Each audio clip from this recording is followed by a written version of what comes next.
chair the committee in the past few years, but I used to chair this many congresses ago. I welcome Secretary Popolutilla and the DNR family, of course.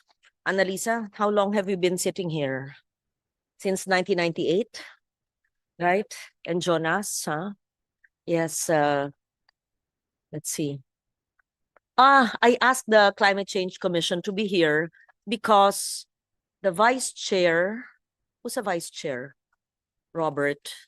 The chair is the president, but usually the president appoints a sub. Who is the rep now? Official of the president, ma'am, and that's Secretary That's why. Popolutilla. So it's important that you're Yes. here. And being a small agency, you should work closely with agencies of government, especially the DNR. No, it's not like kanya-kanyang turf kayo. No, everybody just helps each other. Yes. Yes, Madam Chair. Okay. One Thank country you. team approach po. Yes. So let me just read on record my opening statement. Pero ano, motherhood to eh. Kaya lang naghirap yung mga bago kong staff eh. Sige na nga, babasahin ko na rin. Pero motherhood, sino man ito? Okay, we'll talk about, today we will see the Department of Environment and Natural Resources, the attached agencies and corporations, if you have truly lived up to your mandate in protecting our environment. We will talk about air, water, and land. Land, we will talk about, terrestrial, but also mountains, bundok. We will talk about forestry. We will talk about oceans. Give me the of land area and oceans, including the exclusive economic zone and Benham Rise. We will talk about oceanography and the blue economy. We will talk about implementation of RA 9003. We will talk about the circular economy, even if it is not yet a law.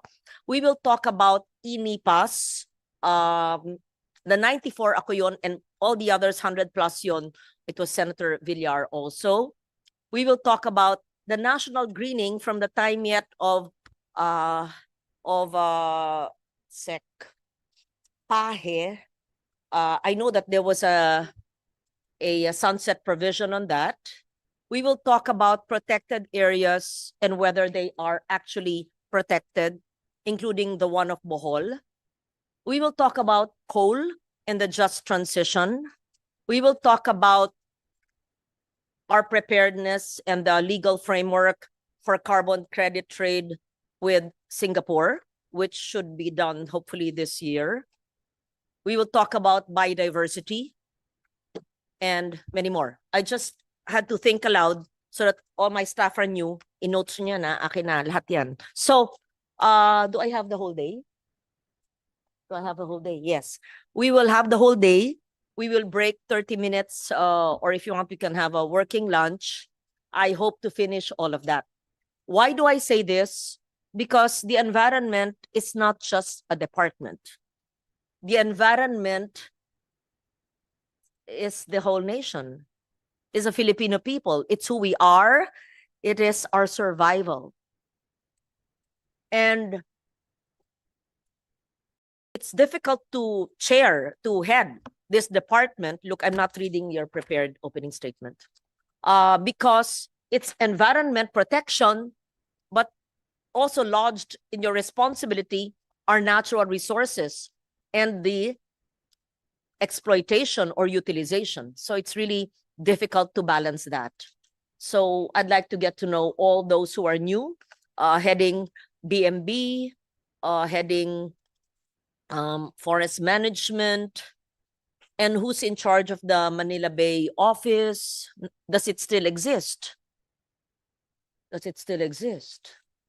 Yes, and your implementation of laws. You know, we have so many good laws, but the implementation of Clean Air Act, Clean Water Act, and then the Supreme Court, the mandamos, yeah, and the Supreme Court cases with the water concession. It's forever, forever.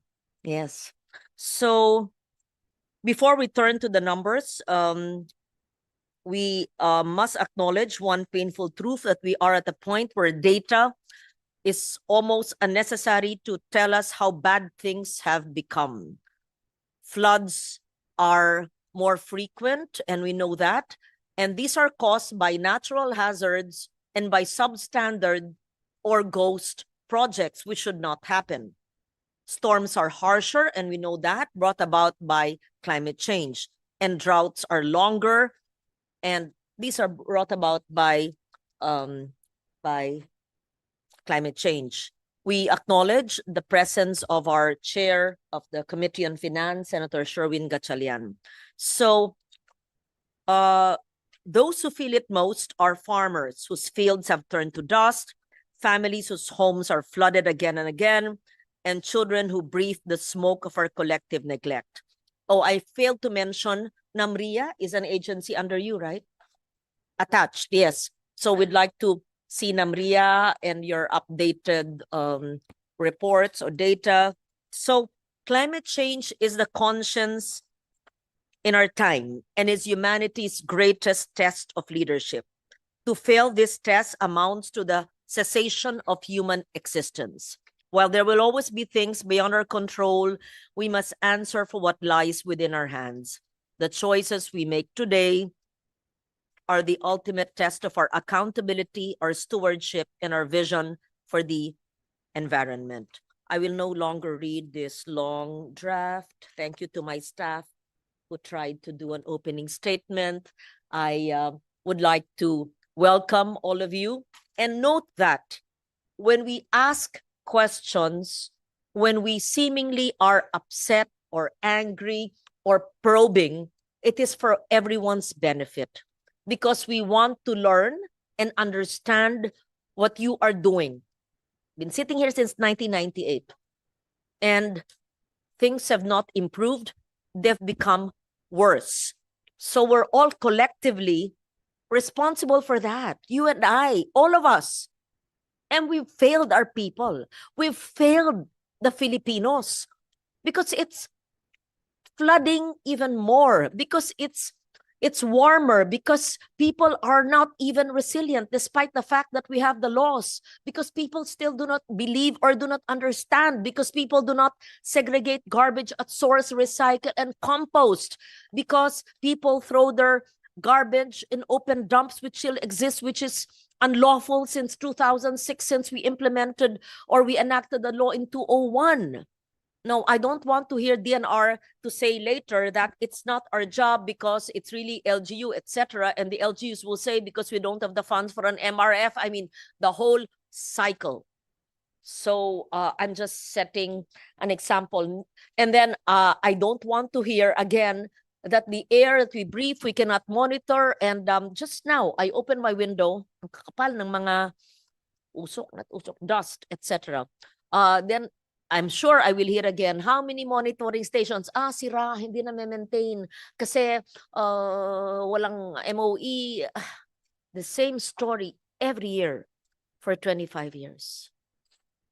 But I'm gifted with one thing. Maybe that's my only gift. Patience, perseverance, unrelenting passion. So I'm with you. Pagtiyagaan natin. Even if seemingly we have failed our people. Even if seemingly we're hopeless, I refuse to give up. And we have beautiful, wonderful laws. Help me, help us implement it. But we need your expertise. We need your cooperation and support. Yes. So having said that, I request our chair to make his opening statement. Senator Sherwin, thank you. Thank you, Madam Chairman.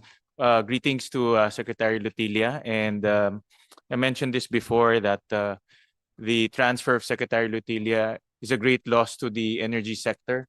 Madam Chair, si Secretary Lutilia, because I've worked with him in the energy front when I was the chairman of the Energy Committee. But a great addition to the environmental department. And I think he can bring in both expertise in the energy sector and now fuse it with the environmental concerns and environmental directions of our country. One of the things that I filed here in the Senate is the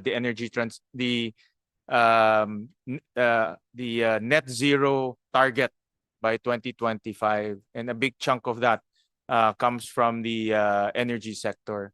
So in the quest of achieving net zero, specifically by the Department of Environment and Natural Resources, your knowledge in the energy sector will come into play to that effect. So, Madam Chair, we're ready to hear the budget presentation of the Department of Environment and Natural Resources, and we'll hear to make sure that the department is well equipped with the tools that they need, especially with resources that they need in order to fulfill their mandate, especially in achieving net zero at one point. I'm glad that the chair had mentioned about net zero because we don't even have a plan for net zero. It's not even an aspiration. And I don't think the DNR or the DOE or any agency of government has a plan for net zero. Singapore, yan, hinaharap niyo dalawang Lee Kuan Yew fellows, has 2050 net zero. And that is the reason why they have the carbon credit trade, because they are land constrained and they don't have the shift to renewable energy because they don't have the sources or the resources for that. And that is the reason why they need to buy carbon credits from the Philippines, which is which we should take advantage of, because other ASEAN nations too, I think, have signed for that. Vietnam and Thailand, is it? And we should have the legal mechanism for that. We don't even have a net zero plan. We will, I hope. We have to hear it. And our NDCs, our NDC, 75%, that's not even ambitious. Some people will say, masyadong ambitious. No, because it's conditional. It's 75% if we are helped. Kung di tayo tulungan, at walang Green Climate Fund, walang Adaptation Fund, hindi. Yung unconditional, ilang porsyento lang? 2? Ilan yung conditional? 2 nga. So 2% lang ang hindi conditional. The rest are unconditional. Pag walang binigay sa atin, wala tayo. So ano ba naman tong bansang ito? Bakit lang Singapore kaya mag-net zero till 2050? And they're really strict about it. That's why they have the carbon credit, and that is also why they have the carbon tax of 5 Singapore dollars nagsimula, and then now it's 25 Singapore dollars for industry and for residential. Of course, kaya nila kasi sabi natin mayaman sila kasi maliit lang sila. But of course, I'd like to hear, we should have a plan. We should have a vision for net zero. Yes. Okay, so I'm glad we have a secretary who came from energy, who's now in environment, but it's a great challenge. And because those facing us today, the USECs, are mostly career, and I told them before you arrived, Mr. Chair, that I've been sitting here in 1998, since 98, and they've been sitting across me as well. So I feel frustrated sometimes that collectively we are responsible for what's happening now, or maybe we have not done enough, although we are in policy making and not in implementation. But okay, I'll pause my rant and I will listen to the budget. Thank you.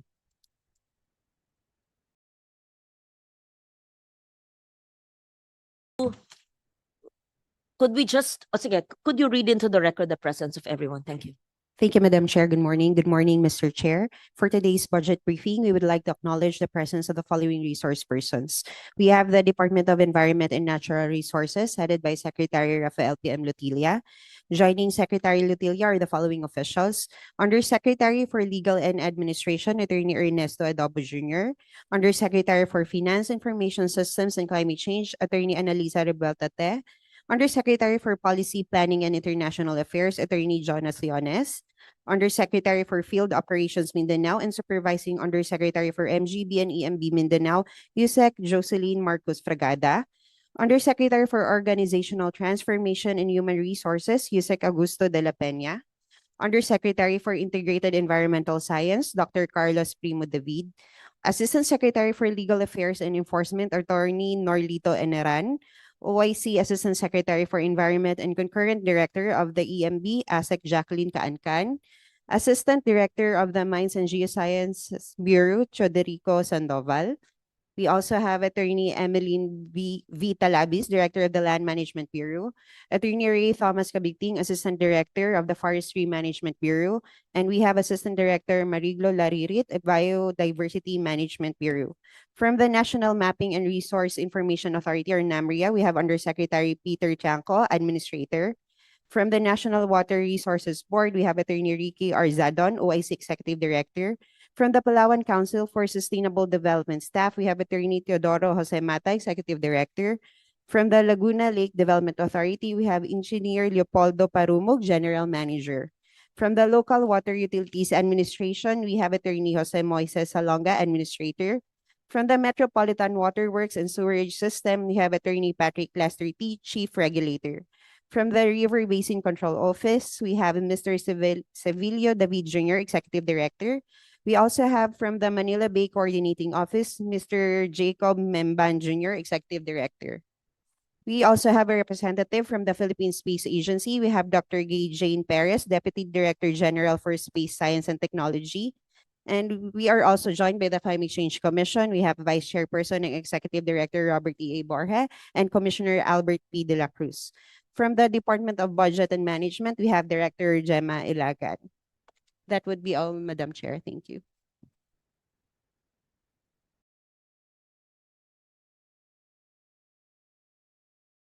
We see the presentation, please. Thank you. And I would think this would be the Office of the Secretary first and then the attached agencies. Thank Yes. you, Madam Thank you. Chair. Mr. Chairman, honorable members of the committee, isang makakalikasang pagbati sa ating lahat. For 2026, the DNR is respectfully requesting a total budget of 28.102 billion pesos. This proposed budget in support of the environment means investing in water supply and governance, forest protection and development, biodiversity conservation, improvements in air, land, water quality, and mineral resources development to ensure food, energy, water, and human security. We share the aspirations that have been expressed by the chair for the environment and our natural resources, and that this is a responsibility that is not only residing in the department and its attached agencies, but one where we have to work with the entire country and with all sectors in order to realize their sustainable development. The DNR remains committed to a science-based, systems-oriented, and integrated ecosystem management approach to policy development and program implementation. As the chair previously indicated, there are areas where there are still many areas where there needs to be improvement, but working with Congress and the other agencies, there are also some noticeable improvements. So insofar as forest cover, the improvement from 2010 to 2020 has been a 5.66% increase.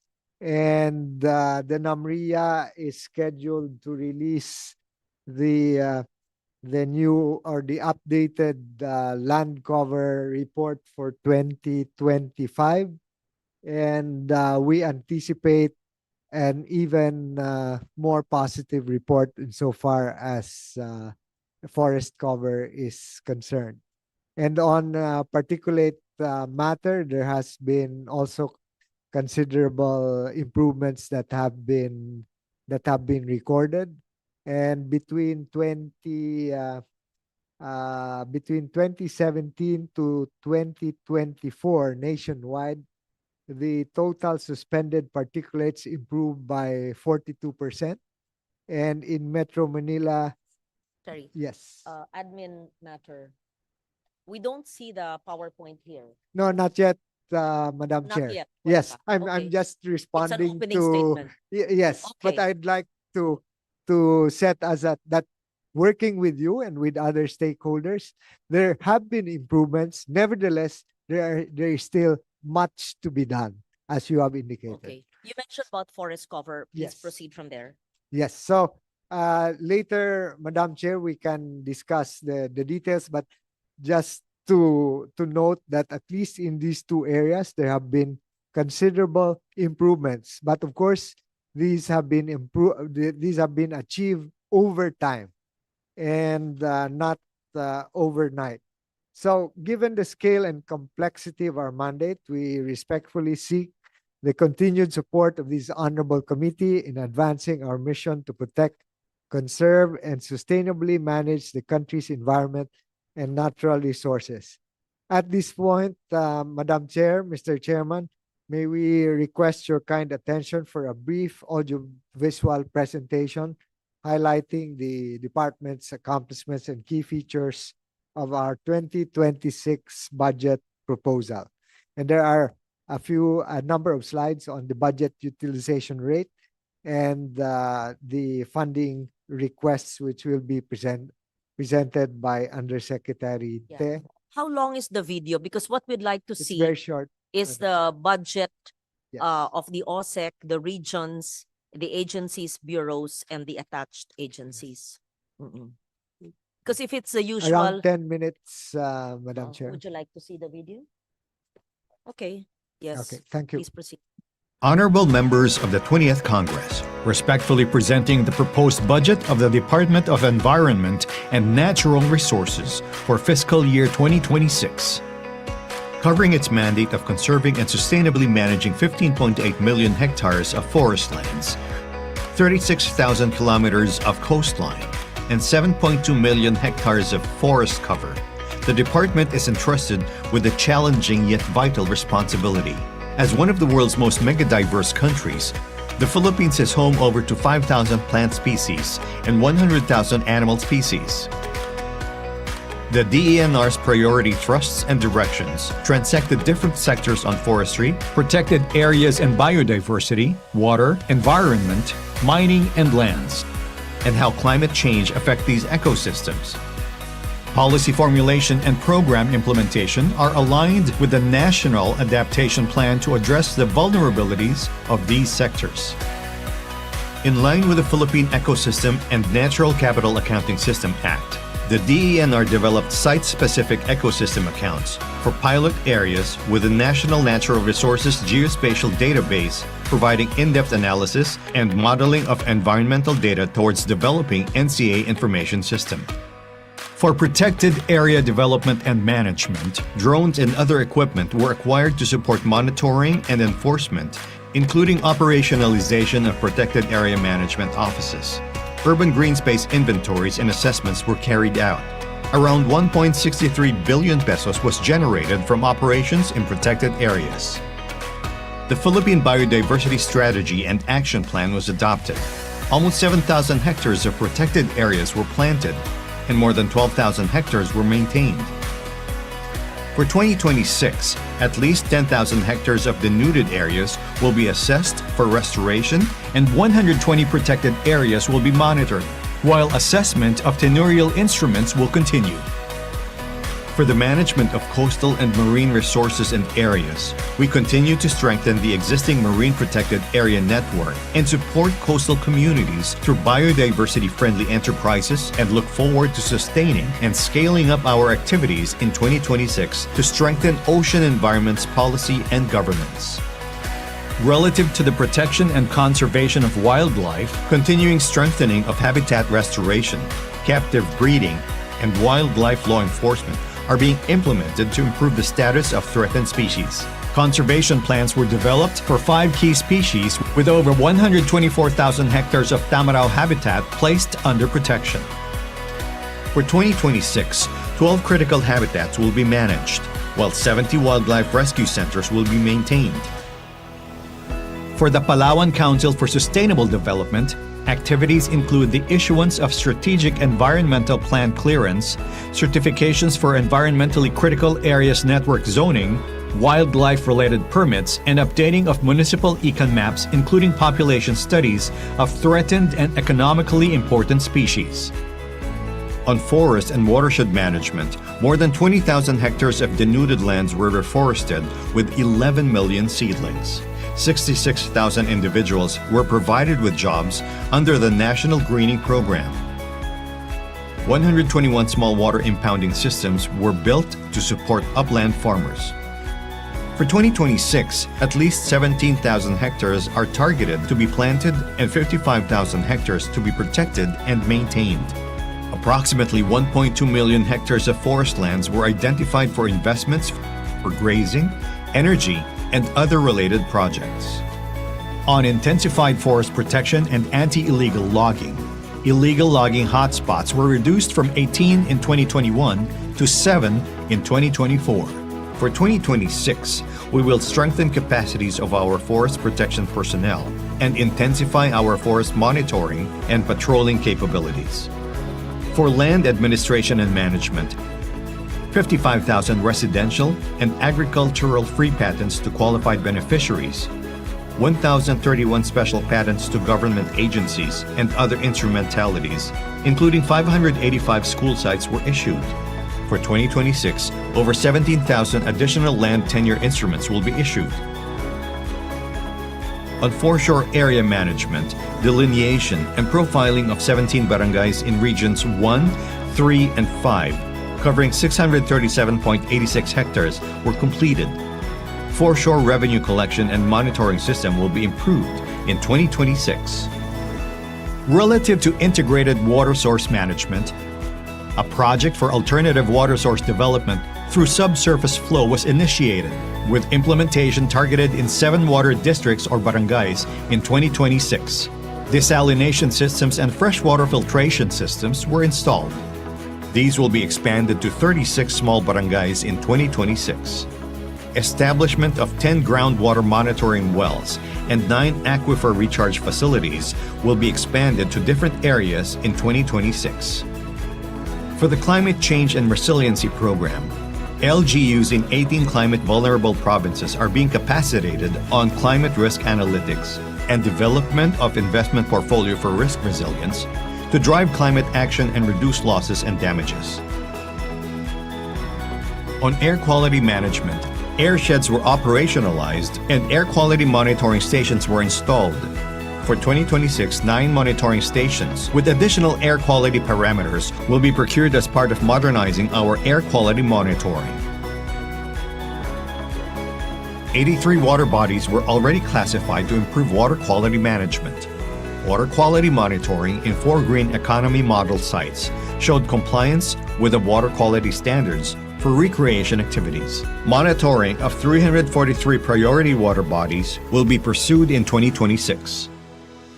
The continuing rehabilitation of the Manila Bay under the Mandamus ruling of 2008 involves strengthening of monitoring of water quality parameters in 58 sampling stations, operating 4 sewage treatment plants, and constructing 2 additional STPs in Baywalk and Maypaho in 2026. Through these initiatives, reports indicate a significant reduction in fecal coliform levels at bathing beaches, dropping by 94.87% in the second quarter of 2025 from 2019 level. At Dolomite Beach, levels decreased by 99.95% from 2020 compared to the second quarter of 2025. Pasig River rehabilitation involves monitoring of water quality and physical conditions of the main Pasig River and its 3 major and 46 minor tributaries through its 157 monitoring stations. Other continuing activities include 3 phytoremediation projects with the barangays, rehabilitation of 8 linear parks, and delineation of easement areas. Implementation of the law on extended producers' responsibility showed submission of EPR programs by 991 obliged enterprises. Out of 286 million kilograms of rigid plastics, 67 million kilograms, or 24%, were diverted. For flexible plastics, out of 222 million kilograms, 101 million kilograms, or 46%, were diverted. For 2026, we will continue to review and evaluate the registered EPR programs and provide capacity enhancement to these registered entities. On the provision of technical assistance, we will continue to assist LGUs in assessing their solid waste management and in clustering for common sanitary landfills. On mineral resources development, the rare earth elements exploration project were completed.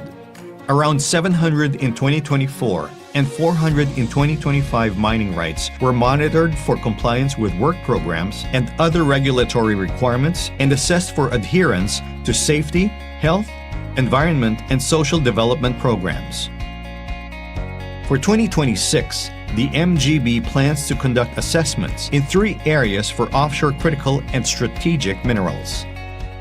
Geohazard mapping and vulnerability assessment in several cities and municipalities were undertaken to assist LGUs on disaster risk reduction and management. In 2026, vulnerability assessments, karst subsidence, hazard evaluations, groundwater resource assessments, and coastal physical vulnerability assessments and mapping in LGUs will be conducted. The MGB Operations Center will be operating 24/7 to assist to generate geohazard threat advisories for at-risk barangays as input to pre-disaster risk assessment of the NDRRMC. In support of enhancing integrity of our maritime zones and safety and security of our marine territories, NAMRIA will continue to undertake comprehensive surveys of the exclusive economic zones and archipelagic waters, each spanning 3,000 and 1,000 square kilometers respectively throughout the year 2026. For fiscal year 2024, the DENR obtained a budget utilization rate of 93% for obligations and 91% for disbursements. As of June 2025, BUR stands at 49% for obligations and 70% for disbursements, reflecting ongoing budget execution and catch-up measures in the second half of the year. For fiscal year 2026, DENR's proposed budget is 28.102 billion pesos, of which 20.5 billion pesos will be allocated for the central office, staff bureaus and regional offices, 3.3 billion pesos for the Environmental Management Bureau, 1.8 billion pesos for the Mines and Geosciences Bureau, 1.9 billion pesos for the NAMRIA, 294 million pesos for NWRB, and 148 million for Palawan Council for Sustainable Development staff. Nature and environment are our lifeline to create a more climate resilient and sustainable economy to uplift the conditions of the Filipino people. Let us invest on nature and environment to spur economic development. The DENR appeals for the approval of its budget proposal. Thank you.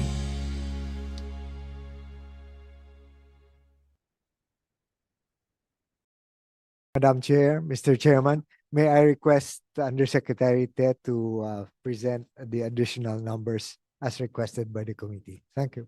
Sir, Madam Chair, Indeed. if we may, For that, this is a local but a national issue as well. Since you come from Antique, Secretary Lutilia, I'd like to know, I saw in the news the other day that Antique was recommended as a nuclear energy site. Just put it on record, I am not in favor of that. And I think the provincial government will not be in favor. And many or most, if not all, of our Kasimanwas will not be in favor. I was just wondering, was that during your time in DNR or DOE? Why is it among several areas or districts or provinces cited for a nuclear site? Of all places, why our province binaba tayo, may bundok tayo, may mga katutubo tayo? Why is that? Yeah, Madam Chair, there's an interagency committee on the nuclear program, and chaired by DOE, but it has been conducting studies on siting. So these are sites that those which were identified when we first built our nuclear power plant in Bataan. And then in addition, they've been looking at other areas as well. So I am not updated on the announcement that includes Antique, but what we have identified from the DNR standpoint, of course, is that if the government, and that's through Congress, does move ahead with the nuclear power, that that before such permits can be issued, then there has to be an ECC that has to be issued by the Department of Environment and Natural Resources. And to be able to conduct the ECC in accordance with international standards, then we will have to build up the capacity within our Environmental Management Bureau to be able to respond to that challenge. Thank you. Secretary, before the presentation, may I know which government agency studied our 81 provinces and included Antique in the less than 10 provinces where a nuclear power plant will be sited? Because I never heard of Antique being cited until a few days ago when I saw it in the news. It came as a shock. And just put it on record, I am not in favor, and I am not alone. I will block it every step of the way. Whichever government agency is studying it, do not waste your time and your resources. And I will oppose your budget.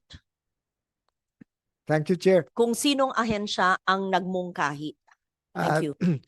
Madam Chair, there is the Nuclear Energy Program Interagency Committee that's chaired by the Department of Energy, but it has several members, and one of the leading members for identifying suitable sites is our FIVOX, so which is among the agencies that are involved there.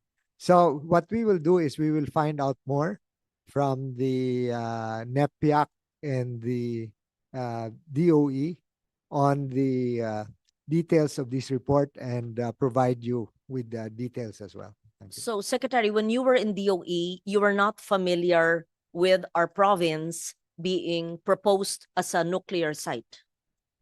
Not in detail, Madam Chair, because what they had was just a survey of all over the country of what are the suitable sites. So I have had no access to the specific studies that came up with the Antique as one of the possible sites. May I request the DNR to submit to the committee the interagency study, and how do we get a commitment from the DNR that you will not approve an ECC for Antique for a nuclear site?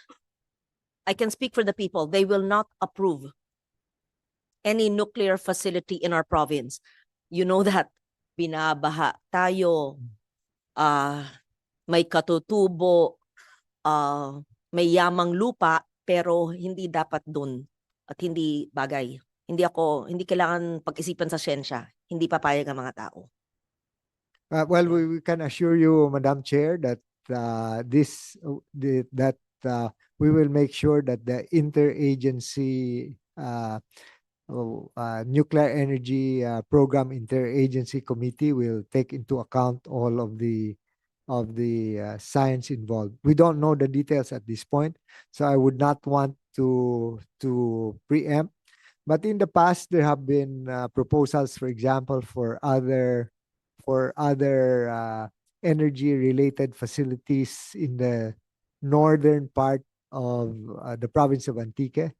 But if I recall that at the end they decided not to place depots and so on because of at the time there were, I It's a think, protected identified- area. Yeah. That's a Northwest Panay Yes. Peninsula, Yes. an Inipas area. We Right. have biodiversity there. Yes. Even before the declaration of a protected area there were what is this? At that time there were considerations regarding fault lines and so on. So I will have to revisit So I just those. wanted that clarification since we come from the same province. It was not during your watch in DOE and now in DNR that suddenly Antique is in the news being recommended as a nuclear facility site. Hindi po kayo ang nagmungkahi No, and not you are not in favor or will study the science, or are you holding your decision, withholding? I just have to say that I am not in favor, and I was shocked to say the least, when I saw Antique being named. And may I kindly appeal to the DNR not to study it further, to just take it out. Hindi po, it will not fly. Do not waste money for consultant studies, etc. Hindi po. Hindi papayag. well noted, Yes. Madam Chair. Thank you very Yes. much. And I would request the DNR, whatever it can get together, how the studies came about, because no one was consulted there. Yeah.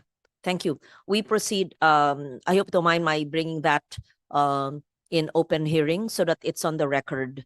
Yes, because you came from DOE and you're now in DNR. These are the two agencies that are involved among the many for a possible nuclear facility, which I state once again, I am against it. I will fight it. I will oppose it. And the people will not be in favor, at least for Antique. The others, I'm willing to listen. My colleagues, some of them are pro-nuclear, and I keep an open mind. We see depende kung saan, anong klase, but the way Filipinos, generally speaking, do things, we need to be more safety conscious and do more complete staff work. And we have so many hazards, risks, and vulnerabilities. Okay, so I think I made it very clear. We proceed now to the presentation of USECTE. Thank you. Thank you, Madam Chair. Thank you, Madam Chair. So out of the 28 billion being requested for 2026, what you can see on the screen is the breakdown according to the major programs. The highest share is for the Enhanced National Greening Program for about 10 billion pesos, or 37% of the total budget for major programs. Then we have the Enhanced Biodiversity Conservation, composed of the Protected Area Teka Development. po. Itong 10.4 billion, bakit nakasuma total yan? These are all, what are these? Tapos For 1.6, ito yung NGP. What's the 10.4? Why Yung- did you put it together under 10.4? ito po yung total for all the major programs that Major were- programs. Opo. Okay. So You mean outside of this, when you say major programs, outside of this, and anyone can answer, not just Anna, but SEC or any of the directors. When you say major programs, outside of 1, 2, 3, this, we don't have any other programs? ma'am, there's a second slide which will show the other programs po. Okay, Yes, sige, ma'am. proceed. Yeah. So you've 1.6 for the NGP. Yes, ma'am. Mr. Chair, you may ask and interrupt me anytime and ask questions in your areas of interest, please. Okay, enhanced NGP. Yes, Yes. kindly explain, kasi we can go one by one, but we'd like to be enlightened. As I said, this started during the time of SECPAHE. For those who are new in this room, and some of these kids, staff are new, what was the original intention of the National Greening Program? I recall a secretary, kasi ang dami nun dumaan nun, once said, it is not a reforestation program. Ang sinasabi nila nun, it is a livelihood program. Pakipaliwanag, kung hindi yan reforestation, pero nagtatanim tayo ng mga puno at ng mangroves, ano siya? So what was the original, ayan, Jonas, you were there long ago. What was the original program of the National Greening Program? Anong taon ba yan? Aquino administration pa yan eh. At magkano na, mula sa simula hanggang ngayon, magkano na ang NGP? At sa suma total ng NGP, ano ang mangroves, ano ang forests, at ano ang inyong hindi planted, ano ang tumubo. And because it is not considered a reforestation program, what is it? Livelihood. Correct me if I'm wrong, because in previous hearings, we would always be corrected when we think and when we say that it is a reforestation program. And if it is not, I was also told long ago that it is not the DNR that does the reforestation, but of course, private sector and people's organizations. Unless dito dinadaan ng pera na pambayad sa mga POs na nagre-reforest. So gusto kong maintindihan yan. Thank you. Thank you, Madam Chairperson. For the details of the costings, I'll be referring this to the FMB. But for the objectives, just to clarify, Madam Chair, that NGP is also a reforestation. But aside from reforestation, this will address the other objectives. One is to address climate change impacts, providing livelihoods and reforestation. So it means that unlike other reforestation in the past, that purely reforestation by administration, but in this case, it is now a multiple objectives, which includes reforestation. So Year was this started? it started in during the time of President Aquino, 2011. Okay, So so at that time, Madam Chair, the sabi objective, sa amin nun, ilang years lang eh. 15 years na kayo. during the time NGP, the original plan there, Madam Chair, is that we're aiming at planting 1.5 billion seedlings in 1.5 million hectares. But before the end of the Pinoy's administration, it was expanded through an EO. That is the reason why it was called Enhanced NGP, because at the time there's still a lot of barren areas that needs to be regreened, Madam Chair. 2011. This is for the 2026, 15 years. I remember I was asking the same questions Yeah. in 2011. And you had the plan then. Could you kindly show us the plan then and the accomplishment report? And could you give us now, please, how much total funds have been given every year, suma total, including this ask for the 2026 budget? Yeah. Madam Chair, for the Mm-mm. figures of the costing since 2011 until 2024, I'll be refer- Total, allocated. allocated Yes. every year. Maybe I'll be requesting. Not every year, total already allocated. Thank you. I refer to you, Sec. Anand. Madam Chair, for 2011 to 2025, we have already allocated 1.8 billion pesos for From the total first is- year of the National Greening Program until the 1.6 billion NEP provision for 2026, so 15 years, 15. ilan na po, magkano na po ang linagay sa National Greening Program at ano po ang katumbas na bundok na naitanim at mangroves na itanim at kung ano pang iba. So Madam Chair, for under NGP, we have from 2011 to 2016, we have allocated 32 billion pesos.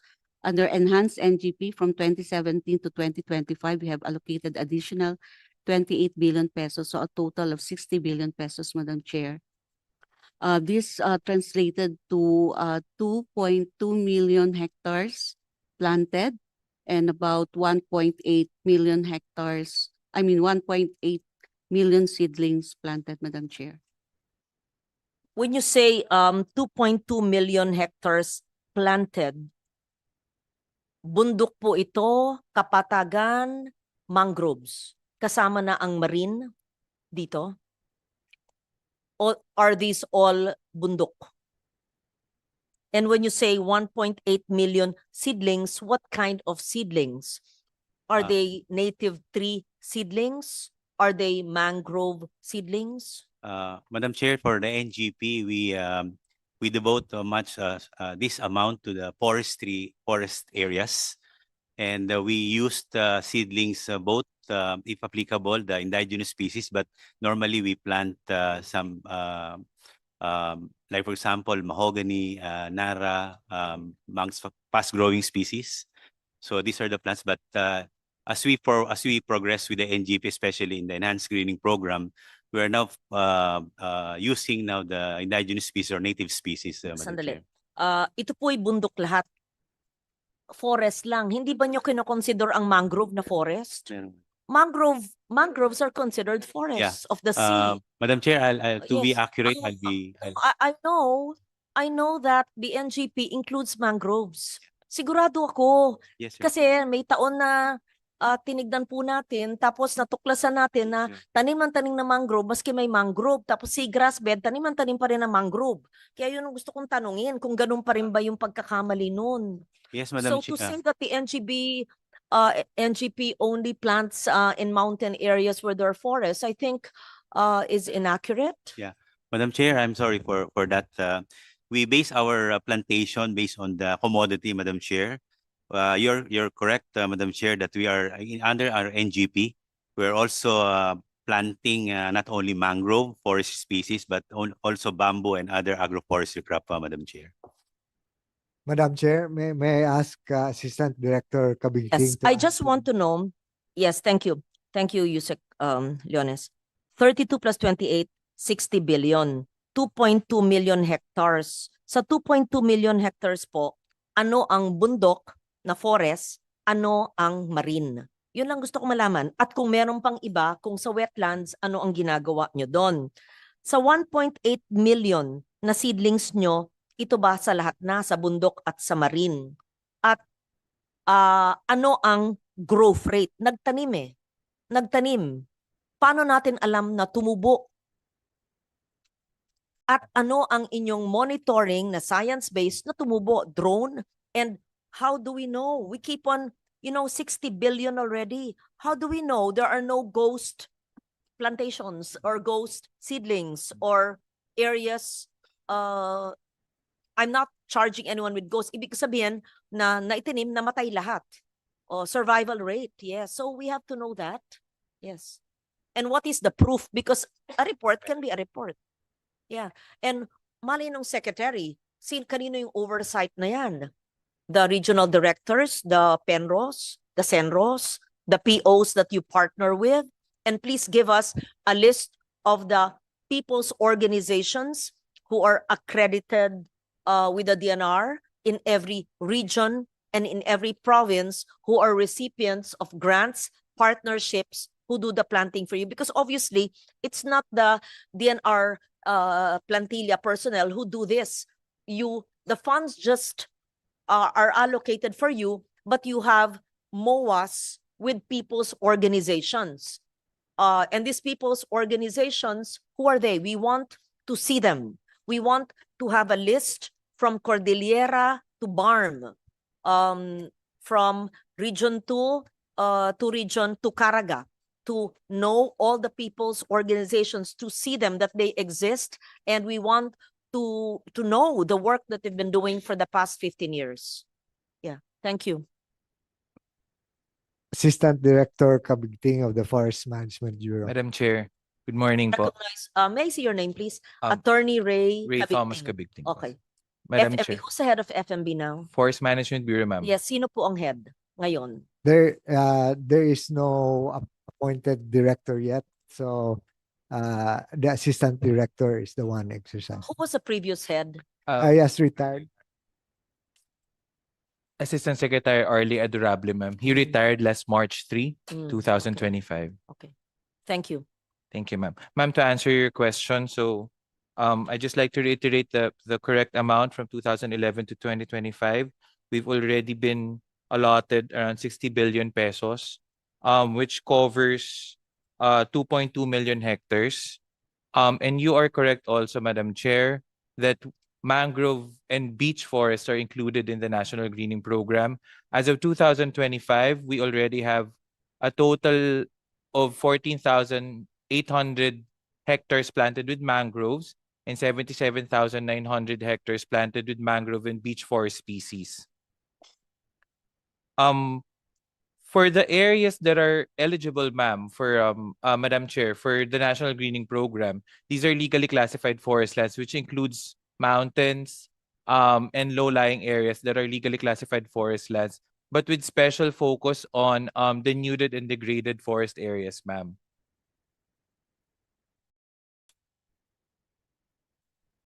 Of the 2.2 million, only 14,000 are mangroves.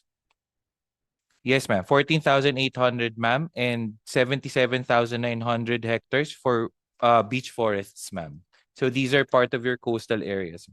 And all the rest And are all the rest, ma'am, are within uplands, uplands po, legally classified forest lands po within the terrestrial zones po. ilan ba natitira natin na primary forest? Our forest cover right now, ma'am, is 7.2 million hectares. That's That's 24%, ma'am, of the land no. cover. Yung talagang natitira, yung totoo. Yung natitirang primary forest, yung totoo. It's not 7.8, it's less than 1 million hectares. The remaining primary forest. Don't say what is old growth. Old growth primary forest. Okay, diba? 30 million hectares, diba? 30 million. Okay. Every year we do this. 30 million hectares. Of the 30 million hectares, iba yung designated na forest, ha? Iba yung totoong standing forest. Of the 30 million hectares, ilan po ang designated forest land? The legally classified forest lands, ma'am, out of the 30 million is 15 million 15. Ayan hectares. na naman, para tayong panahon ni Pahay ganyan din. Okay, Yes, 15 million. Sa 15 million po, ilan ang old growth primary forest remaining as of last survey, and what kind of science did you use for that survey? Dapat meron tayo. As of 2020, ma'am, land cover, we were able to survey 2.2 million hectares of closed forests, which are your primary forests, ma'am.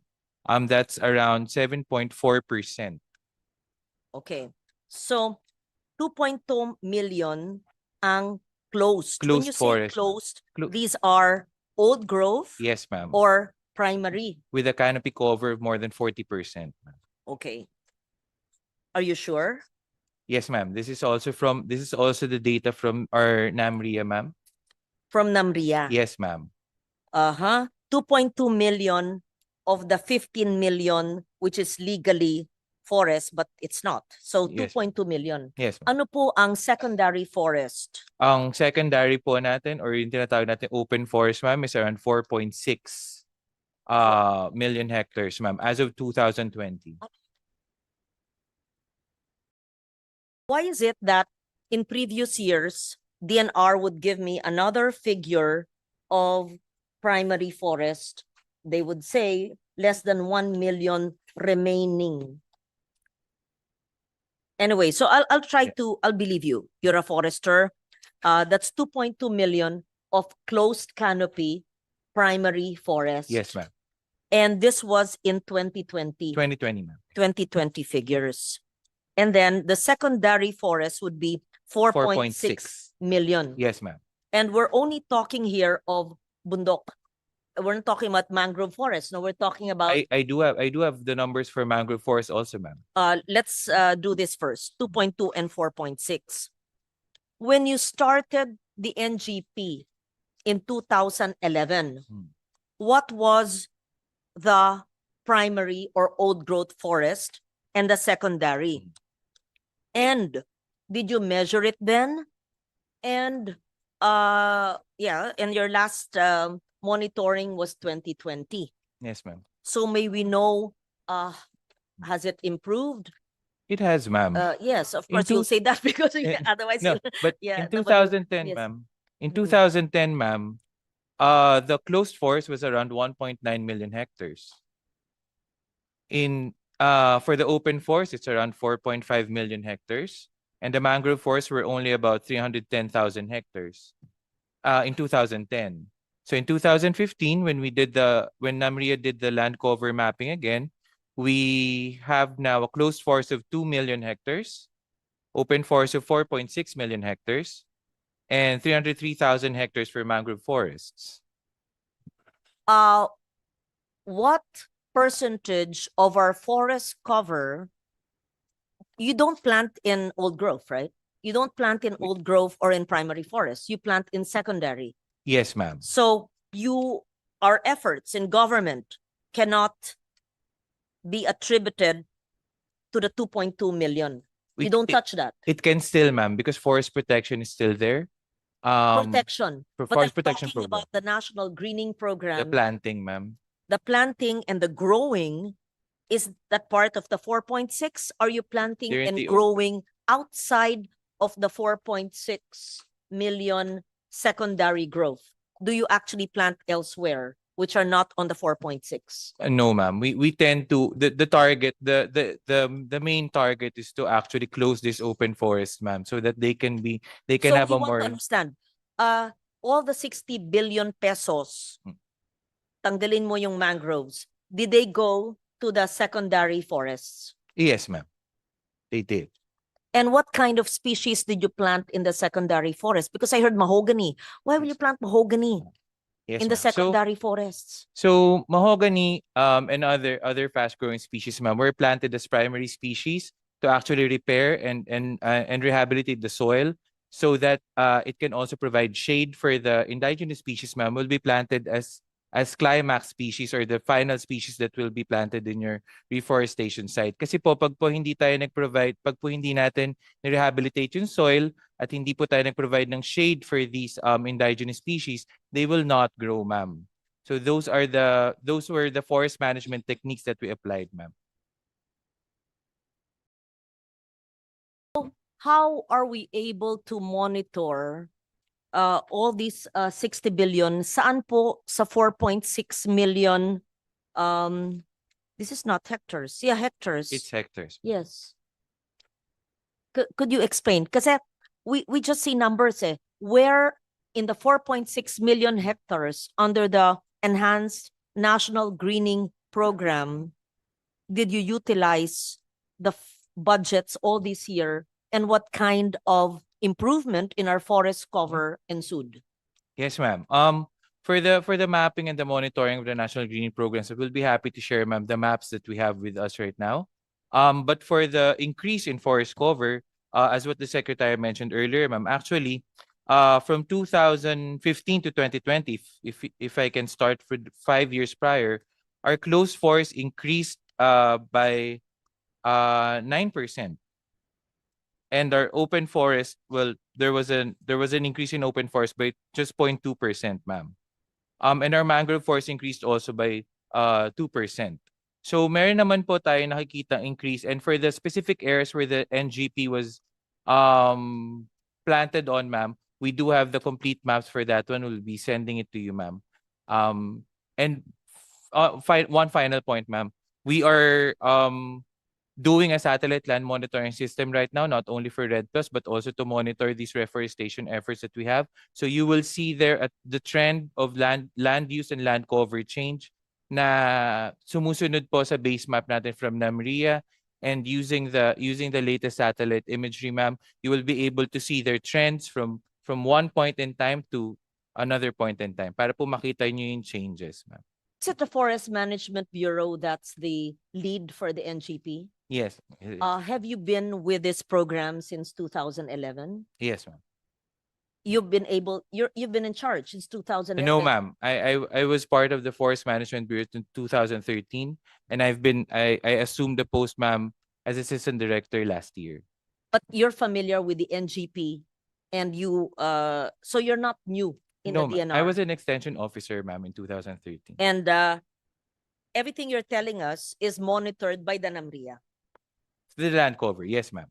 Yes. And you would be able to tell us, would you have, we will go to the others. You'll be able to show us on a slide the areas covered by the NGP.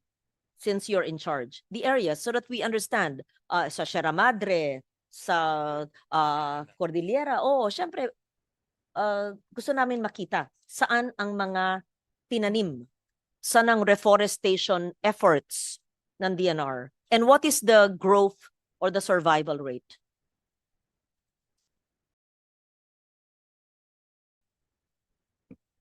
For the maps, Madam Chair, I'd like to defer to Namria. But for the survival rate, ma'am, the average survival rate from 2011 to 2024 is 77%, ma'am. Mataas yun.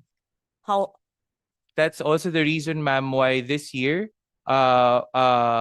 we are just finalizing, ma'am, the third-party assessment for the National Greening Program so that the survival rate and the data does not come from the Forest Management Bureau or the DNR. But you should not be planting mahogany. And ma'am, Bakit sino man nagturo sa inyo ng mahogany? Bakit mahogany? Dapat Philippine species. Bakit ba ganun?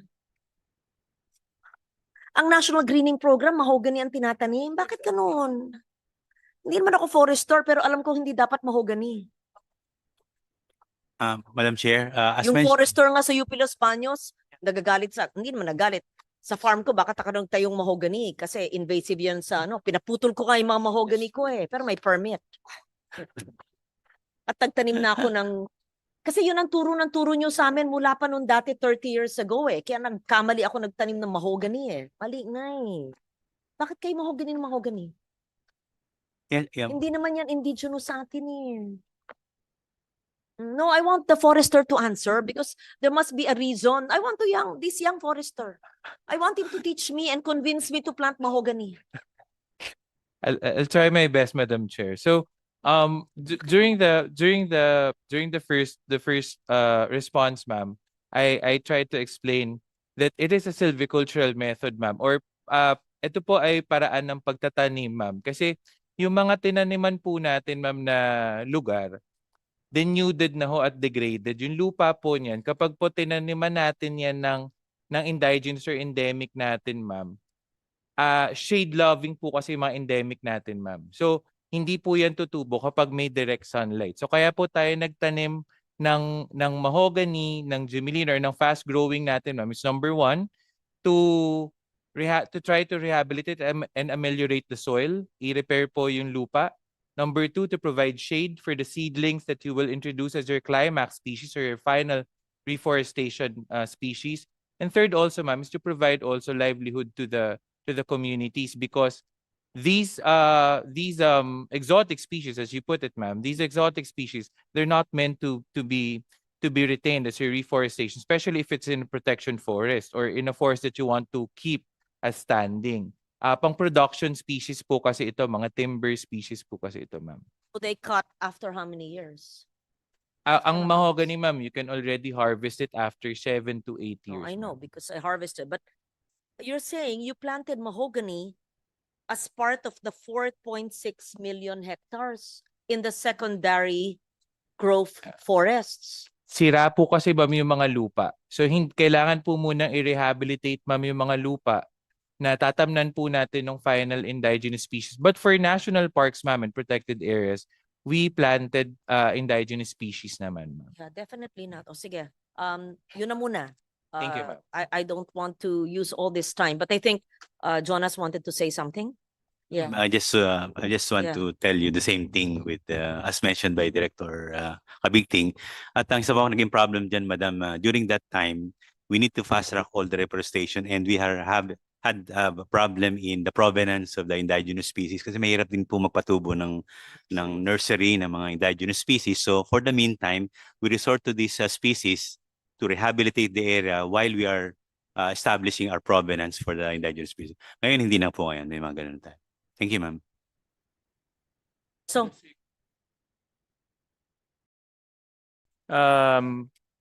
Secretary, is there a way to we've talked about this many times Is there a way to monetize this NGP, the National Greening Program? Because we went to the same program in Singapore, and I remember Singapore wants to buy credits, because obviously they don't have land to plant, and we have, So The concept there is they will buy credits from countries who can plant trees, who can undergo greening programs, and they will swap it. No, so in other words, we can monetize all of these programs. We have invested 60 billion. So, but not invested, but if we have spent 60 billion, but if we can monetize it, it's a form of investment that we can sell credits later on. No? Is that a possibility? Is the department looking at that? Mr. Chairman, definitely this is one of the things that we have been looking at, and Assistant Director Kabigting can give us some more details on the current plans and negotiation.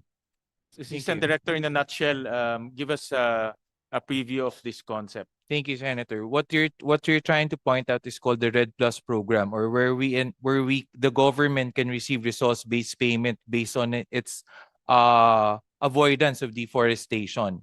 Right now, sir, there is a set of requirements before the country can announce its Red Plus readiness. Or ibig pong sabihin yan, yung mga global financial institutions po and multi-development partners po can already come in and partner with us for these results-based payments.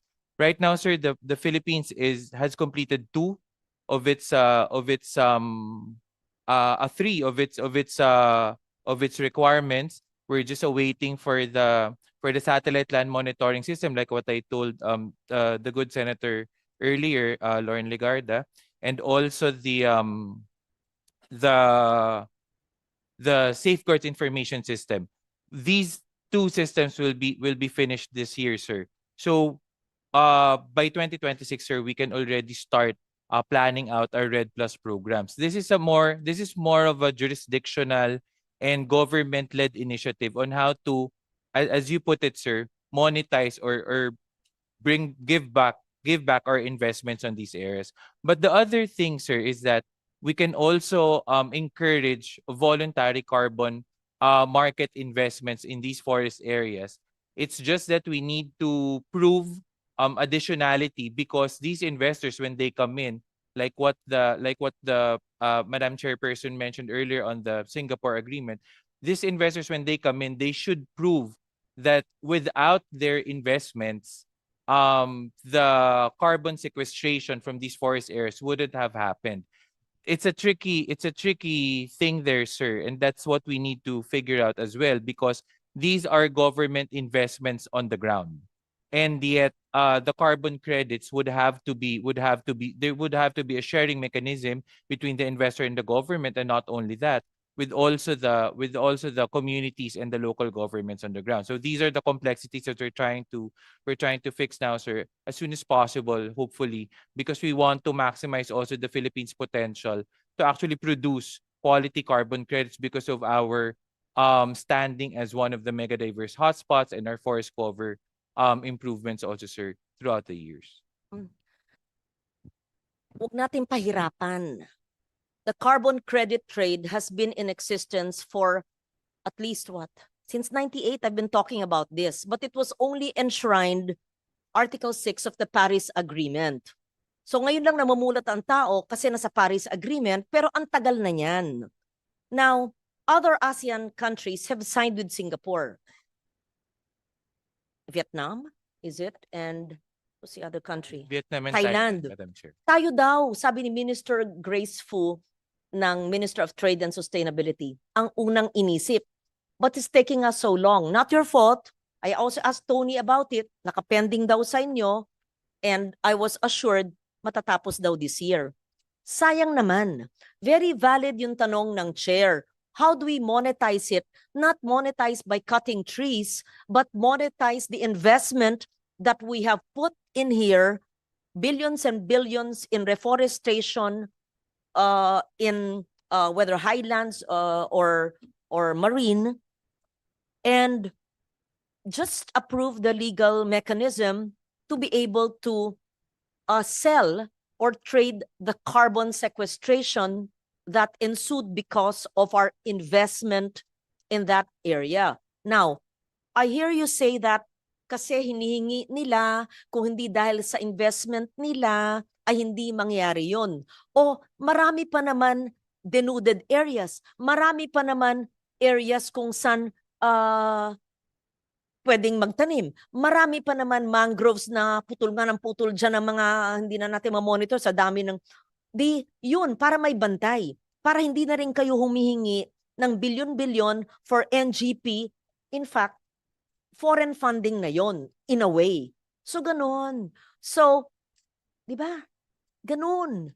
So, you tell us you are in favor of the carbon credit trade because it will spur the local, the domestic economy. It's like an investment. It's a country which is land constrained, that's very ambitious to reach net zero, but cannot because they don't have natural resources. And here we are with 30 million hectares and much, much more in our waters, but we're not even maximizing it, in a way, monetizing it by selling the carbon credits, right?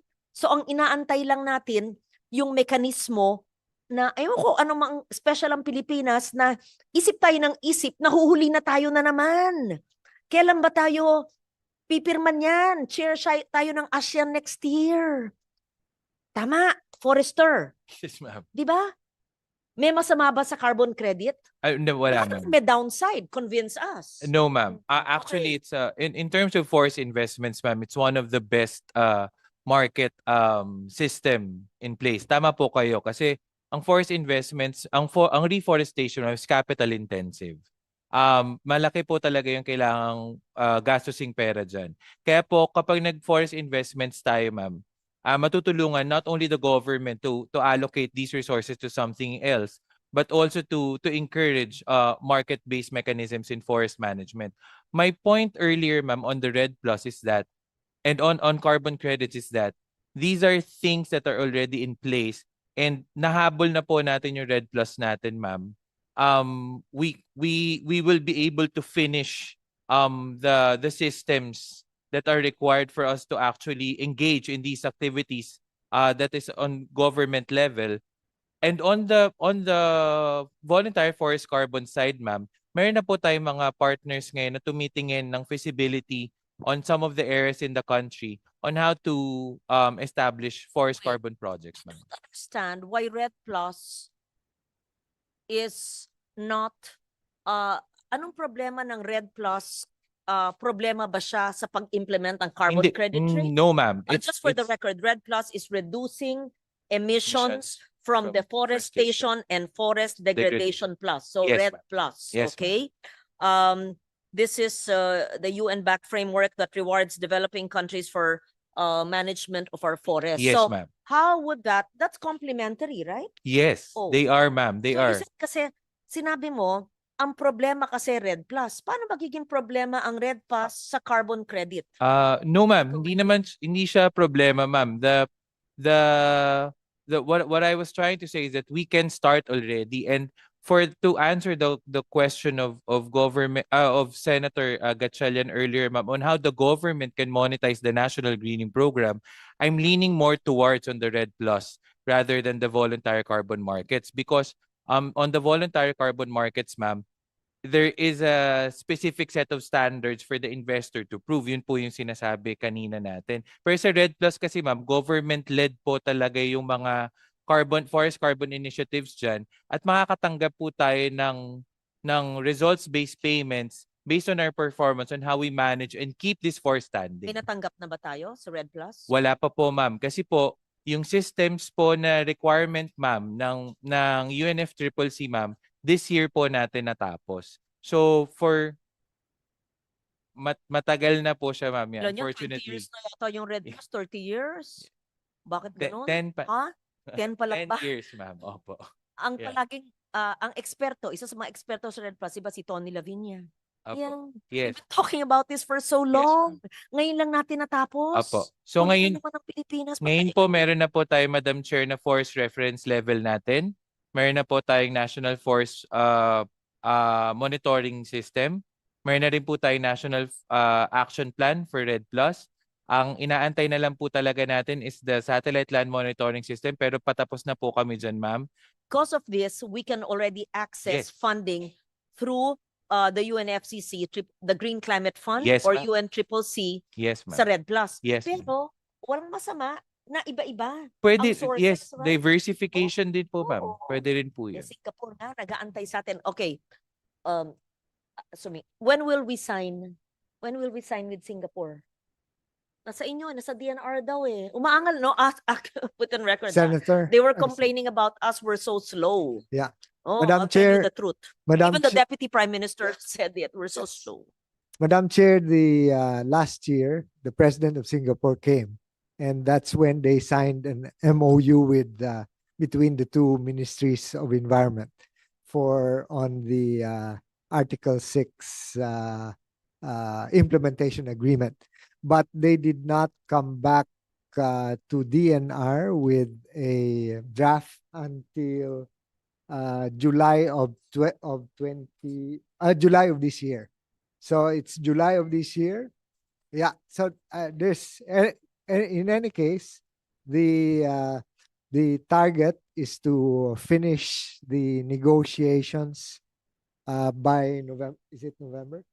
By this year, and the signing is targeted during the chairmanship of the Philippines in ASEAN, which is early next year. Yes.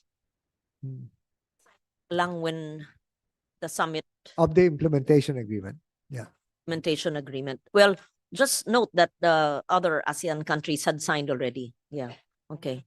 Secretary or si Assistant Director, do you have estimated revenues that the country can make out of this concept?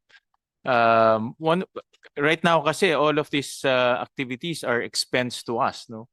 So if we can turn it around and make it revenue for us, then mas magaan in terms of budgeting, no? Ang hirap, to be honest, ang hirap mag-budget dito sa dami ng requirement. So that's why part of our strategy is to generate revenue through our various activities. So have you estimated how much potentially can we generate from this activity? Sir? Anyone, Secretary or? Sir? Thank you. Thank you, Mr. Secretary. Thank you, Mr. Senator. Top of mind right now, sir, we don't I don't have any revenue projection, but because the market is fluctuating, especially in carbon credits. But we will get back to we'll try our best to develop a revenue projection for forest carbon Yeah, projects at least. Give us a feasibility study on this. Yes, we You know, will. complete with projected revenues, the cost to the government, how much can we earn, how much can we defray the cost or the expense of the National Greening Program. In fact, Secretary, I saw a documentary. In fact, in advanced countries, you can sell certificates of forest, certificates of people can buy certificates, Yes. and the certificates is equivalent of planting trees in Yes. certain areas. So it's another way of monetizing again. No? So there's so many financial instruments now to defray the cost. Ang objective natin is to defray the cost. So we have to look at all of these programs. Kung hindi, ang bigat kasi sa budget itong, maganda siya but mabigat sa budget. So just submit to us potential concepts, feasibility studies, and let's implement it na. Sama nga si chairperson na matagal na ito. This is nothing new no? So, and when can we see the first revenue coming in for government? If the I apologize, No. Mr. Secretary. Oh. If the partners that we have now on the ground, sir, are able to finalize their scoping in the areas, and if we're able to, like what Madam Chairperson said earlier, if we're able to put in the legal framework and mechanisms, say this year, the first crediting will be 5 years from the start of the project. So yun po yung trend pagdating sa carbon crediting. It's first 5 years and 5 years. Yes. Yeah. Mr. Chair, we must compel the DENR to finish the negotiations with Singapore because this will be the template for the other possible carbon credit trade. It's the low-lying fruit. And Bhutan, Chile, Ghana, Papua New Guinea, Peru, Paraguay, Rwanda, Thailand, Mongolia signed. Ano ba ang ating palaisipan na ayaw natin pumirma? Sino ang focal? Ana, are you the focal? Yes. Are there any challenges that's unconstitutional why we don't want to do it? They've been calling me, even the Minister of Foreign Affairs, si Minister Vivian, Minister Grace Fu. She talked me to lunch. We've been talking. I can call them. They've been telling me, and they said, in a very diplomatic way, to be honest, you were the first country we thought of. But then they smiled. Philippines is quite slow. What do I say? I'm so embarrassed. I said, I'll make sure before our chairship, I will ask the DNR, can you give us a deadline? Give us a deadline when you will finish. And can we not sign only when the summit happens? Let's sign way before. It's for our own benefit. Yes. Ma'am, we're You targeting second. to finish the implementation agreement by November or December. We have started the negotiation. We're just finalizing the list of eligible projects.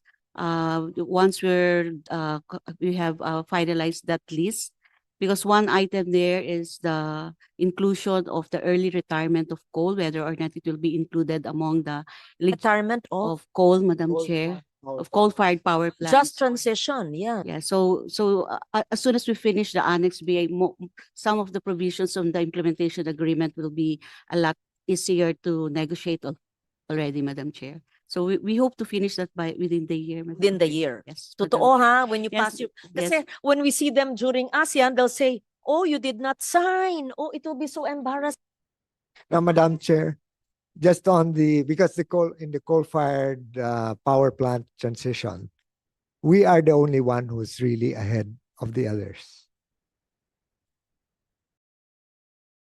So that forms part of the agreement. So this is where the ASEN proposal comes in. So that's Part of the proposal would be to scale down the number of decades or years of coal, and that would be part of the credits, right? They can actually evaluate kung 50 years yung coal, gagawin 20 na lang, mapepresyohan yung 30 na hindi ginamit sa coal. Tama? tama. Yeah. So why did Yusek Fragada sign, but I'll talk to you later, the extension of coal mining in our province?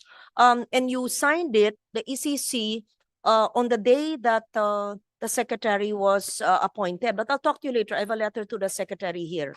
Why did you extend coal? This is not coal power plant. May coal power plants, but coal mining, the expansion. We're talking about deceleration, and we're talking about closing, and then the ENR signed the expansion. That was before your watch, and Tony didn't know about it. In between. Yes. Oh, why are you moving your eyes around like that? You signed it. The expansion of coal. Before on the day the secretary's appointment was announced, when Tony resigned or her resignation, why did you sign? I think you should review that. Because it's unfair to the secretary, kakapasok lang niya. Tapos meron newly signed coal agreement, expansion ha, not even renewal ha. Hindi nyo maalala po? Yeah. Kaluya Antique, expansion of coal mines. I have a letter for the secretary. We talked about it. Ito eh. Oh, May 23. Nag-resign na si Tony niyan. Kailan po kayo na-appoint? June 16. But the resignation of Tony was accepted already on this day. It wasn't accepted yet at that time. No, he was OIC already. Yeah, no. I think the resignation of Secretary Loizaga was effective upon my assumption into office, Madam Chair. So most probably he was acting as officer in charge while Secretary Loizaga was still secretary.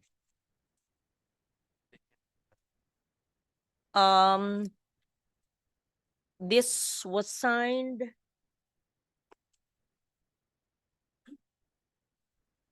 May 23.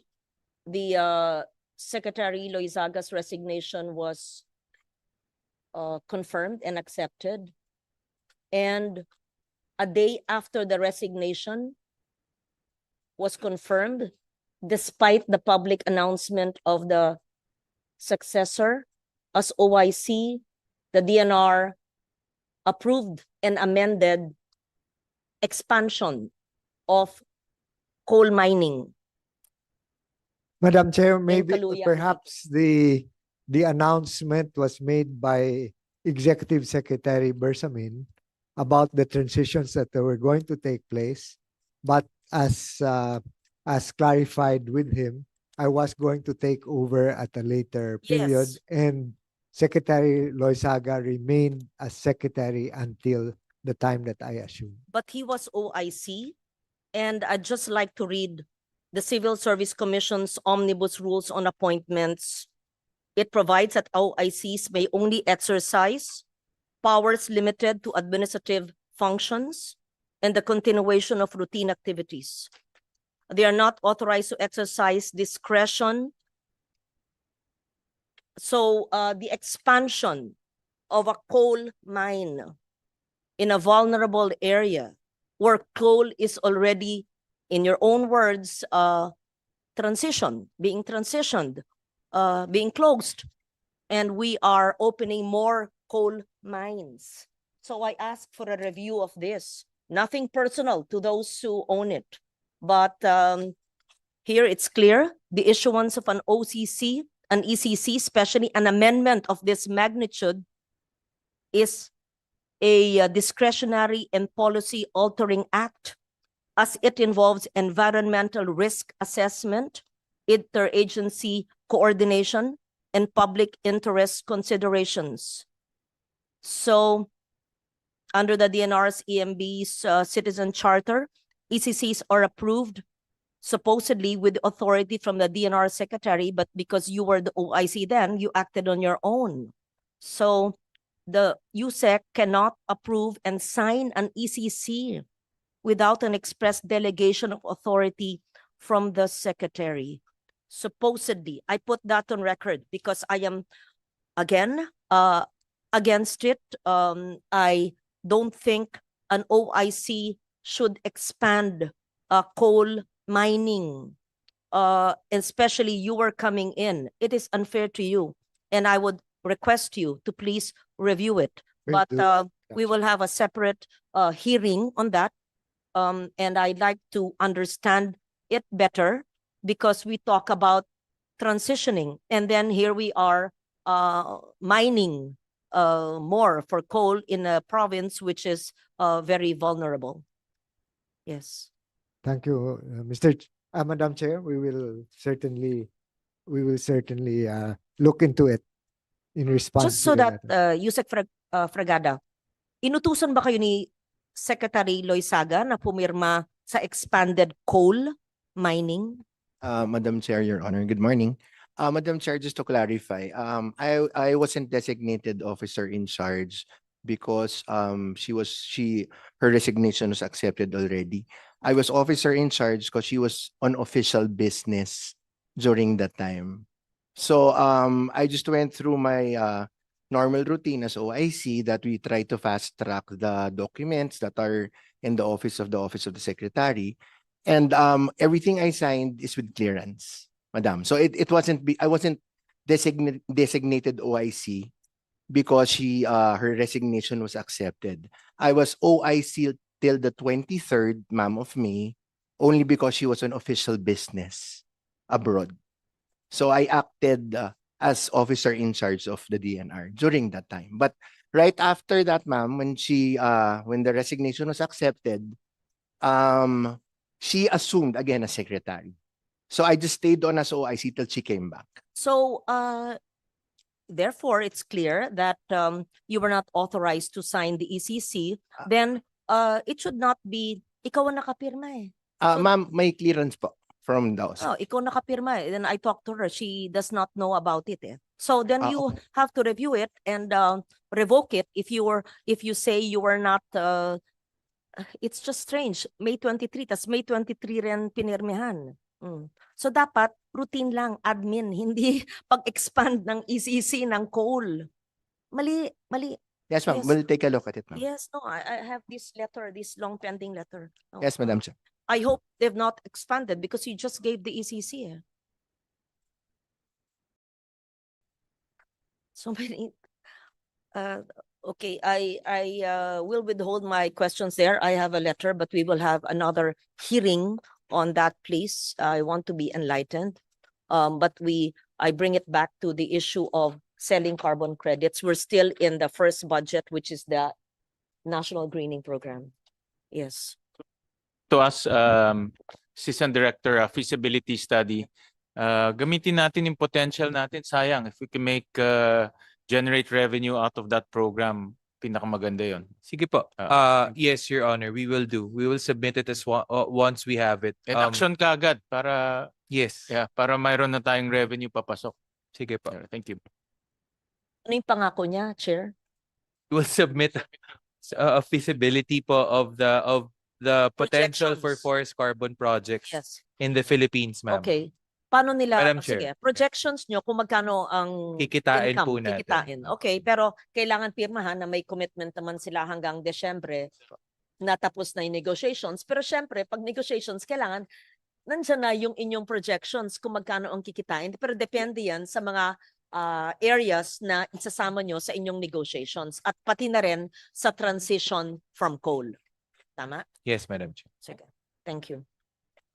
Please proceed. So, itong National Greening Program, ano yung LBRMO? What's a Madam special Chair? provision? Secretary. Yeah, Madam Chair, you just, I think, Namria, you were asking how they, The monitor. the Paano natin alam the na forest 77 or 87% maganda pakinggan? Paano natin alam kung linoloko na tayo doon? Kung tinamnim pero hindi tumubo? Yeah. Malay natin. Yeah. So Senator, on that, we will submit to your committee the monitoring maps of the Forest Management Bureau.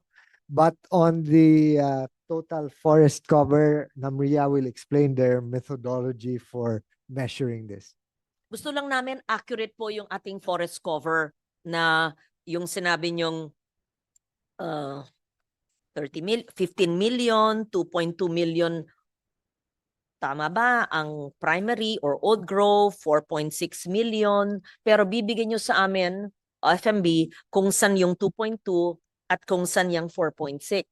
At kung sinasabi nyo na ang NGP ay nasa 4.6. Pero kung ito'y secondary at bakit tayo dun nagtatanim para sa livelihood na puputulin? So hindi yan for protection. Ang protection forest ba? Yung 2.2 lang at 4.6 hindi nyo kinoconsider na protection forest? Livelihood ba yan? Para maintindihan ko, FMB. We've mapped, thank you, Mr. Secretary. Madam Chair, we've mapped out our protection forests and our production forests already. So the And 2.2 protect. the 2.2 of the open forest map, the 2.2 in the closed forest map are all protection forests. Yeah.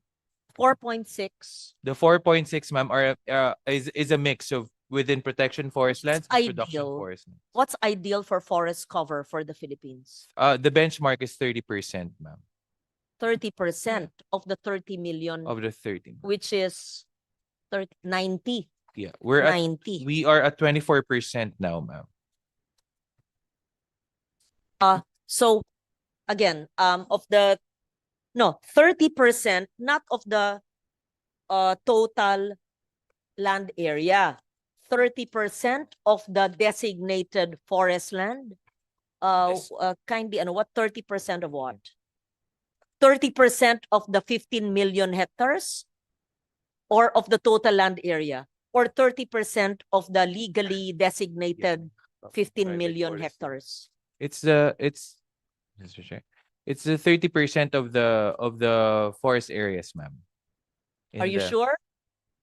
Is it 30% of 30 No, ma'am. million hectares or 30% of the 15 million, which is the legally I- designated forest I area? stand corrected, ma'am. It's 30% of the total land area, ma'am. Kaya nga, kung 30 million, so 10 million hectares, ma'am. Yeah. We're at 7 now, ma'am. 7 million hectares. protection eh. And the 4.6 is Uh, uh Ma'am, if Madam Chair, if I may, the 30% forest cover is the total land area of the country that is covered with standing forests. So, but we would have to disaggregate if you want that granularity, we would have to disaggregate how much of that 30% should be designated for protection forest and how much should be designated for production forest.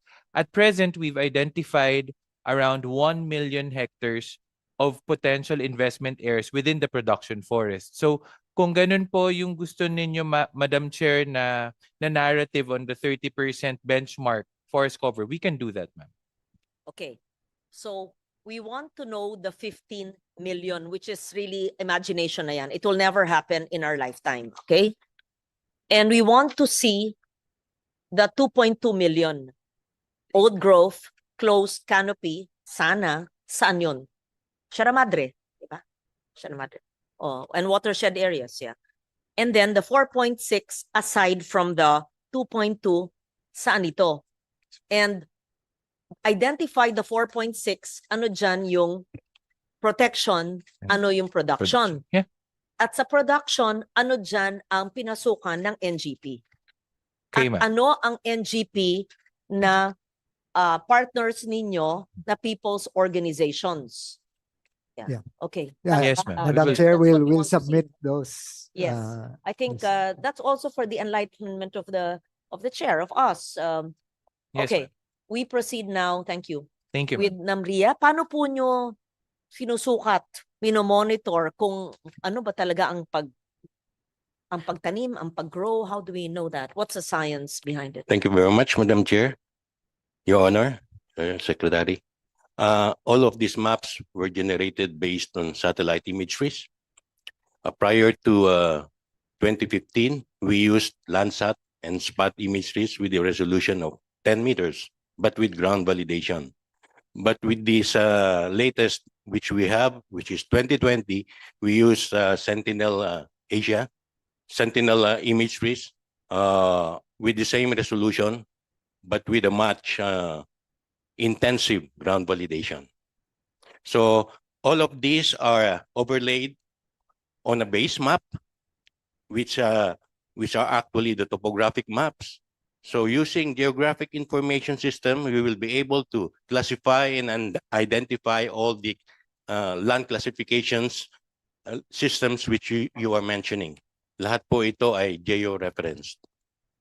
So we can do that. It's a simple GIS application, Your Honor, Madam Chair. It's the most forested area in the country now.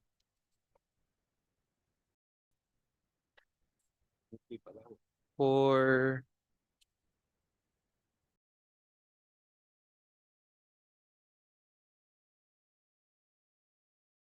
the forest cover, ma'am,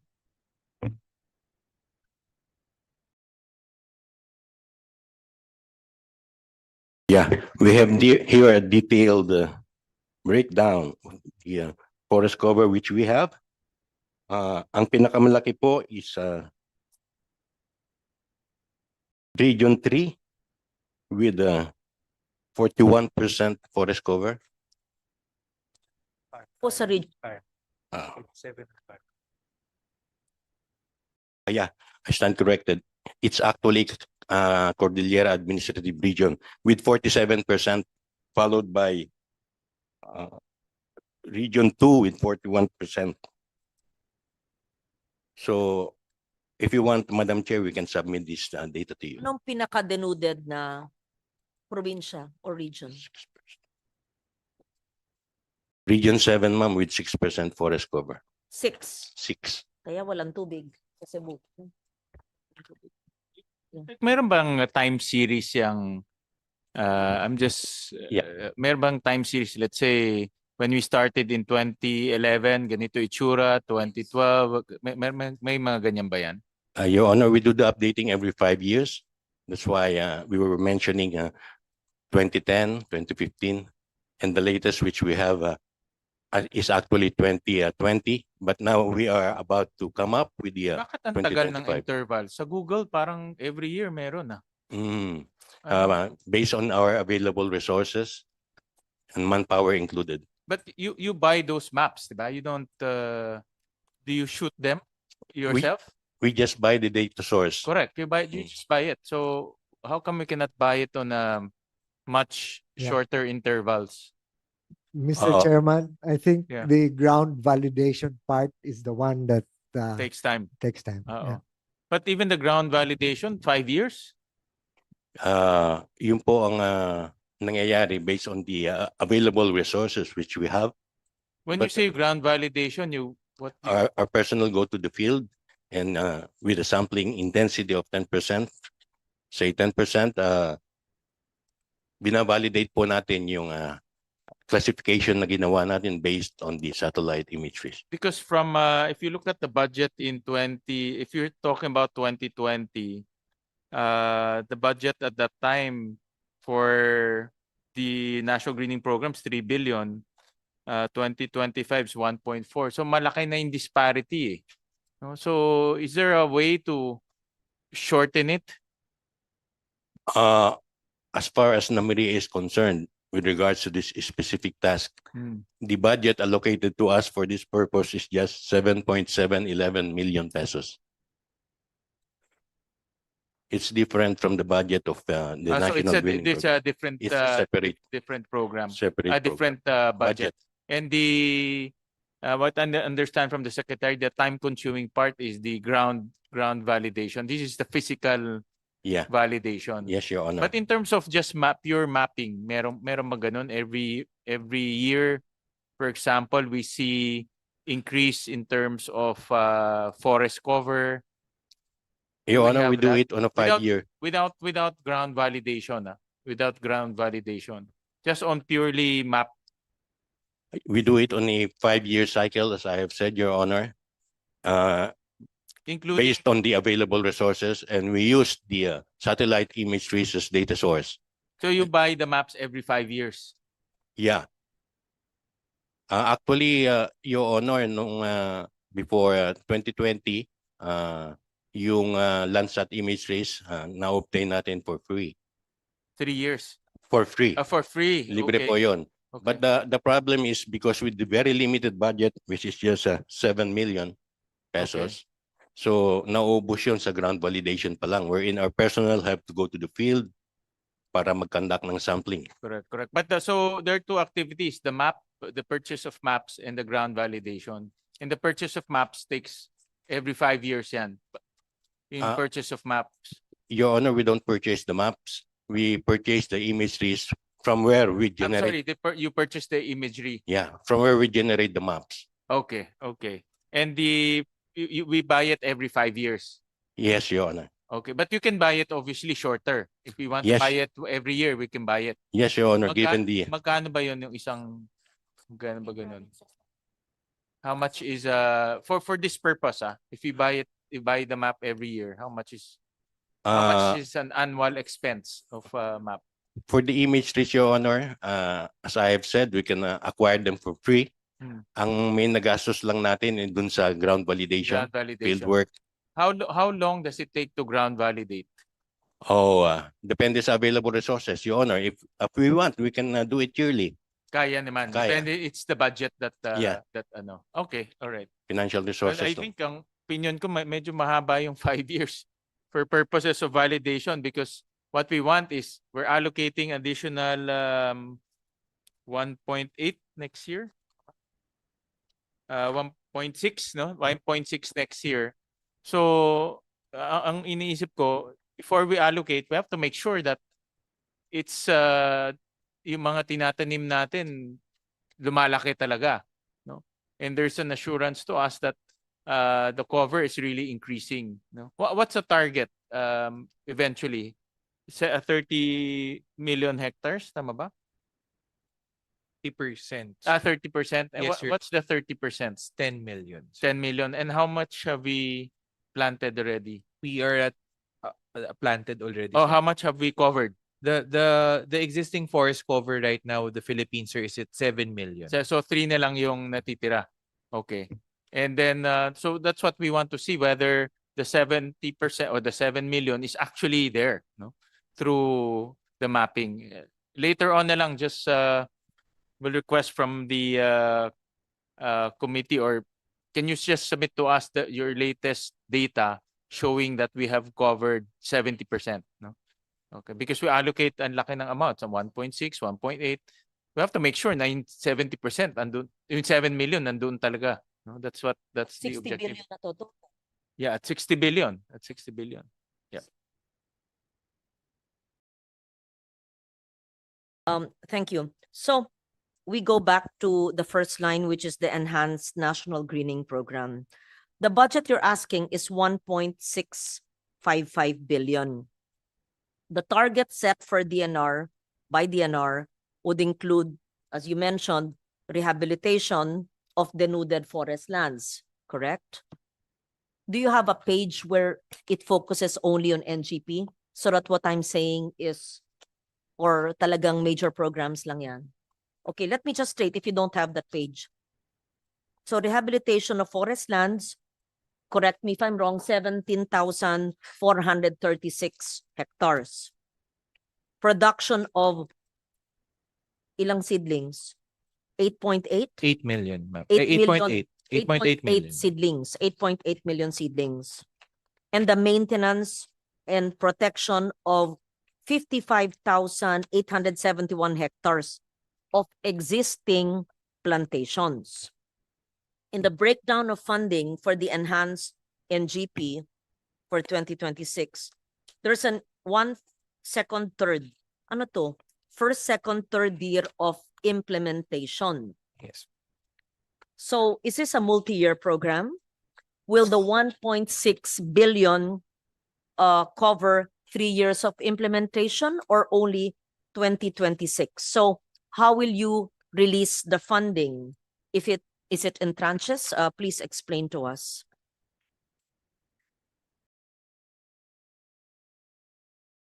Yeah. Is it a multi-year program? Kasi Yeah, nakalagay it dito, is. first, second, 3 years. And then how will you release the funding? Because the budget is a 2-year cycle. Since the NGP Yes. is maintained for 3-year support, 3 Madam years. Chair. Yes. So for the first year, therefore, that's the enough. Now, for those that are already in their second year, then there is also a separate allocation. And then for the third year, You release the funds. Yung yearly. By correct. Mag-expire ang pondo ng 2026 sa December ng 27. How will you use it for the third year? Madam Chair, then for the third year, it will be, in other words, the funding for the first year support will be released this year. For the second year, also released this year. And then for the third year, also released this year. So a 3-year cycles. If one thinks of it as The funding will not be all released on the current. third year. all Current. current. Current. Yes. Thank you.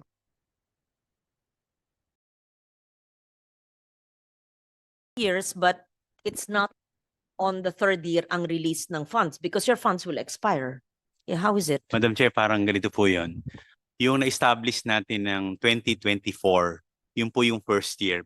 Bibigyan po natin ng maintenance and protection. Yung na-establish po natin ng plantation ng 2023, which is a second year na siya, bibigyan pa rin po natin. And then yung 2022, bibigyan pa rin po na. So third year yung nagawa na establish natin. When you say binibigyan nyo, sino ang binibigyan nyo? Yung people's organization na nagtanim? Yes, yung Do contract you po. give them money or do you give them seedlings? Or do you give them tools? What do you give them? Puhunan? Anong binibigay nyo? O sweldo? What is it?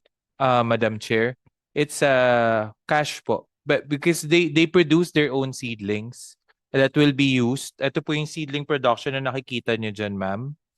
Yung plantation establishment po, sila din po magtatanim, magpe-prepare din ng area for planting. Sila din po ang maintenance and protection, ma'am. Weeding,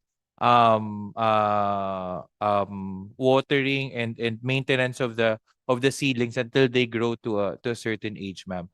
The thing why it's 3 years, ma'am, it's because the government accounting manual provides that for reforestation programs of the government, ma'am, the investment period is only for 3 years. We would want it sana ma'am 5 years, pero the limitation is 3 years lang po. In your target for maintenance, it says existing plantations is 55,871 hectares. Is that correct? Yes, ma'am. So Yes, Madam Chair. it gives the impression that the target rehabilitation of denuded forest lands covering the first to the third years have been completed. 55,000. The f-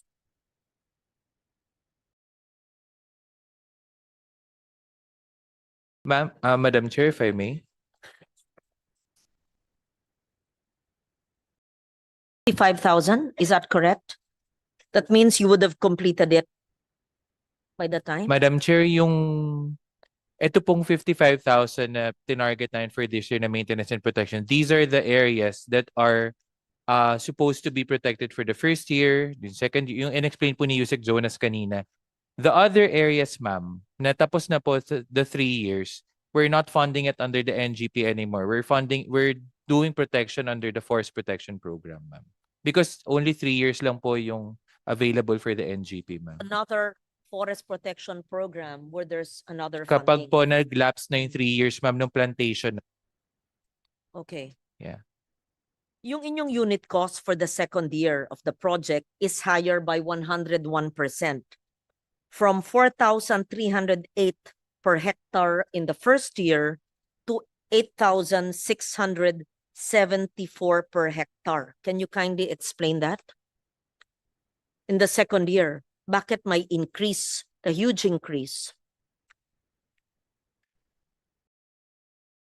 Per hectare cost. For the second year, ma'am, because the second year maintenance and protection, ma'am, we might need to do replanting. We might need to address some of the survival issues from the first year because, ma'am, textbook wise, there is an expected 20% mortality dun sa plantation and establish mo. And then you need to, by the end of the third year, ma'am, you need to achieve 85% survival rate. So yung first year, second year mo, ma'am, Madam Chair, you would need to do replacement planting there. So that seedling production again, and then going back and then planting those alongside with your already surviving seedlings that you've planted during your site preparation as a plantation establishment, ma'am. So these are all cash money being given to the POs. To the people's organizations, ma'am. Yeah. That's why it's important that you please provide us with all the recipients of the NGP since the beginning, We'll so do that we're able to see the 60 billion. What people's organizations are they? Yes, ma'am. In province, especially Senator Gatchalian goes around all the time. Okay. Yeah, visits. We'd like to see them. We'd like to assess the work. Has there been any technical performance audit? Not COA, it's just numbers. Pag COA, sino ang third party assessment ng ginagawa? Yes, Madam Chair. How do we know there's no ghost POs Yeah. or ghost trees or ghost mountains or ghost mangroves, right? We'll have it ready for you, Madam Chair. We have all those things, and just to add, Madam Chair, if I may, and Mr. Secretary, most of the POs that we've partnered with the National Green Program are also our community-based forest management agreement partners. POs po sa CBFMA program natin. But nevertheless, we'll submit to the committee, Madam Chair, the list of all the people's organizations and the third-party assessment that we Then do.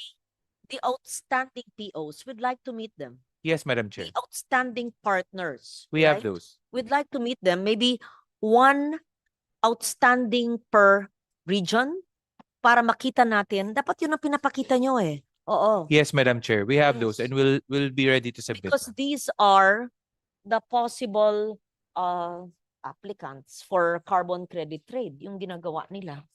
We see. You've pegged the target plantation area at 17,436 hectares. Is that correct? 17,000 hectares? It is correct, Madam Chair. Okay. And you're targeting to produce 8,884,604 seedlings to plant. That is correct, Madam Chair. So your targets seem to suggest that DNR will be planting 510 seedlings per Per hectare. hectare. Yes, Madam Chair. Tama ba yon? Yes, Madam Chair.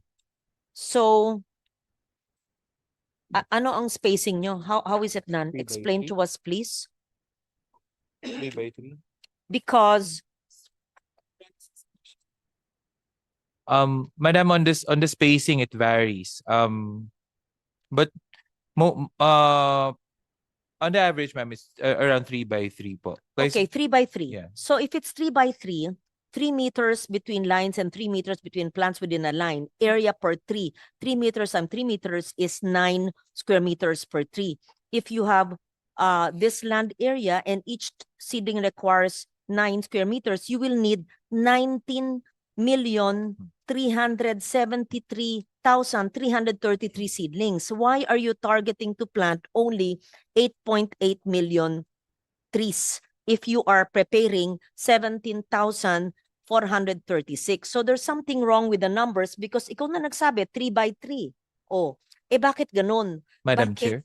hindi 19.3 million tree seedlings? Bakit ano lang? 8.8. Yes, Madam Chair. If I may address it, ma'am. The seedling production, 8.8 million seedlings for this year is not the sole seedlings that will be planted in the 17,000. Meron na po tayong mga seedlings, ma'am, na na-produce sa ating mga DNR nurseries, ma'am, even from the past years.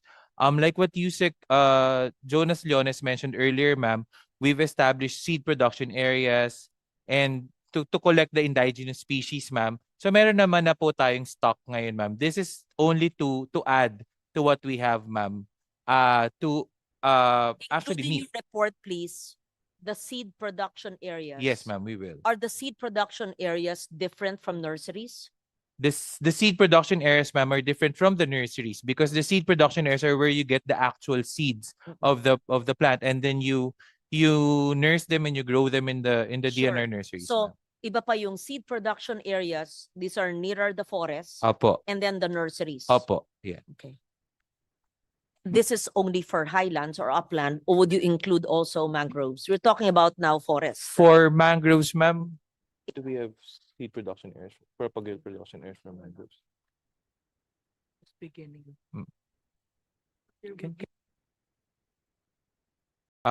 Madam Chair, if I may refer the mangroves to the Biodiversity Management Bureau. To them later. Okay, ma'am. So let's finish this. So please give us the seed production areas and the nurseries. Yes, ma'am, we will. Yes. Even the locations, ma'am. Mm. I know that there was can we ask LB Remo to read, or perhaps you can read, the special provision in the past years. I hope that the succeeding chairs had included it in the GAA, that the NGP will be earmarked for protected areas. There's a special provision, di ba? Meron. So nandun pa rin. I placed this when I was chair pre-pandemic, and I'm not sure if it's been adopted, but if the chair would agree so that we are able to protect the protected areas more with limited greening, we should focus it on already legislated protected areas and or state universities and colleges which have land grants, which have forests, and they do not have the resources or the facilities or perhaps the know-how unless they offer a forestry, pwedeng doon sila partnership with, para naka-earmark. Unless tong 1.6 nyo, kasi hindi to dapat lump sum, naka-breakdown na ba ito? Naka-breakdown Yeah. na po yan, Madam So Chair. if it's broken down, why is it concentrated in the OSEC? Why not already in the regions? Ay, It's, ma'am, it's an OSEC pero yes, naka Ma'am, line OSEC, item. when we say OSEC per DBM category po, it includes bureaus, the staff bureaus, Yeah. and the regional offices. So naka-breakdown siya kasi hindi ko na Opo. nakikita rito, OSEC lang nakalagay, naka-breakdown na yan. Yes, Yung ma'am, naka-breakdown 1.6B, hindi yan lump sum sa OSEC, yan ay naka-breakdown na. I will read the breakdown and with the permission of the chairman of finance, well, we will reinstate the NGP to be, nandito na pala eh. Is this previous GAA? They adopted already what I did before. Okay, it's already here that there should be close coordination with the SUCs in the establishment of nurseries, including clonal nurseries, but also in the planting in the land grants. I'll expand that in forest areas and mangrove areas where applicable.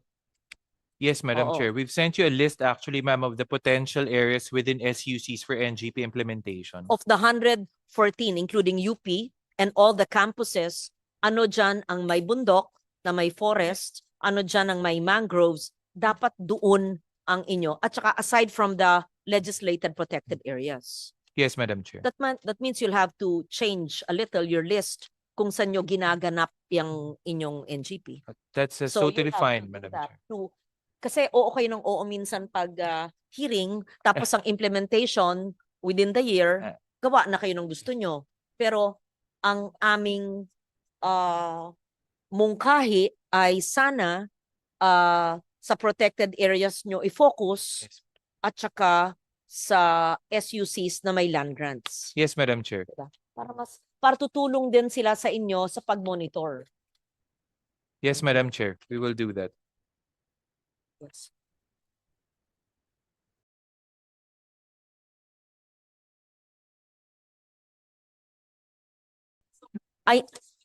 Down of the 1.6 kung anong region, anong probinsya. Kasi hindi ko makita rito eh.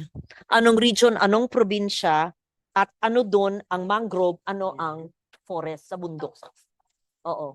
Kasi wala eh, hindi nakalagay eh. Nakalagay lang sa akin, OSEC. Anyway, We'll so provide that. provide that. And then, remind me, I'll have to fix it because kung saan yung listahan ng SUC may bundok. Oo. No, sa protected area, para mabuti. Kasi kung saan lang. Oo. Para focused.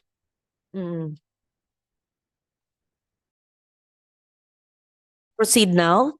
We're only on the first program.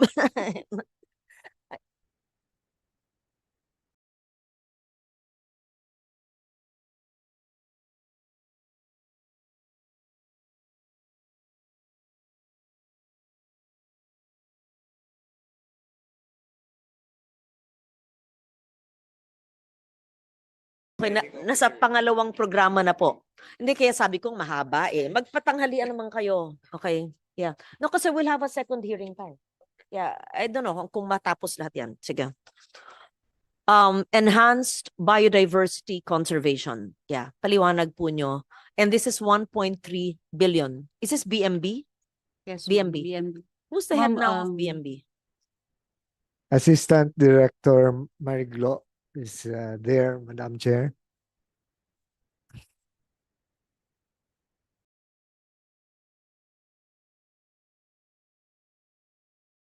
Morning, Madam Chair. Good morning, everyone. This is Mariglo Laririt from the Biodiversity Management Bureau. So at the moment, we have 251 protected areas. And 7 of them have been newly declared as such, legislated. Tayo po. How many? Pakilakasan po. How many ang legislated na? We have a total of 251, Madam Chair, and there are amongst them 121 legislated po. It's 121 legislated.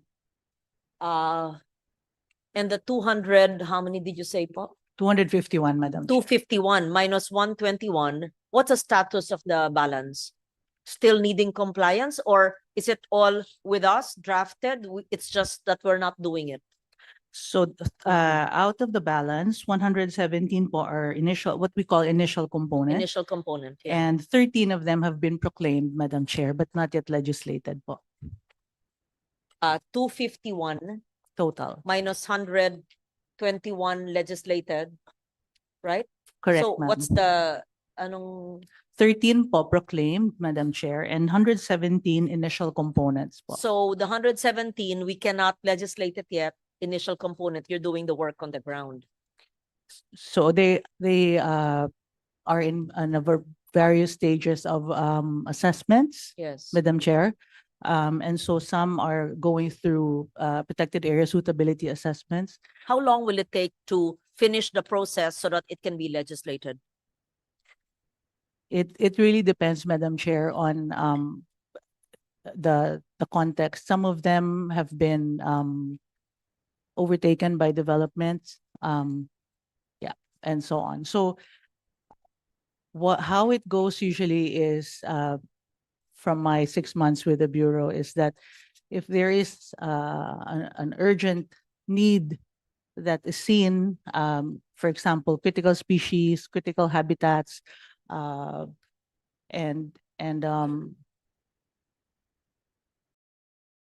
further investigation into something that is an initial component, then the Bureau looks into it.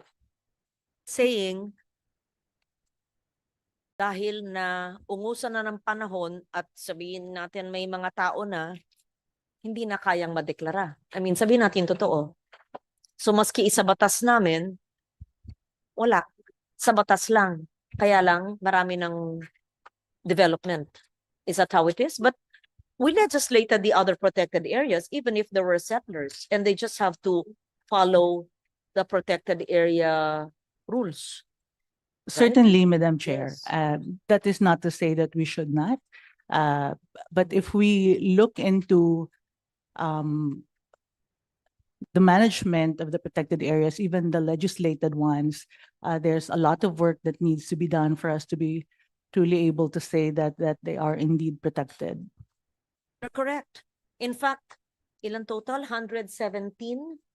Kasi, Mr. Chair, all we have are lists. But what we need to do is have not just the list, but the actual state of the nation, state of the protected area in terms of biodiversity, what are the challenges, to be fair, the good news as well. Sinong matino ang PAMBI, anong magandang ginagawa, ano yung may challenges kasi may informal settlers na o kung ano man ay nung na-declare natin, yun. So, that is for the declared. And for the undeclared but in the process, ganun din. So, sana ganun ang presentation nyo. Parang, I want to have i-earmark ko yung another hearing for the protected areas because otherwise, maho-hostage man yung budget ng iba. Another hearing for the protected areas. Like what happened to Bohol in the resort in the middle of the Chocolate Hills. Yes. Yes, Madam Chair. Madam Chair, Yes. as you pointed out, the protected areas cover titled lands as well as those that have been declared alienable and disposable before the legislation. And so in these areas, one really has to face with the challenges there. Because on the other hand, the private owners, their concept of ownership would therefore be one that allows them to utilize the land as they see fit. And on the other hand, the concept of protected area allows government to intervene in the activities that are going to be carried out in the area. But if, for example, one has a town that is 80% of its urban population falling within a protected area, then one can realize the extent of the challenges. Because to expand their kitchen or have improvements, they will have to get the clearance, and this by itself can actually take up the time of the people who will have to verify the proposed improvements and give the necessary permits. So that's the challenge we have with respect to this. When we say protected area and the legislated 121, it does not mean naman na wala pang tao, na walang settlers, na walang habitation. It just says that we need to protect the ridge to reef in that area. And even if there are, and I do not think at 121, meron pang bakanting lupa dyan. Hindi naman. All we're saying is that it needs to be protected. So there must be policy intervention so that those living in that area or working in that area must be advised that this is a protected area. So matuto kayong gumalaw at hindi dapat intrusive or extractive ang mga activities dyan. Hindi naman sinasabi na ano yan Adam and Eve na walang tao dyan. Hindi ganun. So even if it's more difficult because there's regulation, di matutong sumunod. May regulation. Are you saying, Secretary, that because nauna na ang mga tao, we cannot declare it a protected area anymore, even if it needs to be protected? All the more we should speed up the assessments and legislate it. We're not taking away the land because marami dyan titled land. No.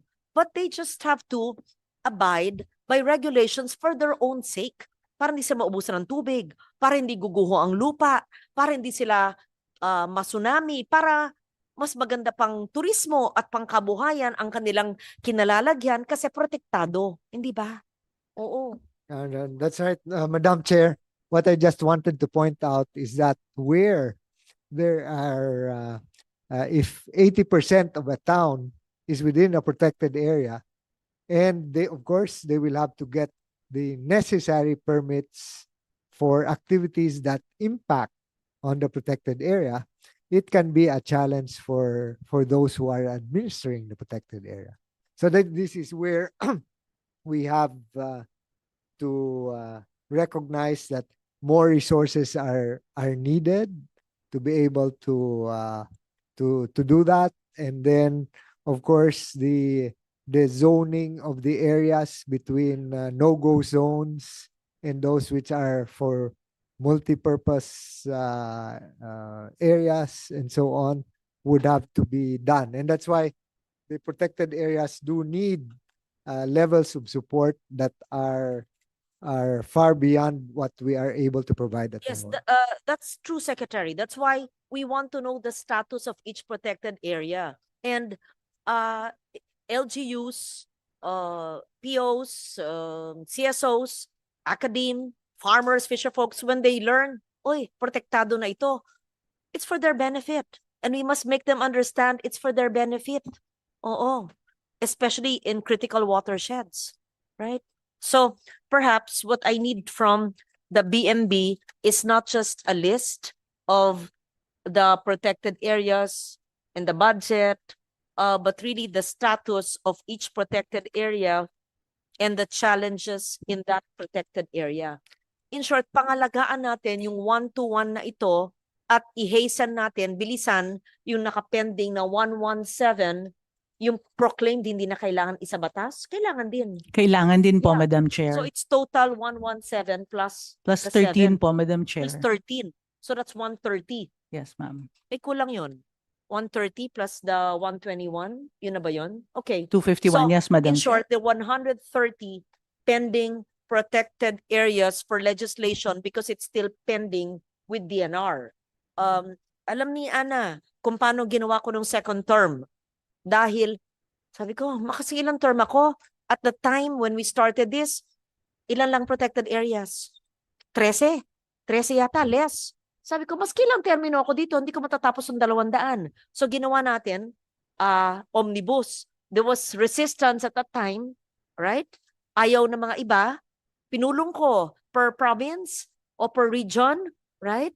And then eventually, then there was a legal aspect being cited, hindi raw pwede omnibus, etc. Anyway, we went through it and we passed it. Yeah, when Senator Villar was a chair. So that's very good. So now, maybe this 117, yeah, ano po yung timeline para matapos nyo? The proclaimed, should the proclaimed not be legislated para mas strengthened? They still need to be legislated, Yes, Madam so Chair. the 7 can be legislated na may proclamation. So sorry, Madam Chair, the 13 that have been proclaimed can 13. readily mature into a legislated PA. Out of the 117 po, if I may be allowed to continue, Yes. 107 po have completed what we call the Protected Area Suitability Assessments, or PASA, and 52 of these 107 are what we may call low-hanging PAs for endorsement to Congress po. So that's where we are po today. Please submit it to us, Yes, ma'am. 52. And then give us a status of the pending ones. Yes, ma'am. Will And the do, Madam timeline Chair. of completion and the proclaimed have to be legislated. So, ready na yun. Kasi pinoclaim na siya. Pag pinoclaim siya, ibig sabihin, tapos na siya. So, it's the completed assessments and the proclaimed Yes, ang pwedeng i-legislate po. yes, Madam Chair. It can be INIPAS 2, right? Kasi yung ating ginawa, ano ba yun? No, it was NIPAS, and then we have the INIPAS and whatever we call that. It's so another expanded, right? While the challenges of the existing NIPAS is here, I'm sure mas maraming challenges because growing population, at least may semblance of protection. Alam nila, sige, may batas na, okay, susunod tayo, okay, at least ang basura wag lang itapon sa ilog o sa dagat o single-use plastic, hindi. I-martial law natin, war on waste, at least in the PAs, right? When you say martial law, I use it very, dictatorial rule, martial law on waste. On waste. War on waste. Yes, so whichever's the term. I hate to use those terms, but kailangan kasi ganun talaga sa kalinisan at kaayusan Kung hindi kakalbuhin ang bundok at saka puputulin ng mangroves at puro plastic na lang. Kasi pag panong habagat kita nyo, maski malinis ang sa harap mo, puro na lang plastic gawa galing sa ibang lugar. At ang hirap maglinis kasi susunod na araw, ganun na naman. Lahat ng plastic. No, we're killing ourselves. Yeah. Okay, continue please. Thank you. Yes, Madam. So for the budget that has been projected on screen, here are the following activities, major activities in protected areas under the category of protected area management and development. So there's habitat protection and monitoring, wildlife protection and enforcement, resources assessment, ecotourism development where applicable, rehabilitation and enhancement of degraded areas, protected area office establishment and maintenance.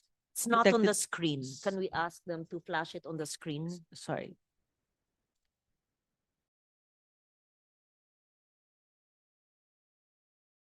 That BMB is giving us. Do you have that? Do we have it in the it's a script that I have, Madam Chair. Sige, pakibasa po ulit para maliwanag. Okay. Oo. So under protected area management and development, here are the following headings accounted for by the budget. So there's habitat protection and monitoring, wildlife protection and enforcement, resource assessment, ecotourism development where applicable, rehabilitation of degraded areas, protected area office establishment and maintenance, Protected Area Management Office operationalization, as well as support for the Protected Area Management Board, sustainable financing, community partnership, and activities for other NIPAS priority areas. So I think, Madam Chair, if I may, the more significant figure is if we were to divide the budget over the number of hectares of our protected areas, that would give us a number to start with. And it's, if I'm not mistaken, it's somewhere in the order of around 290 pesos per hectare per year for our protected areas is what the budget comes down to. And so to the point of our Honorable Secretary earlier, there is alignment definitely in the need for more protected areas, as well as a call for support for resources for us to be able to accomplish all these things that we have set out to do.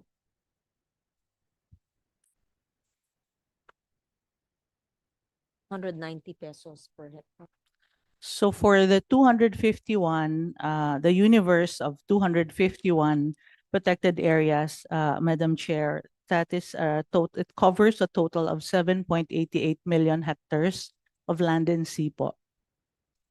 4.59 million Sorry, hectares of 7.8 88 million hectares, Madam Chair, of PAs, of PA, land and land sea. and sea, Yes, Madam from Chair. our legislated 1-to-1. For 251, ma'am. For all all the na. 251. Assuming that Oh, yeah, that the area of the initial component will not change. 7 million hectares of land and sea. Yes, Madam Mm. Chair. Oo. Do you have the delineation of land and sea? For land, Madam Chair, 4.59 million hectares of land area is within protected areas, and that accounts for 15.29% of the total land area of the country. Is this 4.59 M part of the FMB count of 2.2 million or the 4.6 million or both? Sakop na ito, itong 4.59. Kasi 4.59 of the 7.8 MPAs is the land. So I would assume those are forests. Are those forests part of the 2.2? And others are part of 4.6?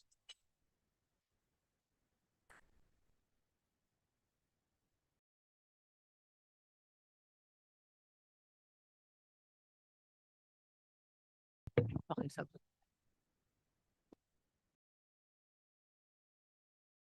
so okay, land cover and land use are different. So we have, for example, within PAs, actually alienable and disposable land. And yeah, It's not correct to, because marami nga dyan, may settlers, land use, etc. So maybe what you need to make us understand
for example, it most of the time carries the seeds of its own destruction.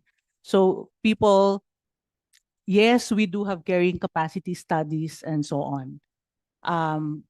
But always we caution against over-tourism. So for example, ang isang dive site po, depende sa size nito. Kung mag-aalaw ng 100 divers per day, kinakailangan pong isaalang-alang ng Protected Area Management Board kung ano yung impacts nito.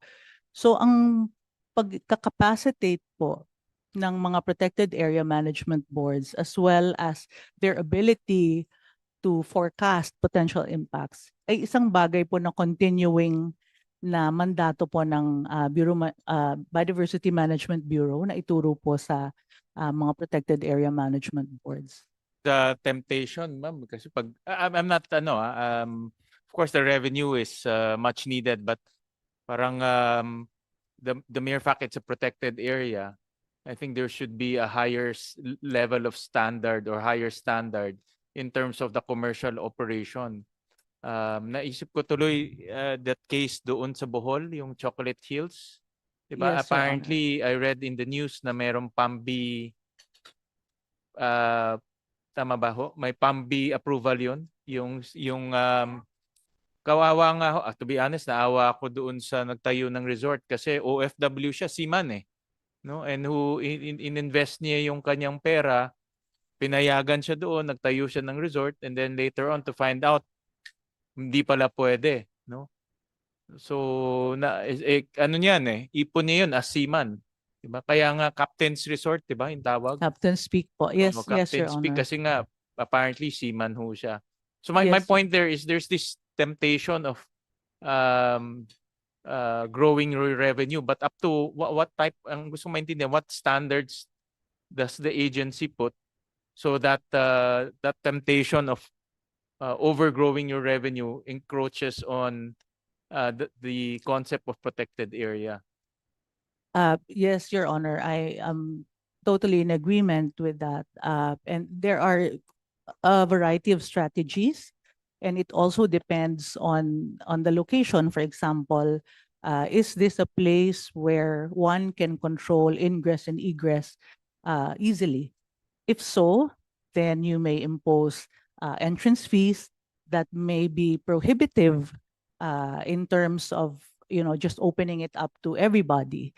But the downside of that, Your Honor, is that pwede namang sabihin na ang isang protected area ay anti-poor kapag masyado namang perceived as expensive. So that balance is something po that a protected area management board has to come to terms with. At tunay pong hindi ito madali kasi if you're talking about tourism in particular, kailangan po ninyong isipin na hindi masyadong friendly sa tourists yung kada punta mo sa isang lugar may maniningil sa inyo. Hindi po ba? And that's also a temptation. Let's say, for example, it's a site that has a trekking site, a dive site, etc. The idea in tourism is that mas mainam siguro kung minsanan pong singil that should cover all the needs of these possible activities that will have impacts on sites. But the temptation, like you said, is such that they could segregate these activities so that everyone collects from everything. And when that happens, it's very anti-tourist friendly.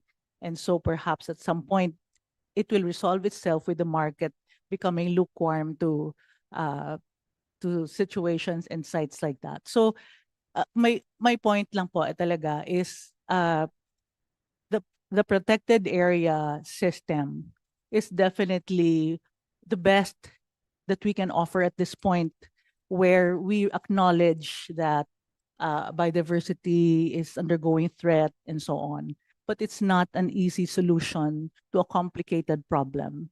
And so for us to be able to respond to itong iba-iba pong mga challenges sa iba't ibang mga lugar, it could be tourism, it could be energy, it could be extractive activities, ay kinakailangan po talaga na ibayo ring galing at lakas ng loob magmumula po sa DENR para po magampanan natin ito ng mahusay. Ano lang yung lessons lang from that Bohol experience? Kasi I read that may approval secretary ng PAMBI yun eh. So it's in short, it's a legitimate facility.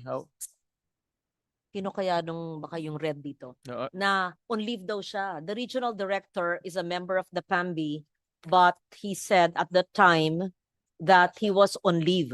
But it was the barangay captain, I think, who took over. yeah. And Sino ba sa inyo yung regional director nun? Region 7? I think he is on. Oh, hindi naman leave, niya ka. But On leave siya nun. yeah, but Oo. Madam Chair, the PAMBI is only chaired by the DNR Regional Executive Director, but the membership is from the local government units. So one can see that there can be a difference in perception about where to place the balance. Be fair, binigyan ng PAMBI clearance yun, no? Yes, that's right. So, Mr. Yeah. maybe At may And titulo ba it's yung lupa? titled, it's alienable and disposable. wala ko kasi OFW yun eh. No? Ano, nakasara yung resort ngayon? A cease and desist O doon siya order nakatira? was Bahay ba niya? was Doon siya issued. nakatira? I think Dinemolish na? demolish. Yun na nga ang hirap. Tama ka. Mm. Nakakaawa, pero sobrang binash yun. Grabe. Pinag-ipunan, binigyan naman ng PAMBI. May titulo ang lupa. May business permit. Tapos, may netizen na tuklasan yun. Kinuyog. Di ba kawawa Yeah. rin? That's Ay, why, Madam Chair, Ilan pa kayang ganyan? I think even the public's perception of what is a protected area. So I think, yes. The point So- I'm trying to make, Secretary, kasi when you say protected area, parang you're but if you see there's a significant revenue, no, 1.6 billion pesos. It's just we just have to be mindful of the standards, the carrying capacity, the objective. There's always this temptation of to grow Pa-definition your of terms mo revenue. kaya para on record, ipa-definition of terms natin sa BMB. Ano ba ang protected area? Tayong gumawa ng batas eh. Principal author ako eh. Sige, ako mabasa, kayo na. Isimplehan nyo, ano ang protected area ayon sa batas na ating ginawa? Ipaliwanag po nyo sa simpleng pamamaraan. Hindi po ibig sabihin na walang tao, hindi ibig sabihin na puro gubat, hindi ibig sabihin na walang komersyo o trabaho. Yun. Ipaliwanag po nyo para maintindihan nila. And to be fair, may mga may titulong lupa. May mga may negosyo. Oo. Yes. Oh, for the sake of our chair, first time siya umupo sa hearing. Oh, yes. May mga highway. May mga supermarket. Hindi siya. Oh, walang protected area na walang tao. Diba? Siguro po Tubataha. Tumataha, Walang may nakatira. tao. Merong bantay, merong station. O sige, Opo. paliwanag po nyo ang protected area in simple terms para maintindihan ng lahat. Galing Mad- yan sa Biodiversity Management Bureau para siguradong tama. Oh. Madam Chair, sorry po. Bago po ako pumunta sa pag-define, nais ko lang din pong dagdagan na yung sa Tanyon, hindi lang po ito tourism ang kanyang source of revenue sa Tanyon Strait or Tanyon Protected Landscape and Seascape. Ang pinakamalaki pong source ng kanyang income din ay sa NGCP, so transmission lines po. Submarine cables. Sige, so Define, make sure maingat kayo sa definition, ito ang magiging template basehan ng future discussions. okay. Even the chair, imagine thought na bundok lang yan o islang walang tao. Hindi milyon-milyon ang populasyon ng mga protected areas. Sige, BMB. Siguro po hindi masyadong eloquent dahil I'm kind of stumped at the moment. But I will attempt, and siguro po disclosure lang din, I am someone who actually lives in a protected area. So I do know from Saan experience, po yung protected area nyo? po ako nakatira Saan po? sa El Nido po. Ay, very nice. Beautiful. Yes, Madam Yes. Chair. Of course. Is the whole El Nido only part of it is a protected landscape, right? Majority Seascape. po, ito ay managed resource protected Yes. area po. I live in a protected area in Pandan, Antique, Northwest Panay Peninsula. There are two towns of Antique, Northern Antique, Libertad, where our PAMBI office is, I think. Yes, and Pandan, and Aklan, Buruanga, Malay, Nabas. So we both live in protected areas. That's why ako yung kapitana doon na nagpupulot ng plastic strict. Kaya nga, paliwanag po nyo ang protected area at sabi nyo, strict zone, ano yun? Strict protection zone, ipaliwanag nyo, ano yung isa? Strict Multiple protection use zone po. Ah, Multiple use zone. para sa edukasyon ng lahat at para ma-refresh din ako at para din sa ating pagtrato sa PA na malawak na alam natin. Ayun, sige. Yes, Madam Chair. So, Sandali. okay. Gagawa tayo, kaya ito ha. Nung pandemya, meron akong webinar ng protected areas. Bubuhayin ko yon. At dapat lahat ng legislated at hindi, 251, kasama ang mga PAMBI para sa webinar at i-open natin yung Facebook para lahat makakaintindi ano ang protected area. Tapos yung mga challenges sa protected area, yun, pwedeng sumbungan. Kung meron yung sumbong sa Pangulo tungkol sa mga DPWH, ito, sumbong na mabuti at yung hindi mabuti. Mabuti yung mga mabuting gawain na pwedeng i-replicate kung sa El Nido, pwede namin sa Antique, anong matututunan, ganon. At yung mga masama na challenges o paano natin lutasin, hindi para manira ng kapwa, kung hindi para lalong mapahusay ang pag-protect. So we will revive the, we had that, what do you call it? Protected Areas webinar. Basta this was during pandemic. Oo. Yeah, we had several episodes. Oo. Anyway, please proceed. Ako na magde-define ayon sa batas ko. Ay, hindi sasagot po ako, ma'am. Hindi, gusto ko lang Give sabihin it a to. try. But no, that's okay. Ikaw yung layman or maybe there's Section 3 of RA 11038. Protected area refers to identified portions of land and or water set aside by reason of their unique physical and biological diversity and protected against destructive human exploitation. Yan. Sige po. So, explain it further. So siguro po, Madam Chair, thank you for that. And I'm also looking at the same definition. Perhaps we could just add a little bit to mention that there should be provisions for sustainable development, for lack of any other term at the moment. But a portion that acknowledges na kailangan po nating gamitin itong services na pinoprovide ng mga protected areas. Because when we say, for example, protect against destructive human exploitation, there is like already a presumption of by just mere presence or doing something there, it's already considered under exploitation. So perhaps we could add a little bit about responsible use or sustainable use, or whatever the applicable term may be, but also to highlight really the word enhance, because this is also, which you mentioned, this is also something that is not usually talked about.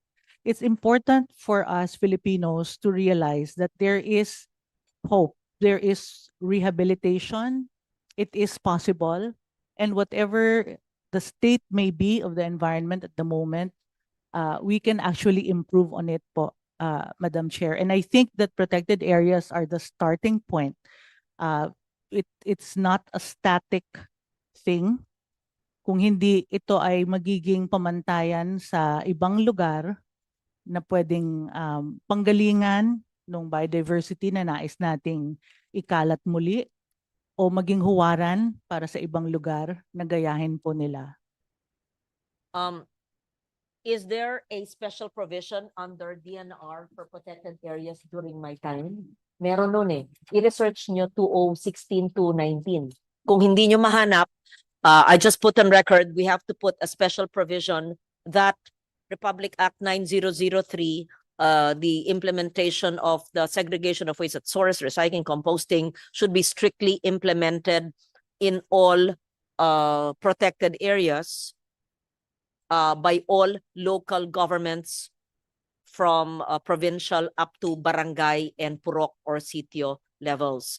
And then we should also include that all protected areas must mandate that LGUs must do their own biodiversity mapping if they live by the coast or in mountain areas or in wetlands or in basta kailangan meron silang biodiversity mapping para alam nila ang kanilang poproteksyonan.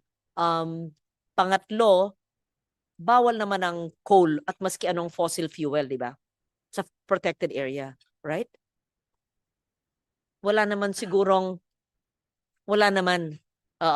Yeah. So there should be no coal plants in any protected area. We'll put that, So anything that we put as a special provision in the GAA will be a law because the GAA is a law, at least for that year. And I hope it will be carried forward. I used to put this in previous GAAs, but then I'm no longer the chair, but now back here. So sorry, we'll be stricter. And whatever else you think should be included.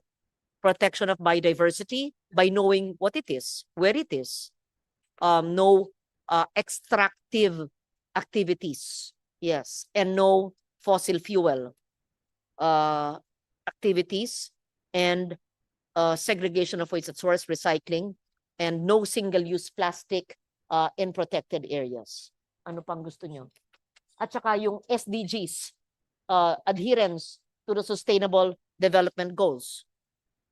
O yun na muna. Okay. Yes. Yes, Madam Chair. Okay. Next. Tapos na po kayo sa budget nyo? So, You were supposed to hindi pa give po. us.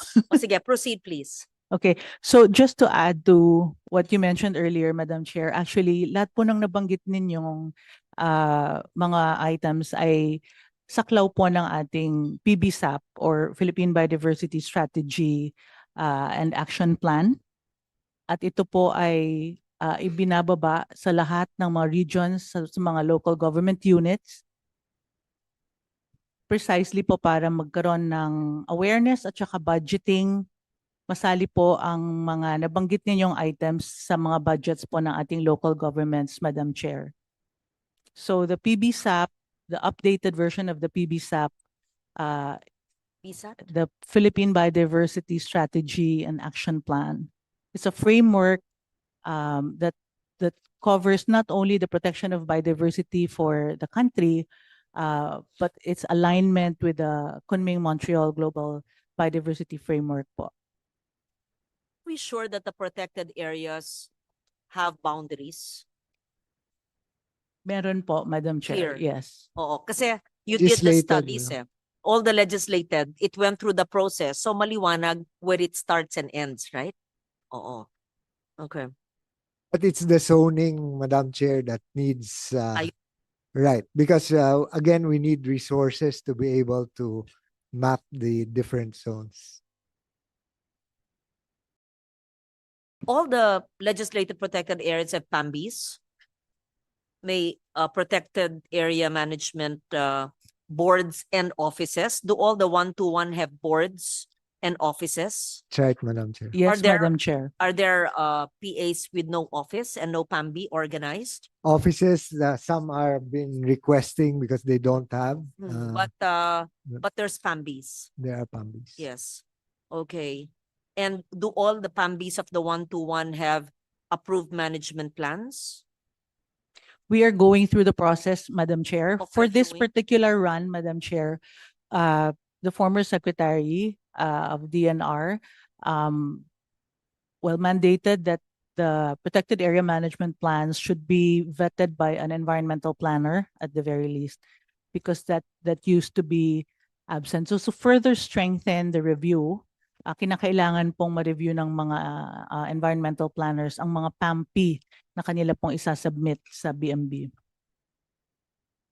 all the 121, do all of these have confirmed encroachment or illegal occupants? Yeah, I think so. Okay. So, yes, Madam Chair. Yun na nga. Yun na nga. It's an issue that cuts across all the protected areas.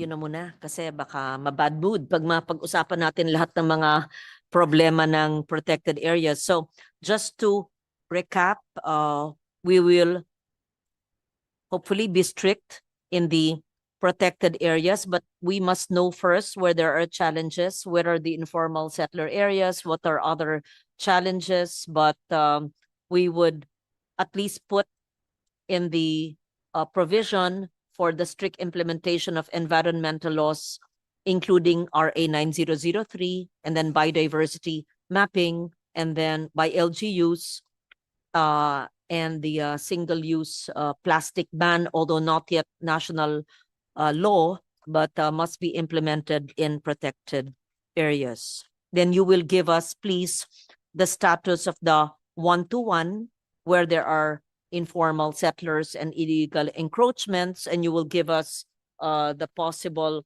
filing of the balance of the 251. You said more than 50 are ready to be filed, so we would be happy to do that for you. Yes, noted po, Madam Chair. Thank you. Mm-hmm. Okay. Thank you, BMB. We proceed to the third program.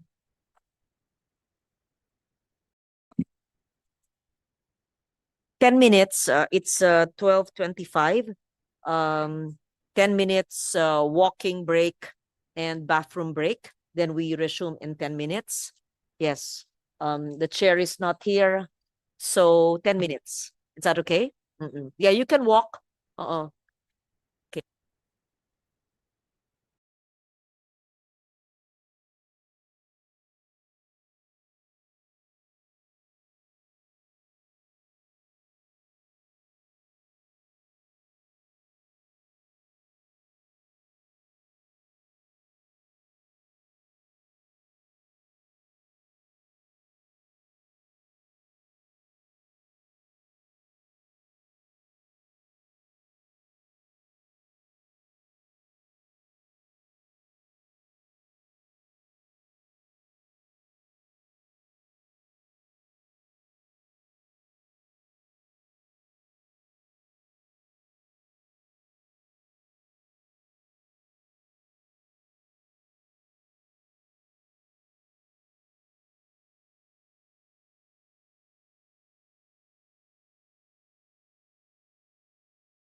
and to have a bite.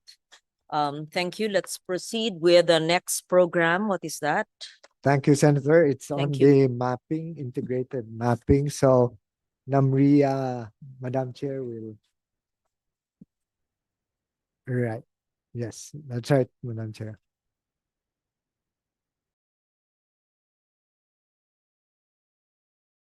Is Administrator Chanco there? Yeah, is there.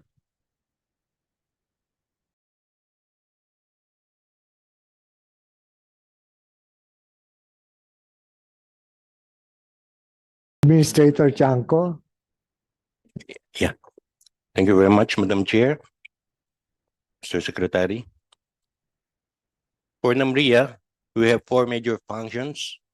First of which is hydrological survey, hydrographic survey, and nautical charting, and this includes maritime delineation and the delineation of our national territory, among others. Maritime delineation. Yes. Ilan yung 32, ano yung ating coastline? Ang ating coastline, 36,289 kilometers. Is that correct? Yes, Madam Chair.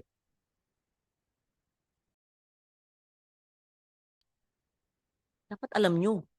O yun, Yes. yun ang opening statement nyo. Sabi nyo, measurement of coastline. O di sabihin po nyo. Sige. So tama ba? Kasi baka mali yung binibigay sa akin ng mga yan eh. So 36,289 kilometers. Tama ba ho?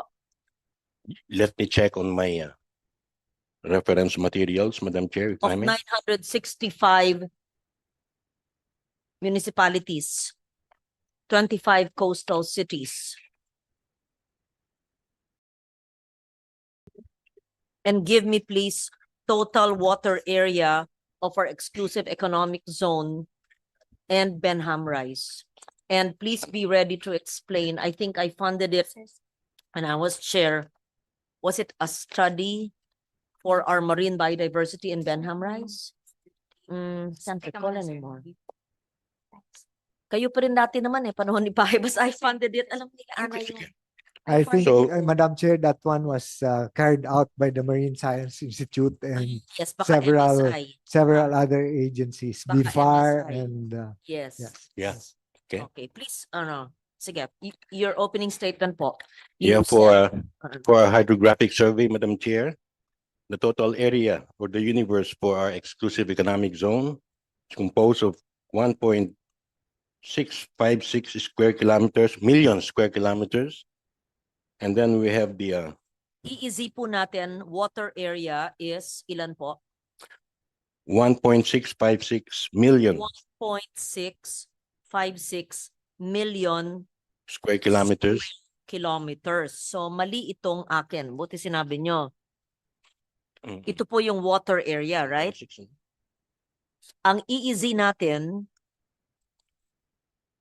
Yun po ang EEZ natin. 1.6. Bakit Yes. sa akin 1.9? Saan nyo kinuha to? Source nyo. Correct nyo. Kanino? UP Visayas. Okay. So iba ang UP Visayas, iba ang Namria. Nasaan? Sa inyo po, 1.66 kilometers Yes, Madam Chair, that's correct. ang ating EEZ. Square kilometers? is Square it? kilometers. Sa UP Visayas po, 1.6. Malaking diferensya. Yun ang papaniwalaan ko. Siguro, Namria. Oo, Yeah, baka hindi sila, ewan ko, saan nila nakuha yan. Alamin niyo kung saan nakuha na UP Visayas. We are the ones conducting the survey. Yes, opo. So, does this already include Benham Rice? Not yet. Yes, Your Honor. Madam Chair. So this would be our exclusive economic zone, including Benham Rice. Yeah. Madam Chair, only correct? part of Benham Rice is within the EEZ. The others is extended continental shelf. Okay. Yeah. So I'm glad you mentioned that. So what is our total water area? Our EEZ, which is part of Benham Rice, and the extended continental shelf of Benham Rice, which is not within our EEZ, pero sa atin ang Benham Rice pa rin, di ba? Ano po yung total nun? We have the archipelagic waters, ports and littoral areas totaling 586,485.07 square kilometers. So we're just getting the total of these two. Nasa. Yeah. 2,200,000 square kilometers. That's the total area for our water resources. That would include our exclusive economic zone and Benham Rice. As the good secretary has said, yung Benham Rice po kasi include areas within the exclusive economic Yes, in the zone extended and continental the extended shelf. continental shelf. Opo. Yung extended continental shelf po natin is 13.5 million hectares. First, our exclusive economic zone, ayon sa inyo, ay 1.9 or 1.6? 1.6. 1.6. 56. Okay. Hindi 1.9. So erase yun, ha? Yes.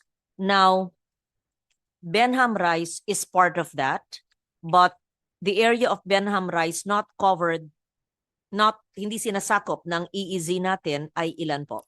13.5 million hectares. 13.5 million? Hectares. Kasi iba-iba eh. Iba, So 100, just multiply it by 100. hindi, kasi yun. iba sinasabi natin, yung 1.6 million hectares or square kilometers. Yeah, Kasi so square kilometers, tas mag-hectares kayo. Okay, so just po. multiply it by 100 to get 135,600 square kilometers. Let's use na lang square kilometers. Sige po. Okay, So Madam Chair. 1.6 million square kilometers ang EEZ. And this covers part of it includes part of Benham Rice.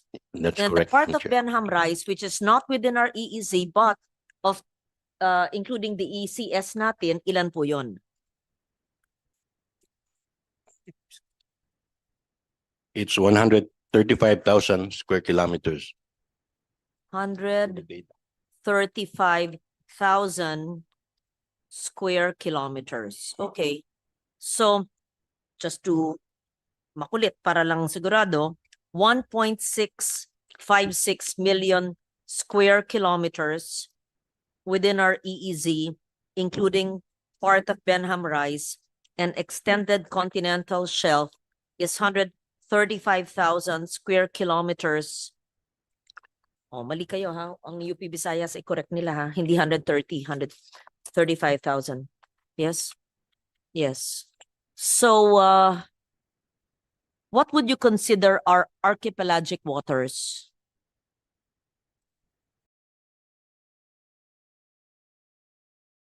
Archipelagic waters or waters within the baseline has a total of 586,485 square So kilometers. 586,485 square kilometers pa rin po.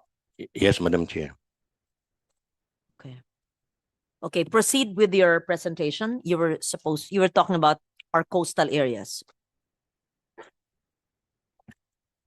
These are the activities within the first major function of NAMRIA, which is on. Flash dito eh. Are you reading something from the screen? No, Oh, kasi nga yun, dapat bawat program meron kayong fina-flash para maliwanag. Sige, we will listen.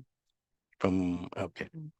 And then the second major function which NAMRIA has, What's the first one? Measuring. hydrographic survey, maritime delineation and nautical charting. Okay. Yes, Yes. Madam Maritime Chair. delineation, not just knowing our land area sa sea, which is, our land area out to the sea is ilan yon? Ito yung 1.6? No. This is the water area. So what is the land area? Exclusive economic zone po yun, Madam Chair. No, easy natin yung 1.6. Yes, So, yes, Madam ano Chair. yung inyong water delineation, what are you delineating? We delineate the maritime zones. Maritime zone? So, Oh. 12 nautical miles from the baseline is what we call the limits of the territorial sea. Mhm. Then 24 kilometers square nautical miles from the baseline is called the contiguous zone. 200 nautical miles is called the exclusive economic zone and continental shelf. All of these, when you say you delineate it, you measure it, what does it mean? What do you mean you're delineating it? We survey, Kayo ang taga-sukat. yes, Opo. Yes. yes, Madam Chair. So we have 4 multidisciplinary vessels to complete the table survey, which we do. And then we produce a map or charts of this particular activity. What do these maps contain? The bathymetry, yung depth ng water column, yung mga hazards to navigation, electronic navigational charts, which is used by the shipping industry for safety of navigation or safety of life at sea. So, pati po yung ating national territory, we are the ones delineating the same.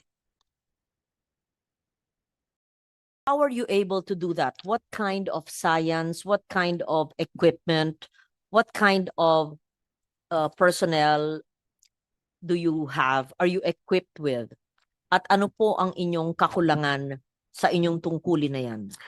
We have 4 multidisciplinary vessels equipped with all the survey instruments, foremost of which is the single beam and multi-beam echo sounders. Ito po yung nagme-measure ng ating karagatan, yung water column, yung depth, among others. So by the use of sound waves na susukat po natin yung lalim ng dagat, na kakapag-produce tayo ng what we call as topographic map of the seabed. Topographic map Of the of the seabed. seabed. Do we actually have that? We have a Yes. topographic map of the seabed of the whole water area. Yes, Madam Chair. Actually, ito yung bathymetry. You call it? Bathymetry. Okay. Spell. B-A-T-H-I-T-Y. Bathymetry. B-A-T-H-Y-M. Bathymetry. Bathymetry. Okay. We have the depth from surface to the seabed, Yes, Madam Chair. That's right. and you have the delineation of our EEZ. Yes. And what else? What else are the information that can be useful? The You said the hazards. navigational hazards for the safety of navigation of our vessels, not only domestically but including those from other countries. So yung terrain po na generate natin, also the ports and harbors, tayo po ang When you say the terrain of land or the terrain of the seabeds? both.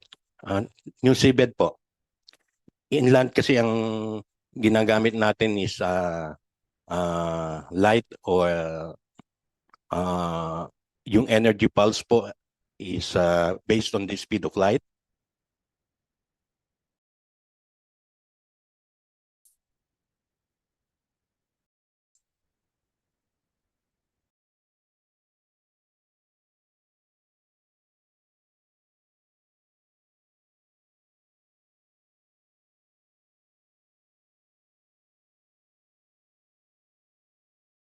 So sa pag-measure po natin ng elevation ng terrestrial resources, we use the speed of light as basis. So magpapawala po ng light pulse, and based of the speed of light, which is 300,000 kilometers per second, we are able to compute the distance from the sensor to the ground. Knowing the speed of light and the time difference between the emission and the backscatter, mako-compute po natin yung distance from the sensor to the ground. Doon po natin nakukuha yung elevation data. Pagdating naman po sa dagat, ang ginagamit natin ay sound waves, sonar. Ang speed naman po ng sonar, ng sound waves ay iba-iba. Depende sa medium. Sa air po, ang speed niya is Mach 1, 1,200 kilometers per hour. Per hour po. Pagdating naman sa dagat, it's much faster at around 5,400 kilometers per second. So, knowing the time difference between yung pagpapawala natin ng sound waves and yung pagsalo and the speed of sound in water, which is 5,400 kilometers per hour, mako-compute po natin yung distance from the echo sounder to the bottom of the sea. Sige po. We can have our different sessions so that you can explain to me the process. Who are the primary users of the information that you have? Pagdating po sa In maritime, government, who do you share your information with? Philippine Navy, Maybe. Philippine Coast Guard, Okay. PBOX, Pag-asa. UP Marine Science. Yeah. Oh, why do Mm. they have different figures? Yung sinabi ko pala sa inyo ay galing sa UPMSI, hindi Visayas. Oh, that I don't know, Madam Oo. Chair, honestly. So, LGUs, how will they benefit from all the NAMRIA data? Yung mga fishermen po natin, Yes. How uh, do you translate that onto something that can be used by our fisher folks? How do you nagre-request po, translate the science into something that would be climate adaptive? nagbibigay po tayo ng mga navigational charts sa kanila, mga bathymetric charts, and so on. Yung municipal waters po, tayo rin na nagde-delineate. So 15 kilometers from the baseline, considered na municipal waters yon, in particular LGU. Tayo rin po ang nagde-delineate niyan. 65, is it? Ilan LGUs are there coastal? Coastal LGUs. Is it 65 of the 1,600? Ilan ba? I said it earlier. 930 coastal municipalities, Madam Chair. O mali din. Ilan po yung sa inyo? 930, Madam Chair. Oh. This is from UPMSI. Magkasundo, kasi ang government info kailangan isa lang. Ito nakalagay 965 coastal municipalities and 25 cities. Ano po yung sa inyo? 930, Total na yon. yung po ang Cities and total. municipalities. Oh, that's a big difference in numbers. Ayusin nyo, make sure MSI has the correct numbers because I would assume that you have the data, right? Oh, hindi pwedeng mali-mali ang UP. Oo. No, I put this on record and I hope that you can share your information, yes, with the Navy, with the Coast Guard, DILG for all the coastal LGUs, right? And then BFAR for the NDA for the fisher folks. Actually, Madam Chair, tinutulungan lang natin ng BIPAR. Sa kanila yung function nito, which is the delimitation of municipal waters. But technically, tayo ang gumagawa para sa kanila. Yeah, so you just help them because it's a Yes, bureau ma'am. with small resources. Yung is there an ocean task force Ocean, that former Secretary Loizaga created, but it's very new, and then she's no longer with us, but I hope the good secretary Yeah. would understand its importance. Can you kindly brief me more? Is it under NAMRIA? Who is in charge? And is NAMRIA? Yeah, NAMRIA should be part of it since they delineate our water areas. well, Yes.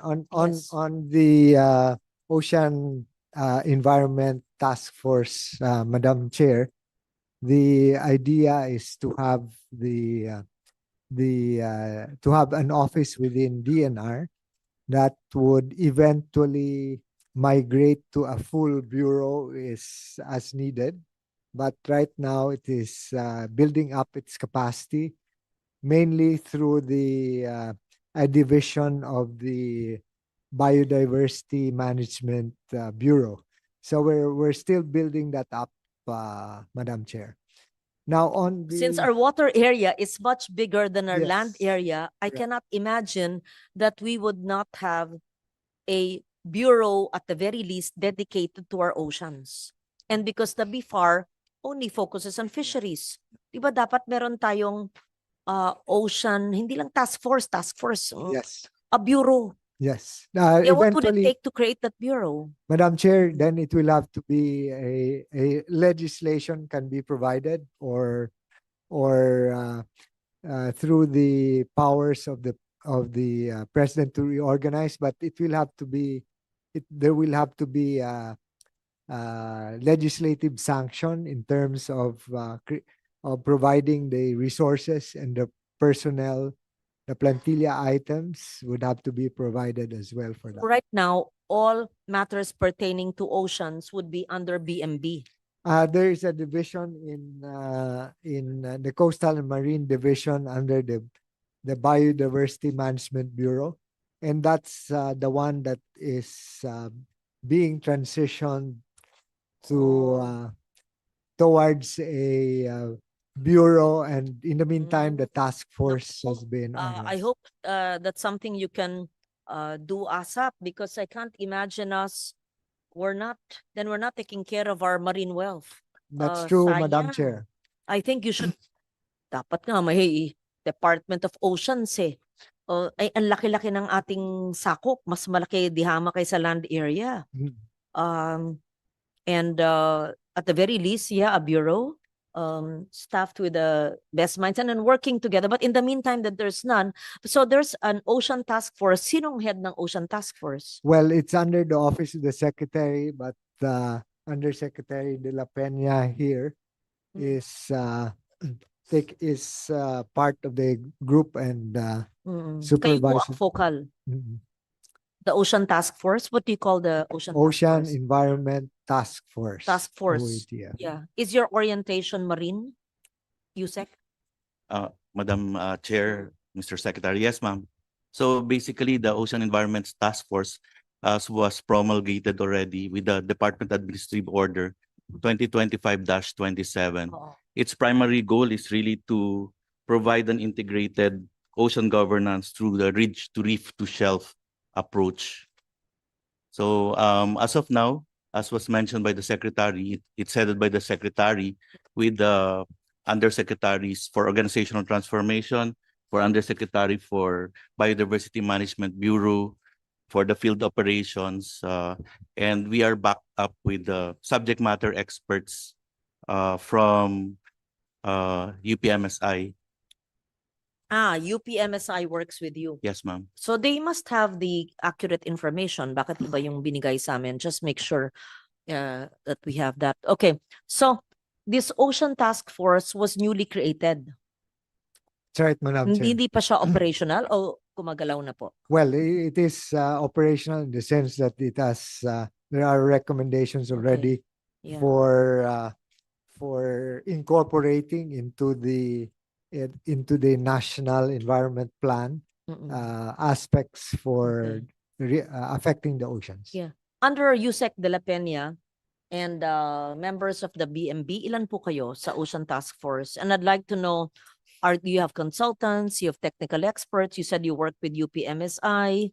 How much, since bago lang kayo, I just want to understand. Yes.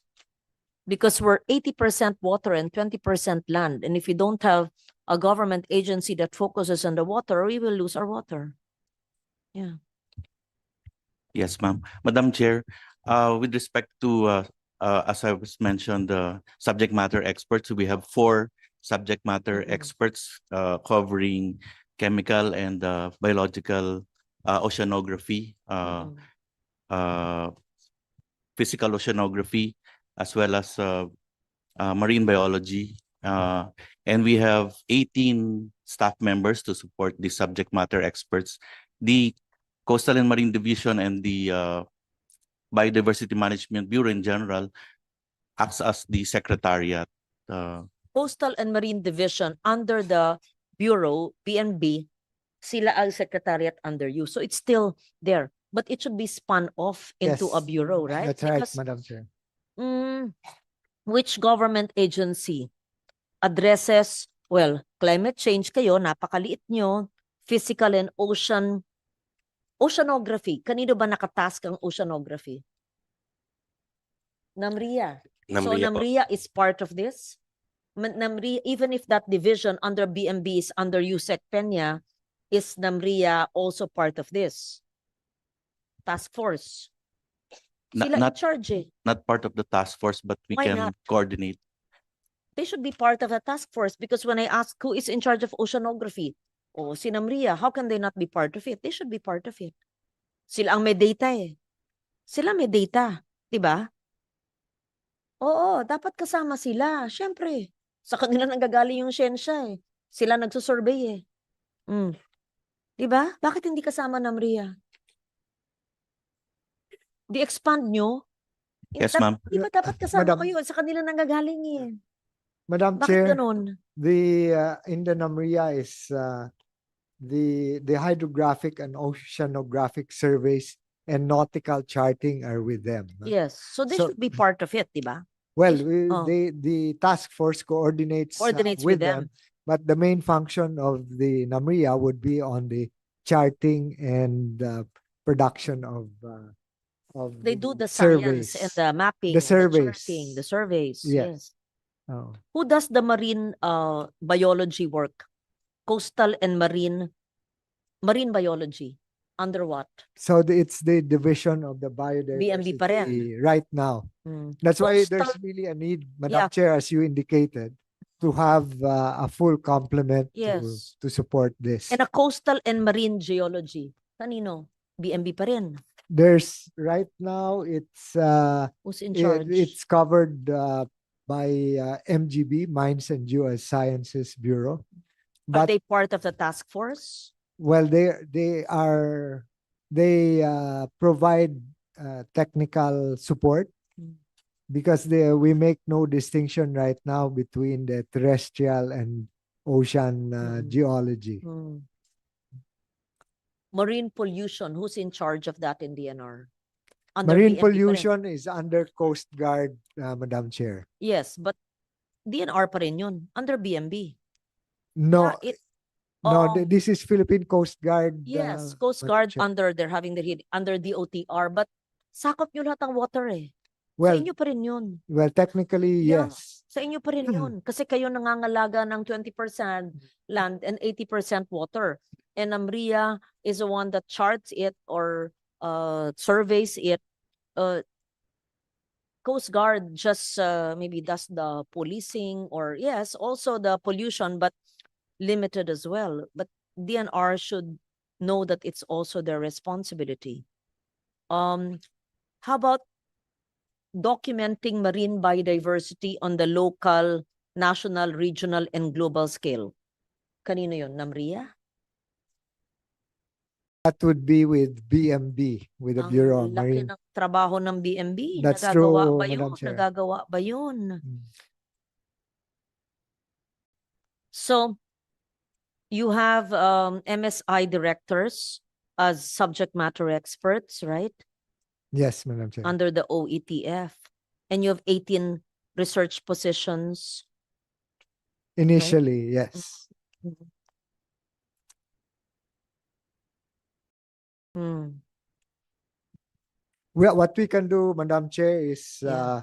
we can discuss later and submit to you what would be the ultimate goal or program for transforming this from a task force to a bureau.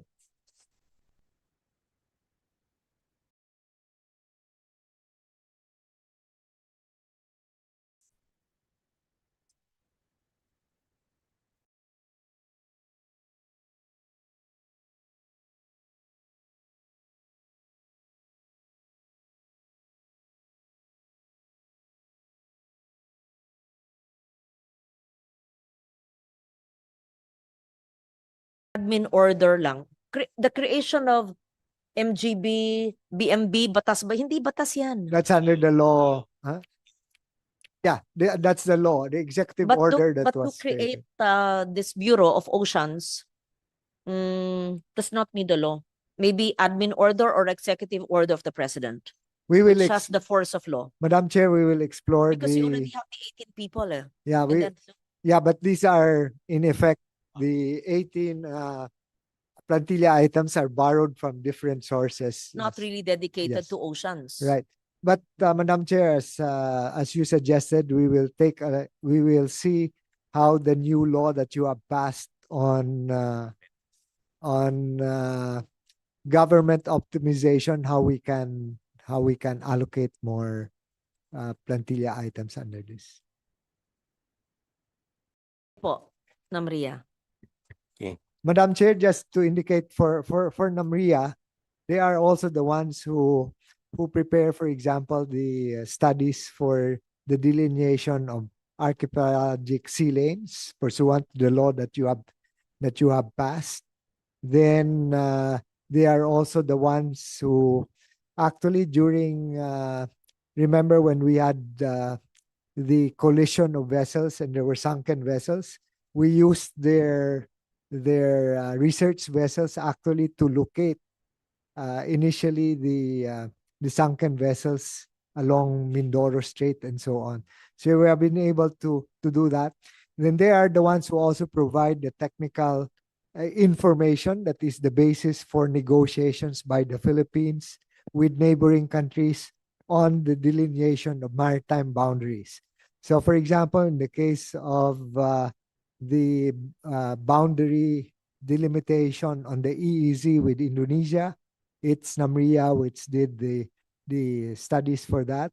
And then on the Benham Rice, again, the technical work was done by NAMRIA there.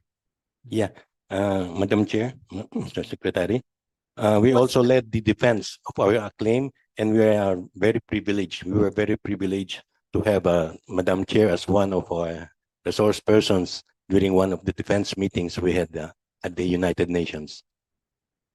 Taon yun? 2011, Madam Chair.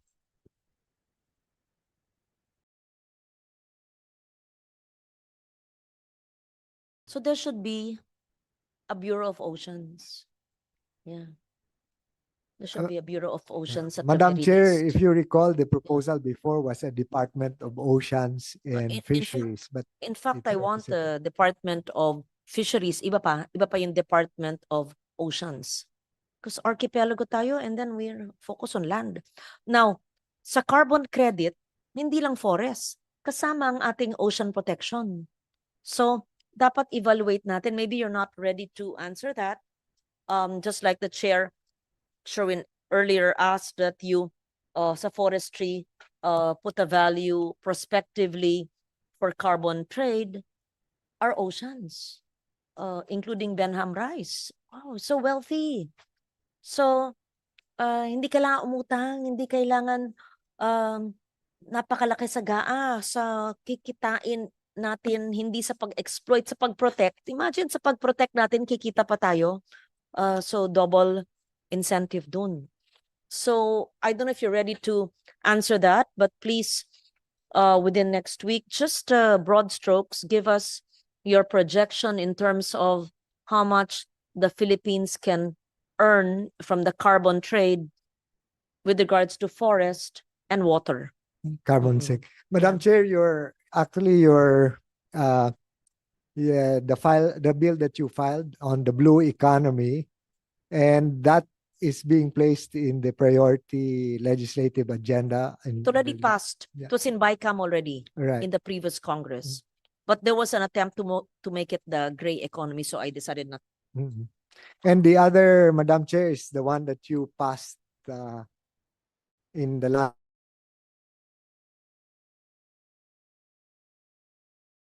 Congress, the depend government to national account.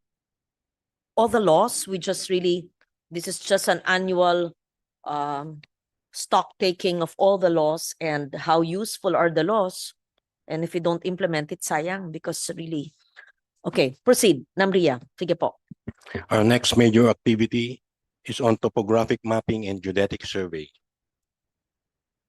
This is where we produce the topographic What's maps, AGS? active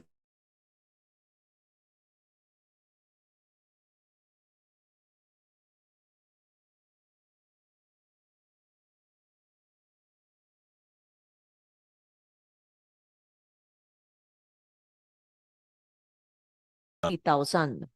different Okay. scales po. Ating napoproduce different scales of topographic maps. What are the violet areas? Pardon, Madam Chair? Yung violet, what are the violet and the green areas? Ano ibig sabihin po ng violet The base maps. in your maps? Ano ba yun? May violet, may green. What does it mean? The violet areas represent the target areas for 2026. Target for what? For mapping? Yeah, Madam Chair. And the green? The green are what we have accomplished so far. So by 2026, you would have completed the whole archipelago? Oh, not yet, Madam Ah, Chair. yung puti, yung gray, is it beige? Wala pa yun. Yung pang wala, Madam Chair. Palawan is not yet mapped? Actually, naman parang ng lahat, Madam Chair, but that ina-update lang natin. Can I see the page before this, please? Yun. So, established and maintained, surveyed, benchmarks. Okay.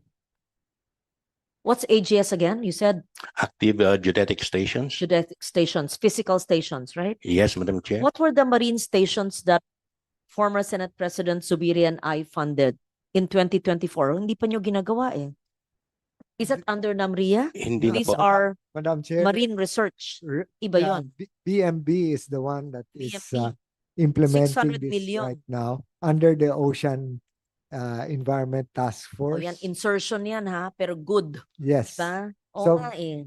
Hiningi niyo yan. Hiningi ng DNR yun sa amin. So let's put it on record. Ayan, abogado kayo, secretary. Paano na kung hindi tumugon ang mga senador na hinihingan ninyo ng karagdagang budget para sa inyong mga trabaho at mga bureaus? Kung hindi namin gampanan ang aming mandated constitutional duty na tignan ang ating budget na ginagawa ngayon at nakasaad yan sa ating constitution na tungkulin namin mag-amend, magdagdag, mag-insert, diba? Tawag nila insert but actually magdagdag at baguhin ang budget, paano na kayo? Madam Chair, as far as the ones that you have provided through the GAA for the marine stations, that is on track, and we will be that is on track to be fully obligated by the end of the year. No? We have that. 2024, it will be obligated only after 1 year by December 2025. That means construction will be in 2026. So there's no need for operating expense until 2027. That's right, Madam Yes. Chair. Yeah, this minimal maintenance. But I just wanted to put procedures. it on record. This is not from the NEP. It's hindi po nagmula sa inyo sa budget. It was a Senate amendment. That's true. Yes, that's right. oo. Yes. So my question is, just so that everyone understands, para lahat na intindihan, tungkulin at mandato ng senador na basahin, siyasatin at baguhin, dagdagan ang budget. Tama ba ho, Secretary? That's right, Madam Chair. It's At your minsan- constitutional duty. Yes, correct. To, And do you agree? And kung hindi namin galawin ang budget nyo na NEP mula sa simula hanggang sa GAA, will some of your programs be affected? Will the operations suffer? Or mas gusto nyong hindi na kami magdadagdag, ayun na lang ang inyong budget? Well, as what is this? As indicated previously, Madam Chair, there's always, of course, a room for funding more of the priority activities, and not all of them have been included in the proposal that was submitted to you, so that when the Congress takes a look at the entire budget proposal and sees that there is room for allocating among different priorities, then it is indeed the prerogative of Congress to provide funding for those. And among those will be those that we submit to you as priority areas for funding. So very clear, we are live streamed. This is education for every Filipino. So that they understand, naintindihan ang proseso ng paggagawa ng national budget, na karapatan ng bawat halal na senador na basahin, siyasatin at baguhin ang ating budget at magdagdag if needed, to amend it. And in the process, hanggang second at third reading, because nanggaling dito, magbabago. So ang tawag nila na insert. Insert. Kailangan mo insert kasi magbabago siya eh. Ang tawag natin amend. Oo. Hanggang BICAM yan, magbabago. Kasi ang BICAM ay iba yung mababang kapuluan, iba ang Senado. Meron disagreeing provisions at nagkakaroon yan minsan ng pahabol ng ahensya. Nako, hindi na namin naisama nung hearing. Pwede ba idagdag? Ganun yun. Rin-request nyo sa amin yan. Hindi lang kayo, lahat ng ahensya. Because I was chair for 5 years and vice chair 3 years. And para maliwanag, yung implementation, pinakikilaman ba namin ang seedling na binibili sa NGP o yung pagtayo ng inyong mga marine research stations, 600 million, kung saang lugar, maari, pero kung anong klase ng gusali ang inyong tinatayo, ay kayo po yun as implementing agency, right? Right, Madam Chair. Okay. Kung yung gumawa sa inyo, hindi na malalaman ng secretary, ay yung dingding ay medyo gumuho, kung substandard, kasalanan ba ng nag-provide ng pondong 600 million? O kasalanan ba ng secretary kung gumuho dahil nag-earthquake, nagkaroon ng tsunami, may research station? Kung substandard, malalaman ba namin yun? That's right, Madam Chair.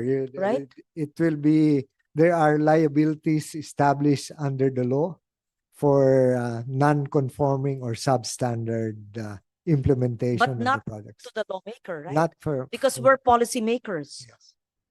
The agency asks for it, tungkulin namin na dinggin, aralin, i-insert or i-amend, so-called, at mapondohan kayo. Pag napondohan na kayo, oversight function namin, ginagawa ba nyo? Kamukha ngayon, hindi nyo ginagamit, 1 taon na. Pero, kung hindi maganda ang pagkagawa ng Marine Research Station, paano? Hindi namin kasalanan yun. Di ba pa ho? Kaya namin kinukulit ang ahensya, kaya nga meron kang mga technical staff along the way. It's just to make it very clear, and I say this not for us who understands the budgetary process, but for all of those sa mga nakikinig at nanunood, para maintindihan nila na ang amendment ay parte ng aming trabaho. Diba? That's right, Madam Chair. Okay, very clear. Sige po. So, there's a request here for 64 million MOE. Who is requesting? BMB. How can we, kamukha ito, hindi pwedeng magbigay ng MOE sa hindi pa nakatayo. Hindi pa po. Oo, di ba? Hindi tayo pwedeng ganon. MOE hindi pa nakatayo eh. Diba? Kumbaga sa classroom, paano tayo magbibigay na sa classroom kung lupa pa lang hindi pa rin tinatayo? Hindi pwede. Hindi po pwede ito. So, para lang maliwanag ang DNR humihingi ng insertion. O, amendment ang tamang salita. Pero hindi ko naman pwedeng ibigay dahil wala pang struktura at wala pa kayong PS. Paano kayo mag-ooperate? Wala pa kayong structures at wala pang personnel. Pero sinasabi nyo, baka matapos na kayo by next year, you will need to operate it maybe the end of 2026. That's what you're saying. Kaya lang, I'm not sure I'm allowed to give it or if there's fiscal space, but I just take note of that. Madam Chair, if the structures are going to be built in 2026, then as you previously indicated, the maintenance and operating expenditures will mainly be in 27. My suggestion is, ilagay po ninyo sa inyong NEP ang operating expense MOE ng research stations under BMB. Tama? Okay. Well, So, Madam Chair, Mhm. just a clarification on the request there that for the development and implementation of the research agenda for the marine scientific research stations. This is really to prepare the people who will be engaging in the research. So, for example, the marine science area experts have indicated that there is a need for training of additional people that will be prepared to operate the marine scientific research station. structures are being built, Right. the people are being trained. Yes. Maybe you should give us like which of the 8 stations, and so this is soft. Ibig sabihin consultancies, studies, etc. Yeah, so let's I just wanted We will that do that, Madam clarified. Chair. We will Yes, submit. thank you. Please proceed, Namria. Thank you very much, Madam Chair. Request po, lahat ng, ilan yan, 925 LGUs sa coastal, bigyan nyo ng mapang magagamit nila. Kasi pag technical, paano nila maintindihan yan?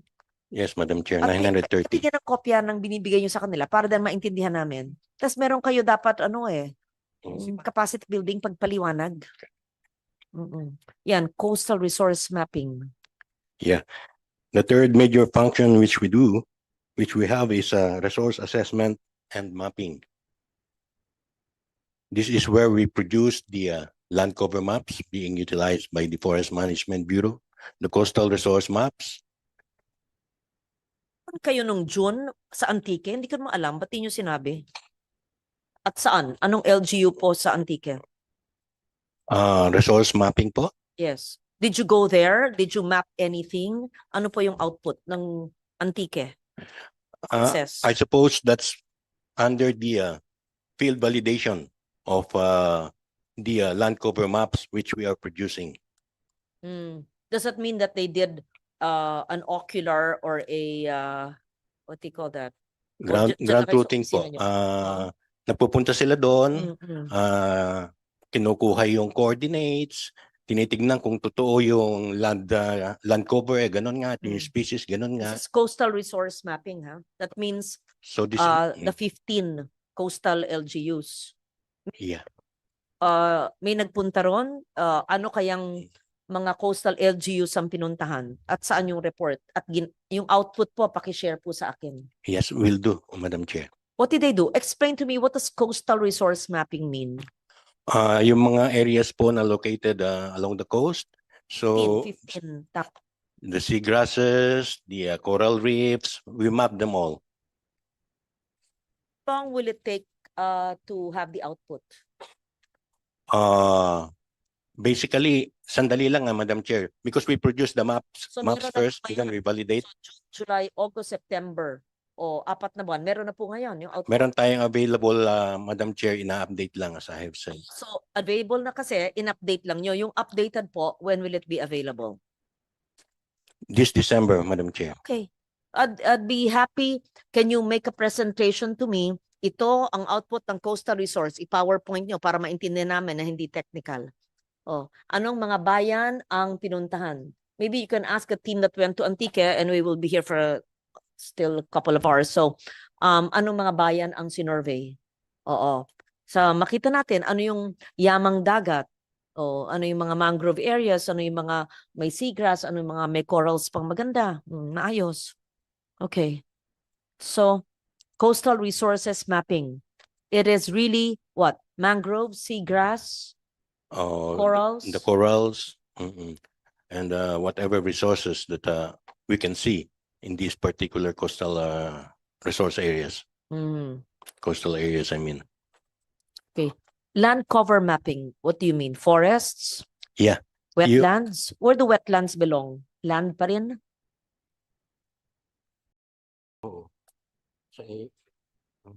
They're under our Biodiversity Management Bureau land pa rin yun, ang wetlands. Explain to me po, what is land cover? Ito po yung pinag-usapan natin kanina sa with FMB. Yung closed forest, yung open forest, mangroves. It is NAMRIA which produces this type of map, which is land cover map. Binibigay ho natin sa FMB. Bakit yan pong mga probinsyang lang yan ang ginawa nyo when you said that the most covered area is the Cordillera? Pero bakit hindi nyo ina-update or updated ba ang Cordillera? I don't see the Cordillera provinces. Yeah, what we do due to limitation in resources is that we jive our target setting with other agencies such as the Climate Change Commission. So nagpa-prioritize lang po tayo, Madam Chair. As I have said, dahil hindi naman natin pwedeng gawin ng sabay-sabay due to resource limitations. What is your basis for selecting these LGUs? Yeah, it is in coordination with the other agencies such as the Climate Change Commission. Kayo ang nagde-designate ko anong LGU? Ganun ba yun? No. I stand corrected, Madam Chair. Climate Change Office of the DNR. The office. Yusakan. Ana. Yes. Ma'am, we, under the climate change cluster roadmap, we have identified 24 climate vulnerable provinces. And then under the map, we have identified 18 high-risk provinces. So we are proposing that these areas be prioritized in terms of mapping. Other provinces also have their maps, hindi lang updated. Ganun ba yun? Shouldn't you be updating all the provinces and not just the vulnerable provinces? Kasi lahat naman vulnerable eh. Eventually, Madam Chair, we will be doing that. But due to resource limitations, we have to somehow prioritize. What's the difference of the land cover and the forest land mapping? It's basically the same. Pagdating po dyan sa area na yan, actually, there are two different animals. One is land cover and the other one is land use. That's why sinabi nga natin sa Biodiversity Management Bureau kanina na protected areas is actually a form of land use. So you cannot compare it with closed forest, open forest, and so on because land cover po yon.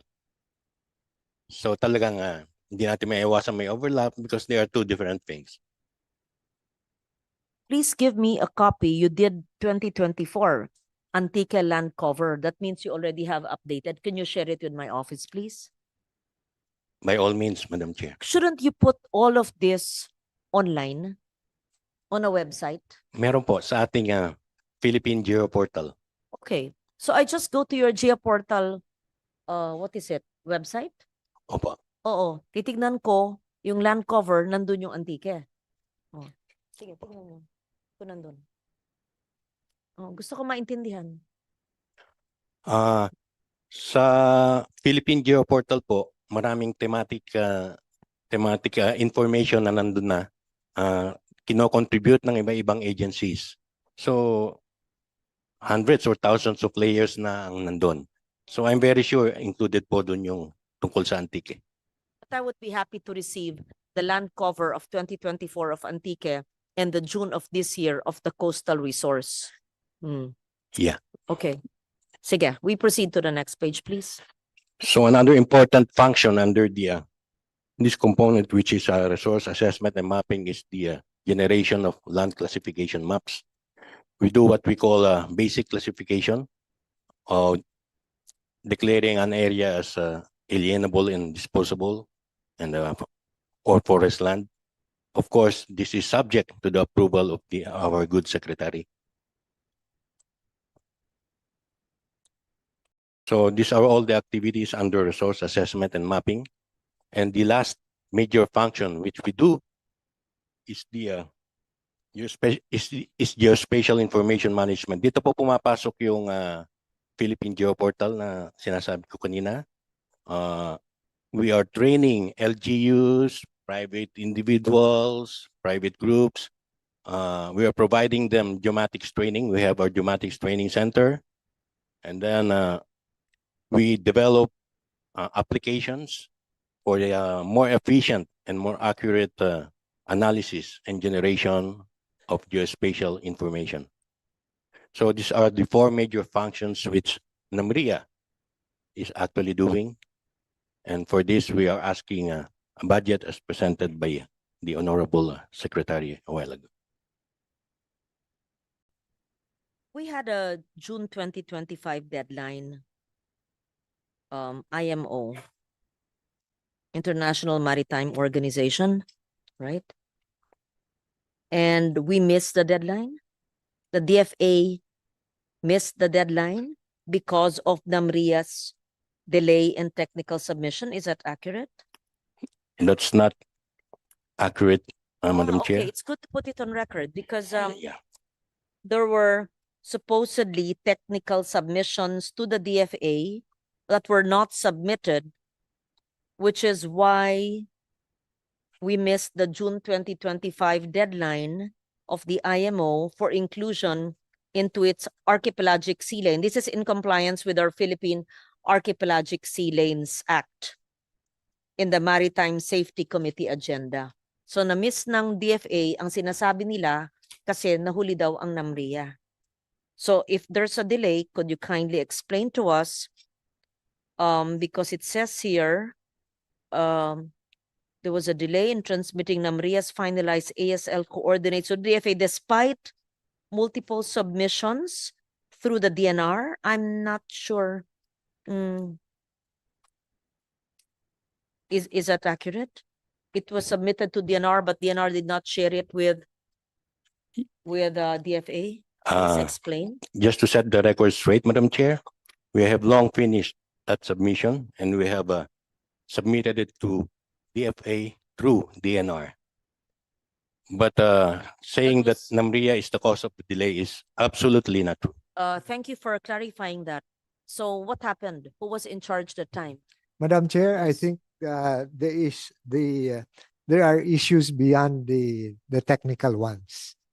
Because if you recall, in the case of Indonesia, they only designated a partial, they only submitted a partial designation of archipelagic sea lanes. That is north-south rather than east-west.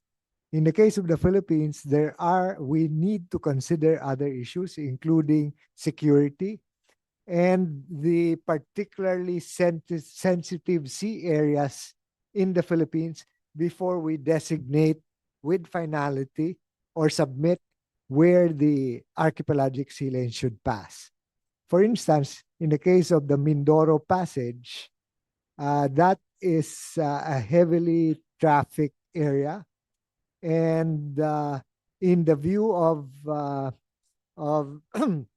of other countries, that is part of the channels used for international navigation. But even with just the domestic vessels flying to that area, we've already had so many collisions and accidents. Now, if we open that up as an archipelagic sea lanes and then international vessels come in, then we increase the risk of further collisions and damage to our marine environment. So these are the what is this? These are the considerations that have to be taken into account, and we will update ourselves on whether the Maritime Council has already agreed on the archipelagic sea lanes that are to be submitted. We decide on what we will open to international sea lanes or not. But the point is, NAMRIA already had, and you said that their submission to the DNR is not the only consideration, and there are security and other considerations. But why did we not complete it? So we would have submitted it. And I'd like to know, what are the repercussions of our non-submission, or did we submit it already? Not yet, up to now. So Madam Are- Chair, Yes. that's why we will have ourselves updated on whether the National Maritime Council has already what is this has already made some decisions on. Who's the Maritime Council? Oh, this is the what is the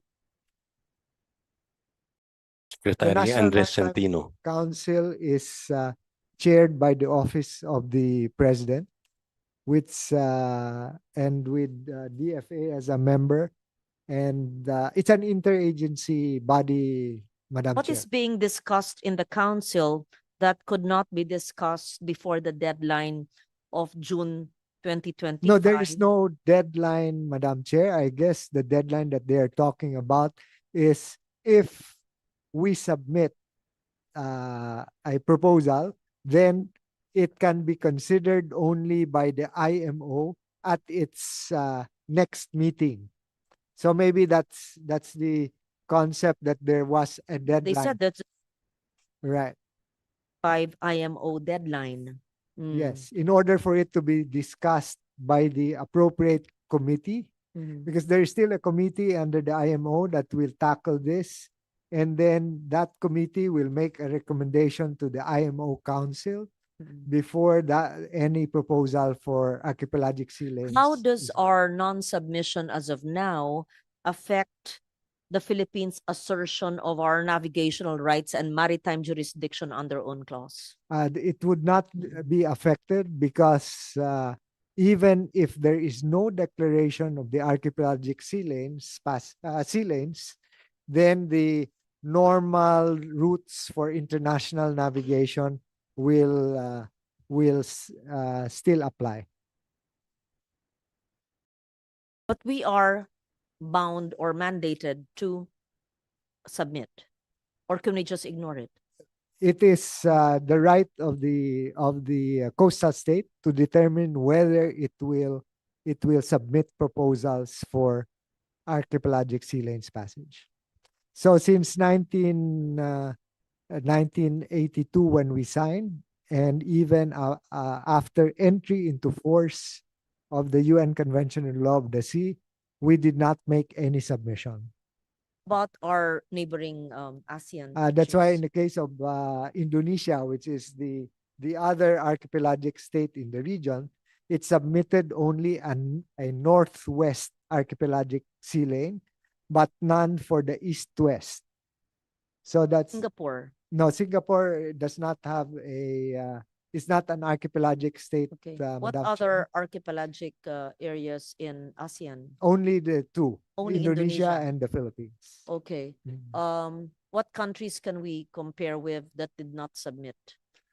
Well, I am not sure if Japan is qualified, but in the case of Japan, they did not even submit archipelagic baselines. Their straits in between their islands are open to international navigation. So it depends really on the perception of each country of where its strategic and environmental and natural resource interests lie. Is it not beneficial to us to have submitted? In the case of the Philippines, Madam Chair, one view, of course, is that it will be to our advantage. But this is premised on the idea that once we set archipelagic sea lanes, that international vessels will have to use only those sea lanes. But on the other hand, this is not the case. Other countries that may disagree with us because they see other normal routes of international navigation, we might insist on using those other routes. And that's why here, for example, Madam Chair, if we identified Tubataha Reef, in which we have, as a particularly sensitive sea area, and therefore we limit access of international vessels to that area, then they have to skirt the area. But as you I think you might recall that even with that declaration, there was a foreign vessel that ran aground and caused damage. Unfortunately, it was one of our allies' vessels that caused damage at the time. There was also, I think, other vessels. So these are the considerations, Madam Chair. So the law is useless. No, it's not useless, but it's a matter, therefore, of identifying what is important to us. For example, in the case of foreign fishing vessels, they can pass through the archipelagic sea lanes and through other marine areas of the country on the pretext that they are just merely passing from the South China Sea to the Pacific and the other way around. But that shifts the burden of enforcing our fisheries laws on our Coast Guard and on BIFAR. So are we prepared with our present assets to allow this kind of passage? So there are things that have to be considered. It's Madam not to our advantage that we submit our coordinates the Well, let me put it this way. It's if we do submit, then we must be prepared to take on certain responsibilities, as well as take the measures needed in order to protect our national interests. leave it at that. So I'm glad that there was a clarification from Namria and the June 2025 was not a real deadline. It was IMO deadline to be placed in the Marine Safety Committee agenda, but it's being discussed in the Maritime Council, right? That's right, Madam Chair. Yeah. Thank you. I'm done, Madam Chair. That's all I have to present. Please don't forget the land cover and the water resource mapping of Antique, and teach us how to go to the portal and kindly submit to all LGUs, coastal municipalities and 25 cities the maps needed to be able to assist them. Those are all duly noted, Madam Yes. Chair. At turuan nyo kung paano intindihin yung mga mapa para magamit. Sige. Thank you. The next.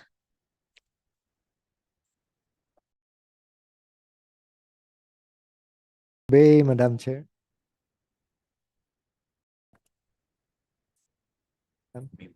Yeah. Director Jake Maimban, Madam Chair.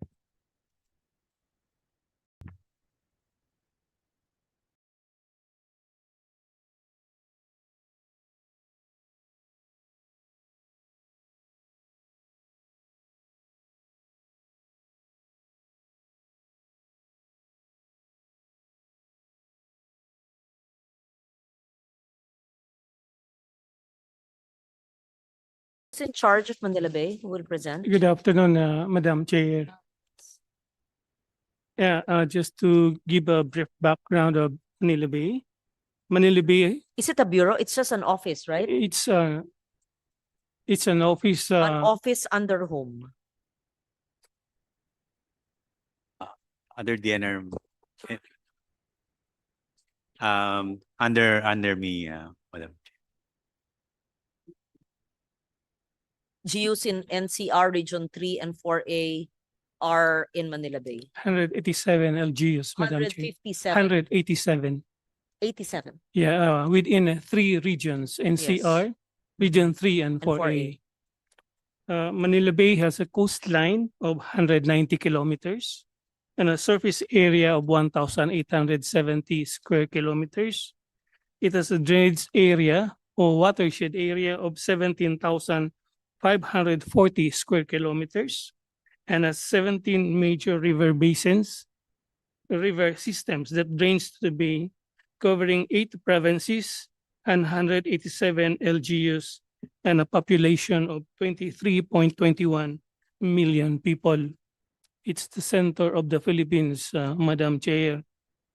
We are implementing the so-called operational plan for Manila Bay coastal strategies after the Supreme Court issued the mandamus order in 2008 and 2011 mandating 13 government agencies to clean, rehabilitate, and preserve the waters of Manila Bay for it to be able to be swimmable and to have to be used for contact recreation activities.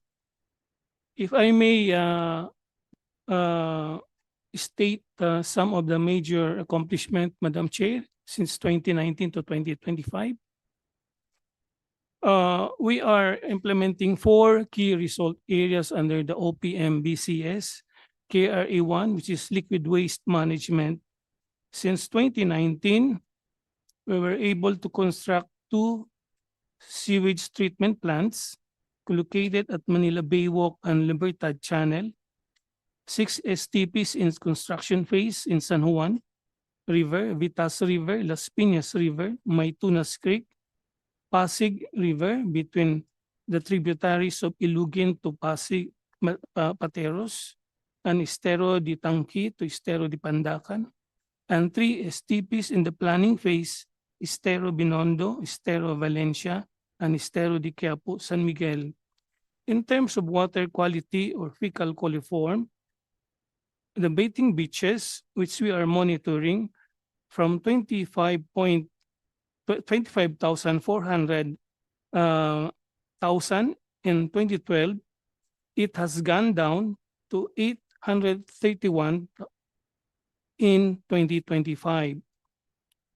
For river mouths at outfalls, our monitoring reveals that from 2019, the coliform level is 225 million in 2015, and it has gone down to 438,000 in 2025.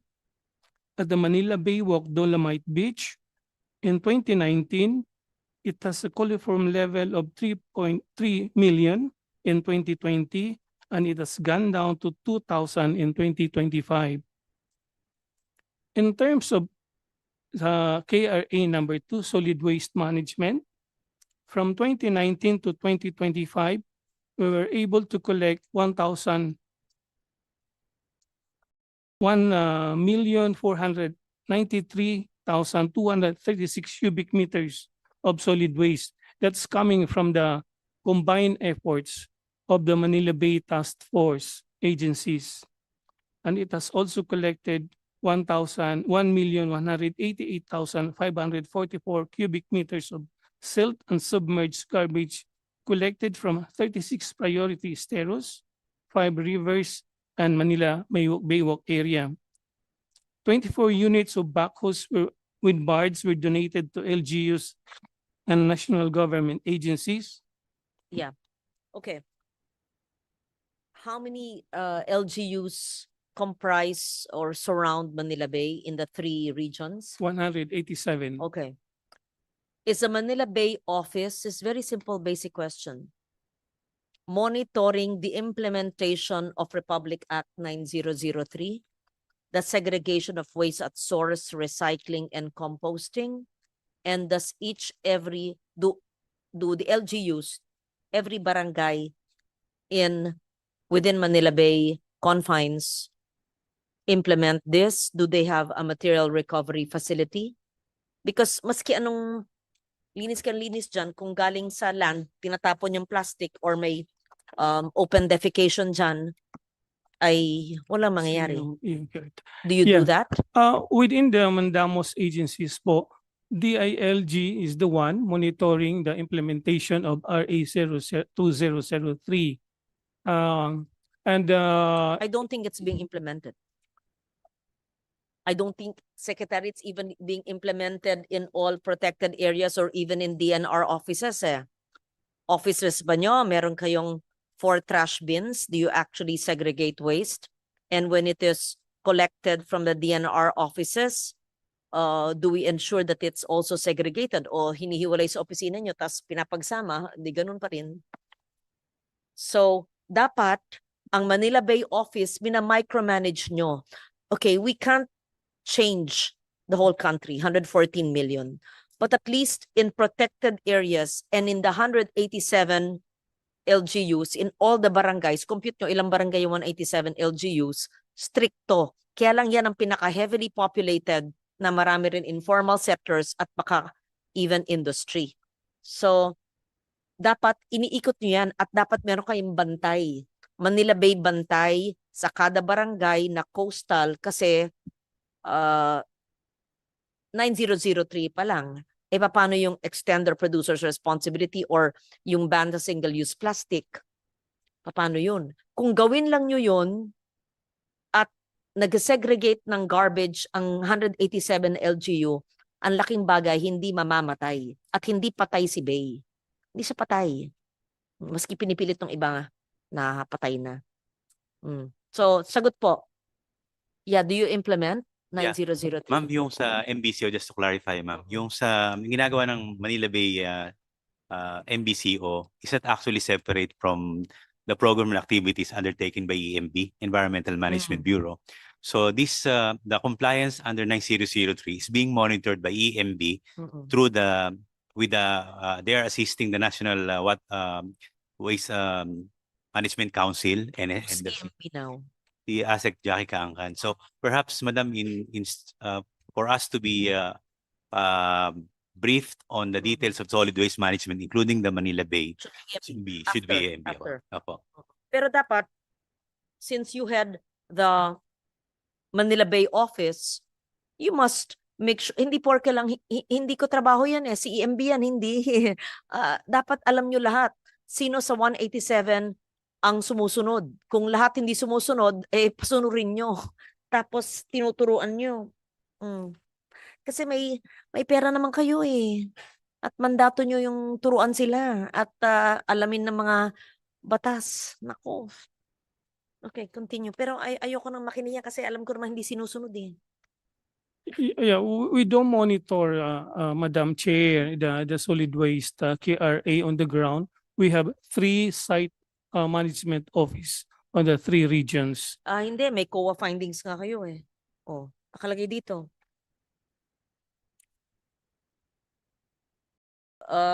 Just answer the COA audit report. Absence of an updated operational plan and lack of specific time frames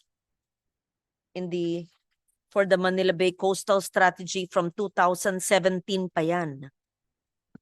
Hindered by so that wala daw updated operational plan. This is from 2007 to 22, I don't know now. May I respond, Madam Yes, Chair? please. Okay.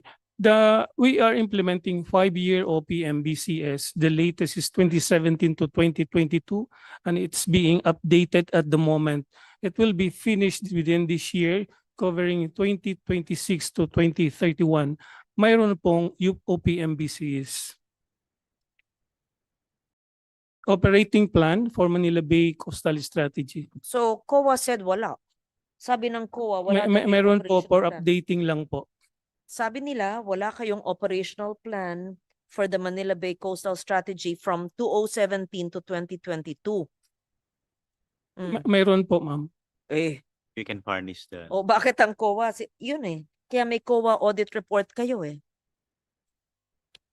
And then, this was attributed to the non-compliance of the consultant contracted for the assessment of the operational plan. Hence, the operational... You do not have an operational coastal strategy plan 2024 to 2029? Nakalagay COA audit report. Dahil wala kayong 2017 to 2022, so hindi kayo nag-comply sa continuing mandamus I ng Supreme respond, Court. Madam At Chair. dahil doon, hindi ka rin kayo compliant, wala daw kayong 2024 to 2029. Nasabi nyo meron kayo, di mali ang COA. May Nandito I na sa respond, COA. Madam Chair? Yes. Okay. There is a 2017 to 2022 OPMBCS which is approved by the Supreme Court. Okay. It lapsed in 2022 and we contracted it to a service provider in 2023. However, that service provider did not submit or completed its work. So we contracted again a new one covering 2026 to 2031, and it will be completed within this year po. What we did is that for 2023 up to present, we instructed the Mandamos agencies to continue the 2017 to 2022 targets po for OPM-BCS. Was there a plan or not? There is a COA. plan, Madam There is Chair. a plan. Madam Chair, we have Updated. Sabi ng COA, absence of an updated operational plan. COA? Yes. Please. Good afternoon, Madam Chair. Yes, our observation po is absence of an updated operational plan. What they are using for 2023 to 2024 was the OPM-BCS for 2017 to 2022. Supposed to be, dapat meron ng OPM-BCS for 2020, wait lang po. Dapat meron na pong OPM-BCS for 2024 to 2029. However po, yung observation namin, hindi po natapos nung consultant, yung assessment. Yes po. But it also says here that there's an absence of an updated operational plan 2017 to 2022. Is this accurate or meron naman silang plano? Ma'am, they have OPM-BCS for 2017 to 2022 po. O bakit nakalagay dito? Absence of an updated operational plan And specific time frames Yeah. in OPM-BCS 2017 to 2022. and lack of specific time frames in the operational plan for the Manila Bay Coastal Strategy 17 to 2022. Pero sabi nila meron. Sabi nyo dito sa report, wala. Pero sinasabi nyo meron. Meron o wala? Madam Chair, meron po silang OPM-BCS pero 2017 to 2022 po. Supposed to be po, dapat po mag-update sila for 2023 to 2029. Yun po yung wala. 2017 to 2022. Hindi. Ano? No. Who did this? Check. Okay, so what they're following is the plan. Whatever year. But actually, simple naman. Hindi naman kailangan mamahaling consultant eh. Nandiyan na yung mga batas eh. Patupad lang nyo ang RA 9003. Nandiyan na lahat. Madam Chair. Ban on single-use plastic, 9003. Tapos na ang boxing. Yun lang ang gawin nyo. Ako.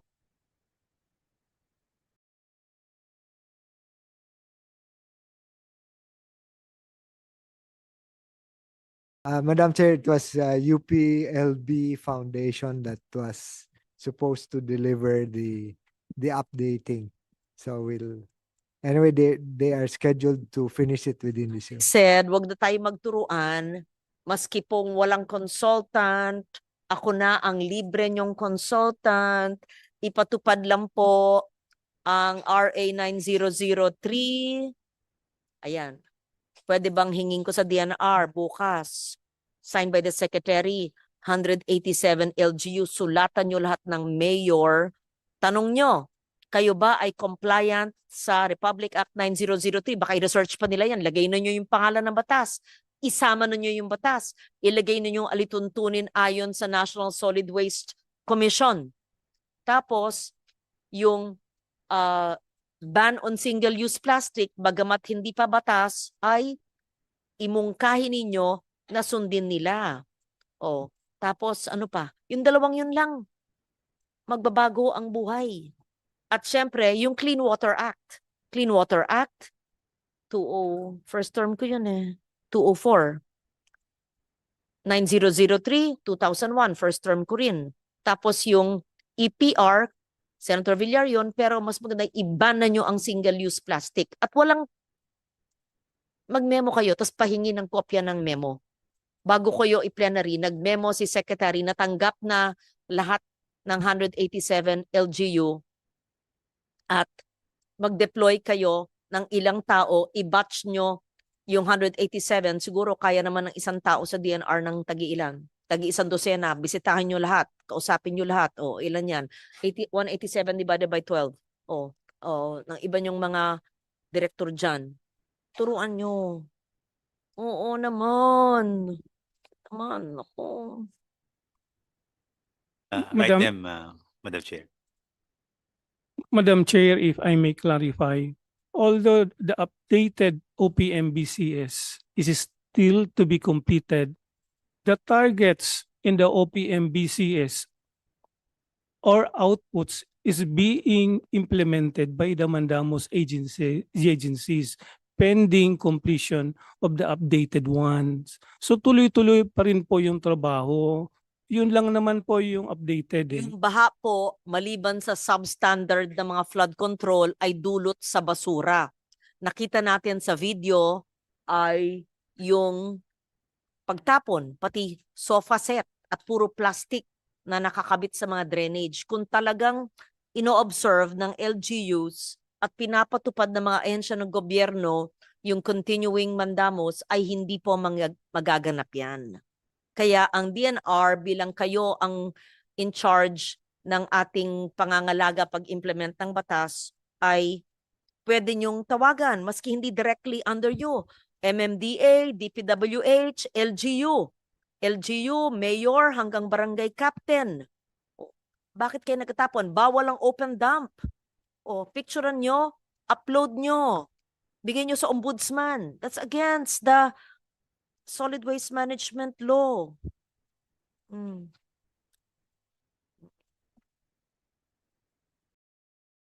What's the status of, can we still fish in Manila Bay? What kind of fish? Yeah. The Manila Bay is still a living ecosystem, Madam Chair. Actually, based on the report of BIFAR, which is a member of the Mandamus agencies, a total of 11,674 metric tons of fish catch were recorded by DEBFAR as of March 2025 po.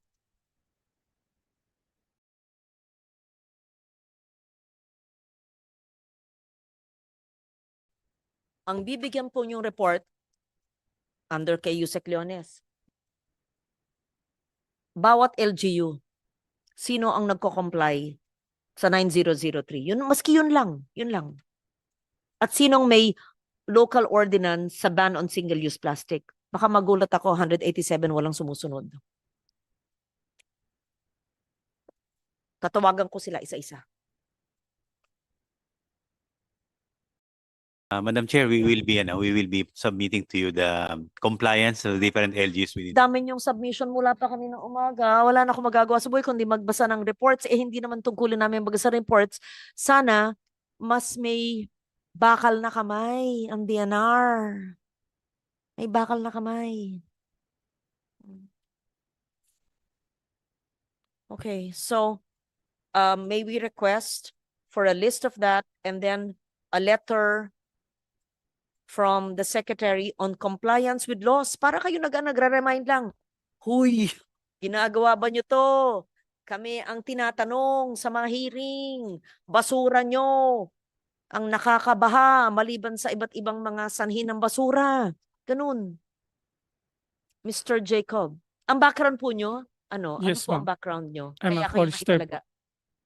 Forester. May forest pa ba? Sa mga LGUs around Manila Bay? Mayroon naman po. Ah, Yes. mangroves. And mangroves, yeah. Ah, anong mangrove? Saan po may mangrove? Sa 187? Ito po yung naiiwan na mangroves sa Manila Bay region. In Region 3, Bangkong Malapad sa Smuan, Pampanga, Bulacan Mangrove Eco Park, Pandapangan Watershed Forest Reserve. Sa Region 4A po, Kawit Mangrove Ecotourism Project, Noveleta Mangrove Ecotourism Project, Maragondon, Hulugan Falls, Talon Falls. Sa NCR po, Mangrove Area, Barangay Dampalit, Malabon City. Opo. Yes po. Hindi po. Ang mangrove areas sa 187, ilan na lang meron, ay hindi po ginagatong, hindi pinuputol. Pinoprotektahan po itong remaining na mangroves po. Mini-maintain po natin. At the same time, nagtatanim po rin. Okay, ang tanong ko po, sa dalas ng bagyo at sa lakas ng alon, yung mga barangay na may mga mangrove, sila ba are they less affected because of the mangroves? O Based, nagbabaha pa rin sa kanila? based on experience po, at saka based on studies, those areas with mangroves are the one best protected po from climate changes. Are you not planting more mangroves in those areas so that we would increase the coverage of mangroves? We are po. We have budget po for mangrove maintenance and rehabilitation. Madam Bart, based on the 1 KRAs of Manila Bay Rehabilitation is habitat restoration, wherein we have fundings to support mangrove rehabilitation in these areas. You'll visit one mangrove rehabilitation site in which of those? Ano ang modelo na matutuwa po tayo? For NCR po sa La Papachea, we have mangroves. For the 3 regions, for Yung malapit region 3 po, yung sa Pampanga, we can bring you there. So, La So- Papachea, Las Piñas. Yes po. Hmm. Sa region 4A, we can bring you po sa Kawit, Kawit, Cavite. Cavite. Sa Dampalit. Po, we can also bring you That's to nearer. Dampalit. Yes. Dampalit. I'm from Malabon also. Yeah. Maayos ang mangrove doon. Yes po. So, At hindi tinatapunan ng basura, ng plastic. Walang mga nakasabit-sabit na plastic dyan. hindi po minsan maiwasan, lalo na Hindi po pwedeng yan. maiwasan. Hindi pwede. Kaya Pero nga sabi kinukuha po, kinukuha naman. hindi nga. Kaya wag tinatapon. Ang lawa at mga bay at lahat ng water areas, hindi yan basurahan. Kaya nga dapat stricto tayo. Kayong in charge eh. Sabihin nyo no hindi kayo, sabihin nyo LGU yan, hindi kayo pa rin. Basta kayo nangangalaga dapat. Kaya stricto po. Kaya sulatan ni Secretary lahat yan, ipaalala yung continuing mandamos, pati na ang mga batas gaya ng 003, 9003, at meron ba kayong, kasi nagtatanim kayo ng mangrove, so meron kayong mga tao na umiikot at nagtatanim, so may tagabantay. Actually, Madam, when we implement the Manila Bay Rehabilitation, we are being assisted by our Penros, Sendros in the regional office as part of their regular activities, Madam Chair. Is there NGP in NCR or Region 3 or 4A in the Manila Bay LGUs? Wala. 4A, sa NGP, Madam Chair, ibang program. Madam Chair, ASEC Kaangkan of PMB will share something, please. Madam Chair, thank you, Yusek. Just to Kayo put, napansin ko, puro OIC. EMB, OIC. Actually- Dito, OIC rin. Wala rin head. BMB, assistant. Ba't ganun? Walang mga head lahat. Madam, Nag-retire? Yeah. Okay. Yes. Ah, ASEC, please. Madam Chair, ako po full-fledged director po. Nagkamali lang yung, although kamali lang po yan. Madam Chair, just to add information on the mangrove. So I just want also to point out that in NCR, aside from that LPPWP, which is a protected area na may mangrove siya, meron sa Barangay Tansa 1 sa Navota City, which is the DNR NCR is protecting as a marine tree park. So covered po yun ng mangrove. And then the NCR also did an experiment in the lagoon in the Paseco beside the Pasig River building. So before it was like covered with basura talaga, but we had it clean and then we experimented on this, gumamit ng mga ibang planting media, etc. Nag-thrive po yung mangrove. So may bakawan, even nilad thrive. So you could also see that. And Where is this? sa Paseco po, but Paseco. in the area na going doon sa Aplaya po, meron ding mga mangrove na naitanim before si Paseco, may mangroves? Opo, nag-experiment po kami doon, pinalinis namin ma'am yung lagoon doon. Inalis ang basura and then hindi siya nagtatribe. So what we did, experiment with planting media na pwede, na binabalot muna para makaano siya. And then meron na po doon, baka even nilad na na nag-thrive po doon sa area. Nilad, ma'am. Iyon pong talaga sa endemic sa Maynila, yung mangrove na kaya yung word na Maynilad, di ba? Si So nilad, ma'am, nilad ay species. species ng mangrove. Nag-thrive, na ma'am. doon nanggagaling, doon nag-thrive. Nabuhay namin, ma'am, doon. So we Ilang could square also, meters na ang tanim po nyo ng nilad? Laguna, ma'am, maliit lang. Pero yung stretch, mahaba. I just don't have the exact area. Pero malalaki na, ma'am, yung mangrove doon. Sitahin? Yes, ma'am. Sa may Baseco? Yeah po. And then it is being maintained by DNR NCR. And may mga Bakawan warriors po si DNR NCR who's taking care of the mangrove areas sa tanim, including that in Tansa Marine Tree Park.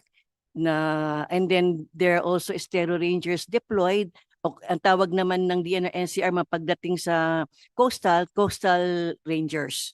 So sila po yung everyday to look into and cleaning po para maalis yung mga plastic na kasi otherwise mapupuno, mamamatay po yung mga So yun mga under po ito ng Manila Bay Rehabilitation. There's some photos of how it was before, yung Baseco na puro, sabi nyo, basura, Yeah. and nagtanim kayo how many years ago? When EO16 po started nung 2019, and then what we did in NCR, doon pa po kasi ako dati, kaya medyo kabisado ko. We did an experiment. In fact, napasok po sa yung special project Paseco. So we did an experiment kung mabubuhay po yung mangrove. At nabuhay? So, nabuhay, ma'am. Ilang taon ba para mabuhay ang Malaki na siya, ma'am. So depending on the species, I'm not nilad? very familiar with yung the growth. nilad? Ilan? In 2 years nakita na namin yung growth, ma'am, yung growth nung so but you could ma'am, pwede doon mabisita rin. Wag lang po high tide, pahirap pumasok. So we can go to Baseco yes, and ma'am. to Nampalit. Yes, ma'am. Sige. Thank you.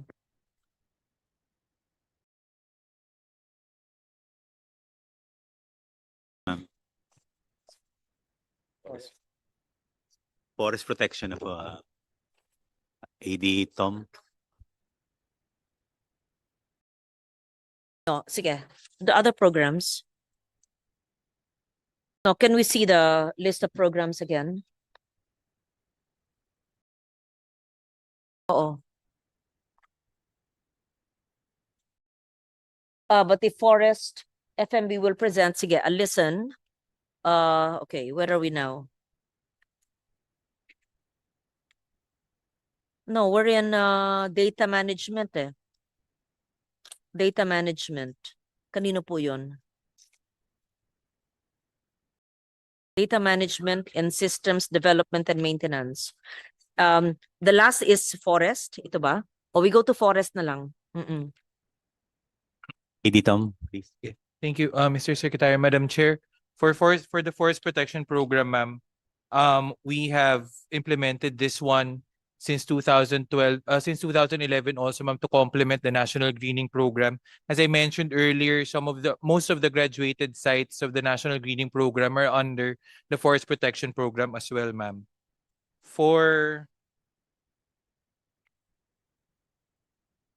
So for the summary of illegal logging hotspots in the Philippines, ma'am, Madam Chair, we started in 2010 with 197 illegal logging hotspots, and last 2024 we were down to 7. We still plan to pull this down further to 0. And alongside the forest protection program, we have implemented the Lawin Biodiversity and Forest Monitoring system, which has currently 166 forest conservation areas, wherein our forest patrol, our forest rangers and forest protection officers conduct patrolling in order to assess and monitor the biodiversity and forest health of our forest areas, and also monitor the threats to deforestation.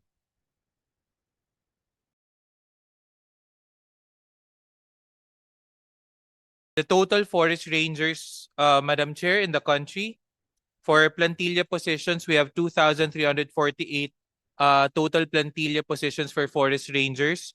2,216 are filled, with 132 unfilled as of 2025. For forest protection officers and forest guards po, these are the contractual employees that we hire for forest protection. We have 1,271 total forest protection officers, 564 forest guards, which totals to 1,835 forest protection and forest guards around the country. These are contractual personnel. How many forest guards are there? For forest guards, ma'am, we have 564. Oh, For forest protection officers, 1,271, Madam Chair. nationwide? Nationwide, To ma'am. protect how many hectares of forest? To protect the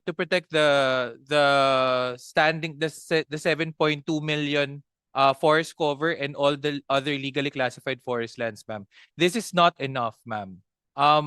Actually, for us to be able to maintain an adequate ratio for forest protection, forest patrolling, we would need around 13,000 more of these forest protection officers and forest guards. But due to limited funding, ma'am, this is what we can come up with, because the additional 13,000 forest protection officers and forest guards would entail a fiscal requirement of around 1.3 billion pesos, ma'am.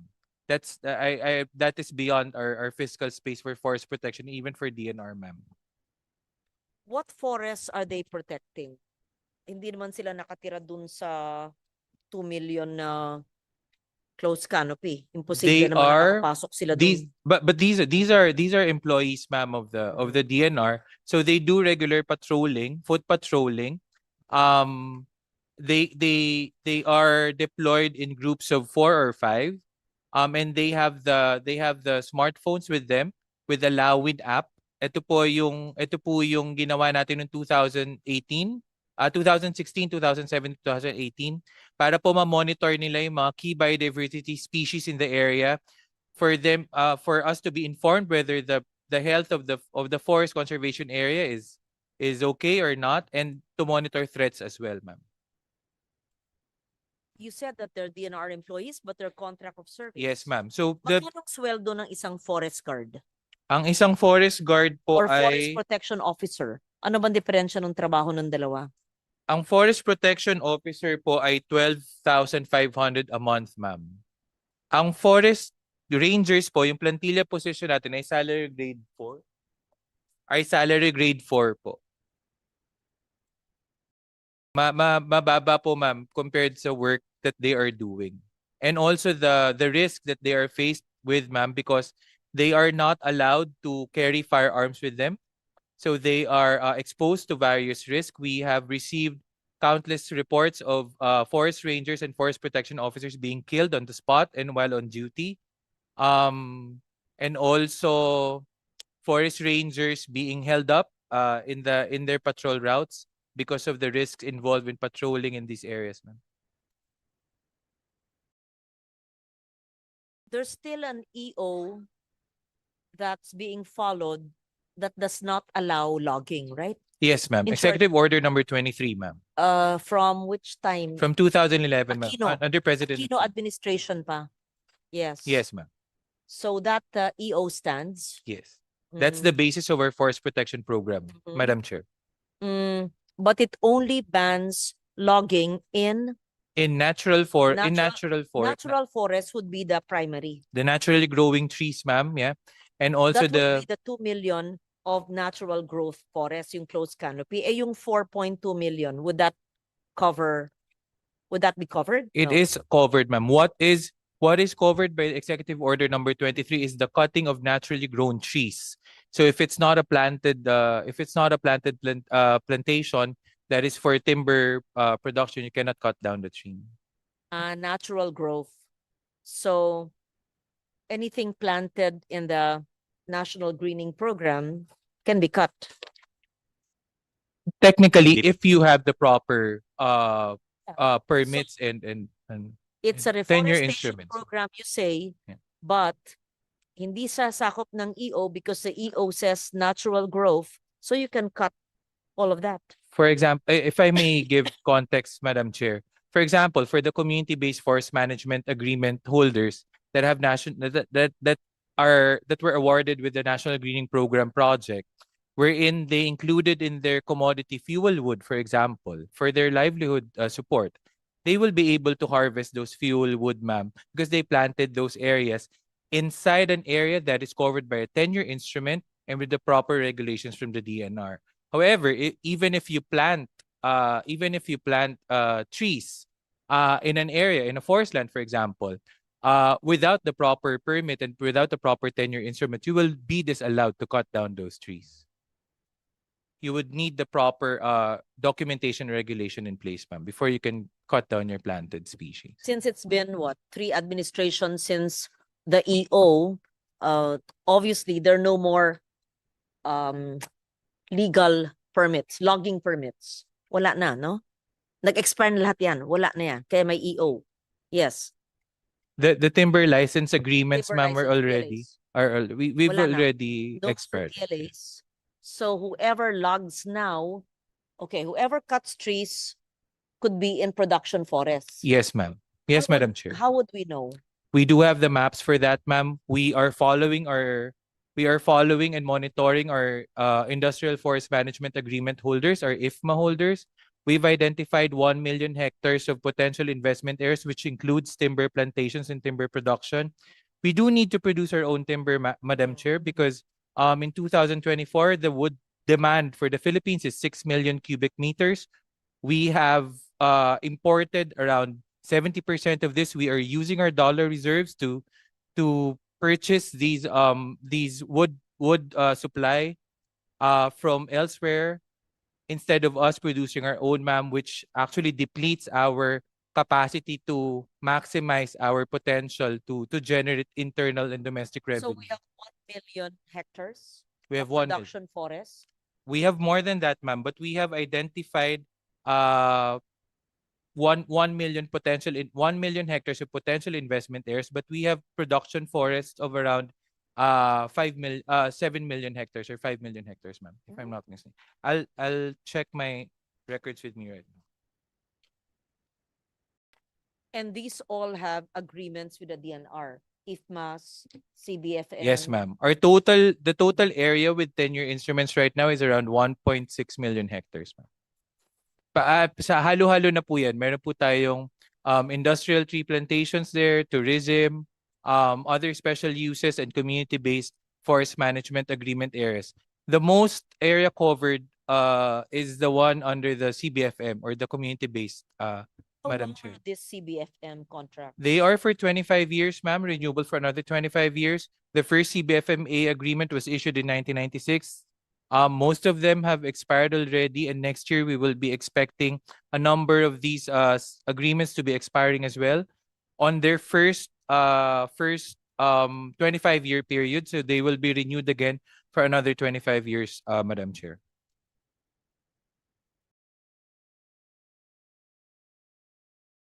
But in my notes, only 1.6 million hectares, is that accurate?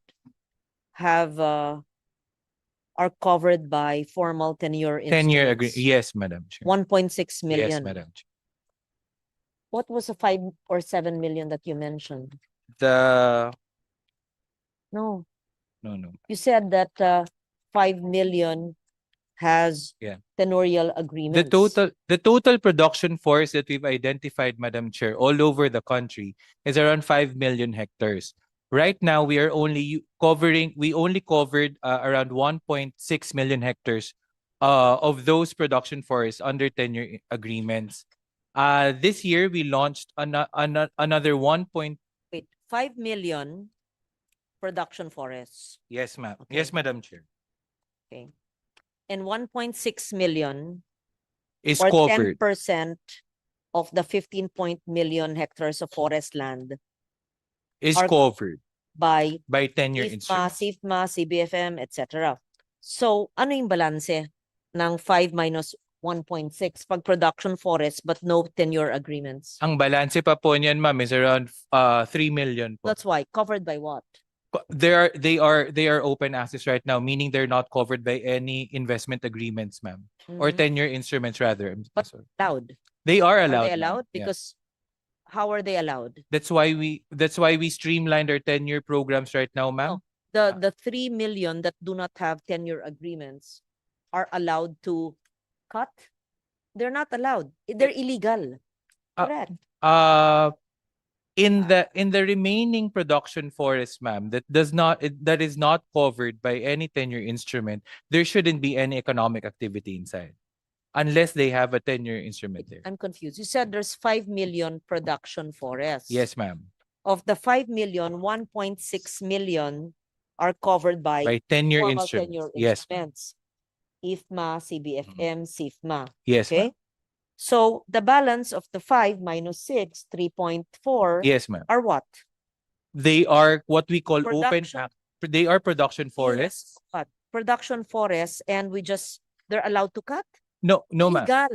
Na, illegal. Hindi, ma'am. Madam Chair, Hindi raw illegal. dun sa So what is it dun called? sa 3.2, ma'am, wala pa pong nagpo-produce ng anything doon. We need to put in forest investments in those areas para po may gumamit nung So, but they 3.2. are called production forests. Yes. So a production forest would be a forest Yes. that That is suitable to produce timber and other forest so services, are ma'am. they standing and no one is cutting, Yes. or are they cutting? No, they're not cutting in the Oh, 3 no. million, ma'am. That's what we want to Oh, no. Secretary, can you kindly explain to me? So we're actually offering this 3 million hectares for tenure agreements. We want to cut.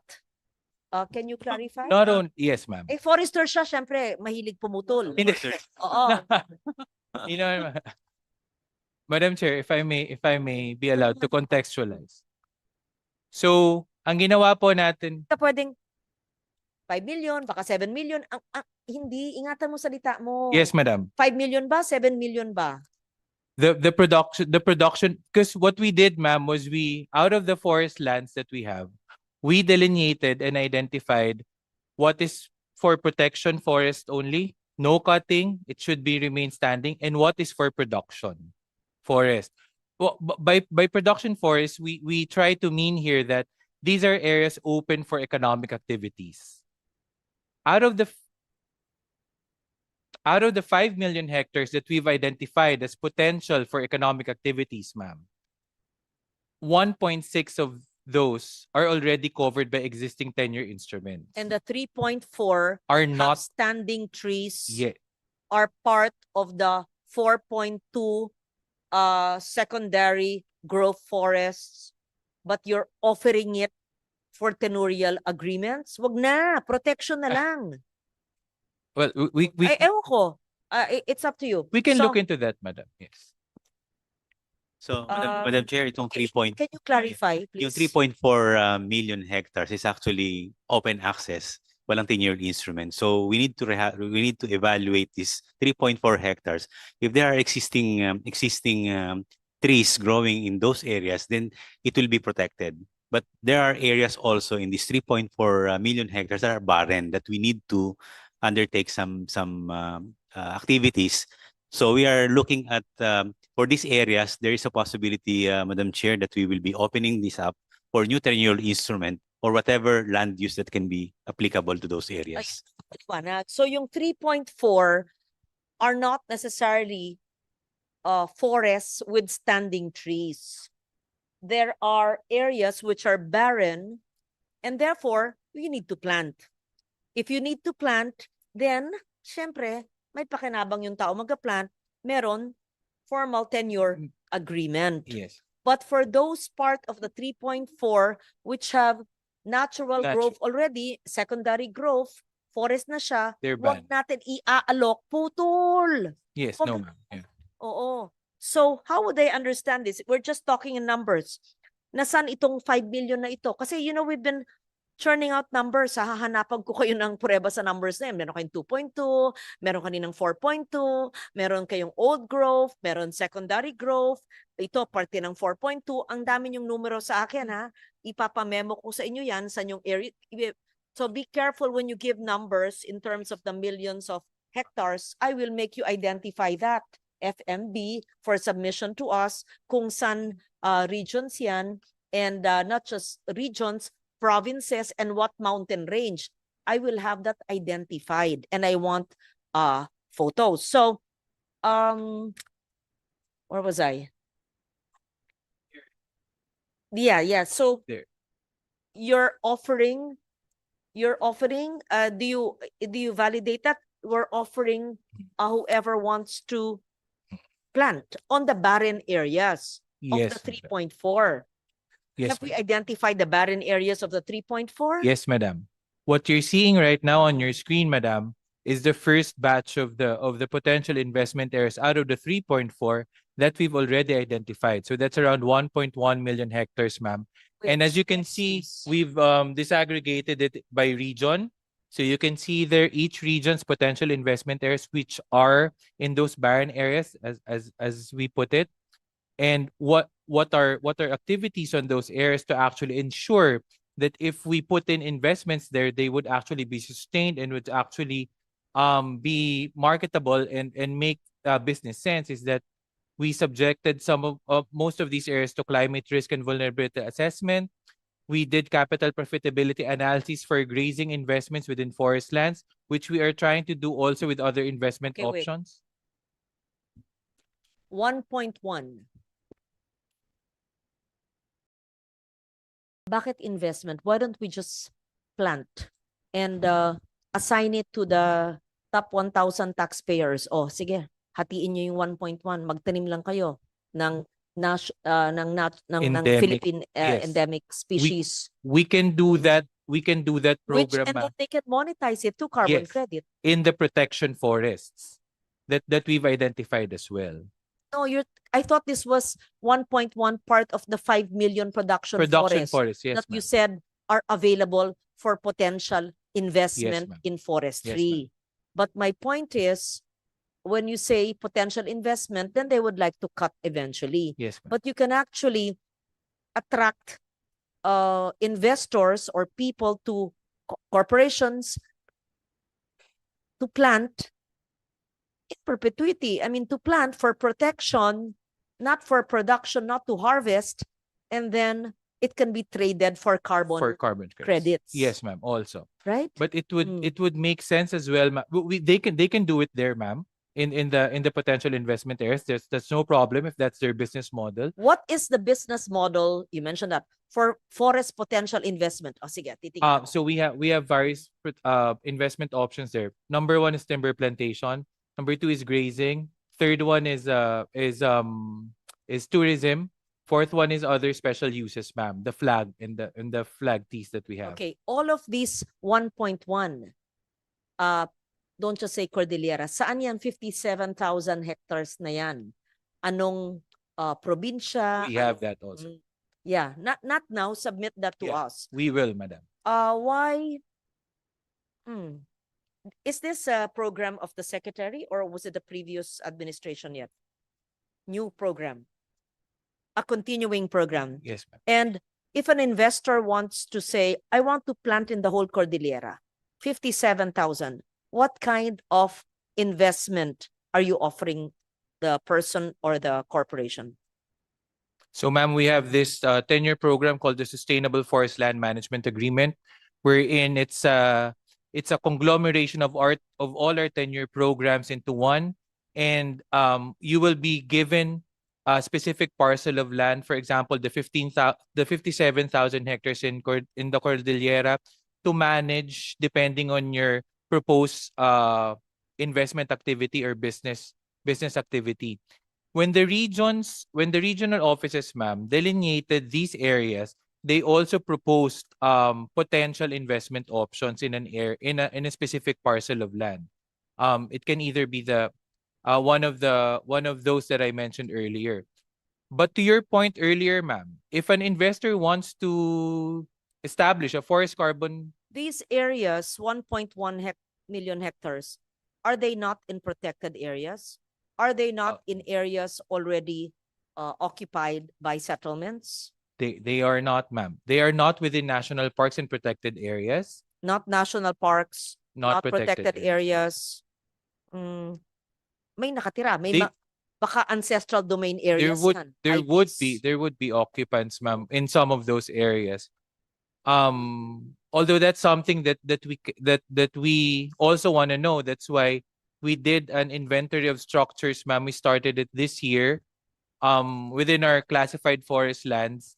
And the smallest parcel of land that a person can enter into, and what is the minimum investment to plant trees, to grow trees in that area? For DNR. I mean, kung individual. Individual. Yes. For an individual, ma'am, it can go from a hectare to around 50 hectares for an individual. That individual invest. I would have to get back to you, ma'am, on the revenue structure, on the capital structure for that one, ma'am. I'm not even talking about revenue, just The capital, ma'am. Yeah. Capital. I would Yes, submit a yes. report to you that Um, for that. I don't have it with me right. give us a report on that because it looks like it's simple but it's not kasi I'm sure may informal settlers Definitely. yan, sigurado ako may issue ng IPs yan, Yes, ancestral yes, domain yes. areas. So the DNR may be encroaching in areas where there's a DAR issue, CLOA, o baka may NCIP na na-issueng titulo. Alam mo, Yes. duplicating titles eh. Oh. Mm. Ma'am, what I can tell you right now, on top of my head, is that it's not within the protected areas and national parks. It is within legally classified forest land. It does not have any certificate of land ownership from DAR. It doesn't have any CLOA. What I need to verify right now is on the presence of what you mentioned, occupants, forest occupants, and also the ancestral domains. But definitely when the regions identified these areas, ma'am, these were identified with the consideration of the ancestral domains and ancestral claims of the IPs, ma'am. And you said that you're not offering, meaning DNR, offering IFMA or CBFM, but a new 10-year agreement called Sustainable Forest Agreement. Yes, ma'am. How long has DNR been doing this? And We launched, Madam Chair. oh, okay, because I didn't see this last year. So no one has started this. Wala pa. Yeah. It's being rolled out now. Let's see Region 6 in my region. Patingin nga. Sige Yung po. 75,000 niya. Kamukha sa Antique. Baka ano nung inaalok mo dyan. Tapos may mga tao pala Yeah. dyan. O mga bundok We- namin. Ako ha. Oo. Yes, ma'am. Oh. Yes, Madam Chair. We will provide you the specifics for Region 6, specifically in Put Antique. that on a website and let Yes. people comment. Let's say if it's Cordillera, anong mga LGU yan, anong bundok yan.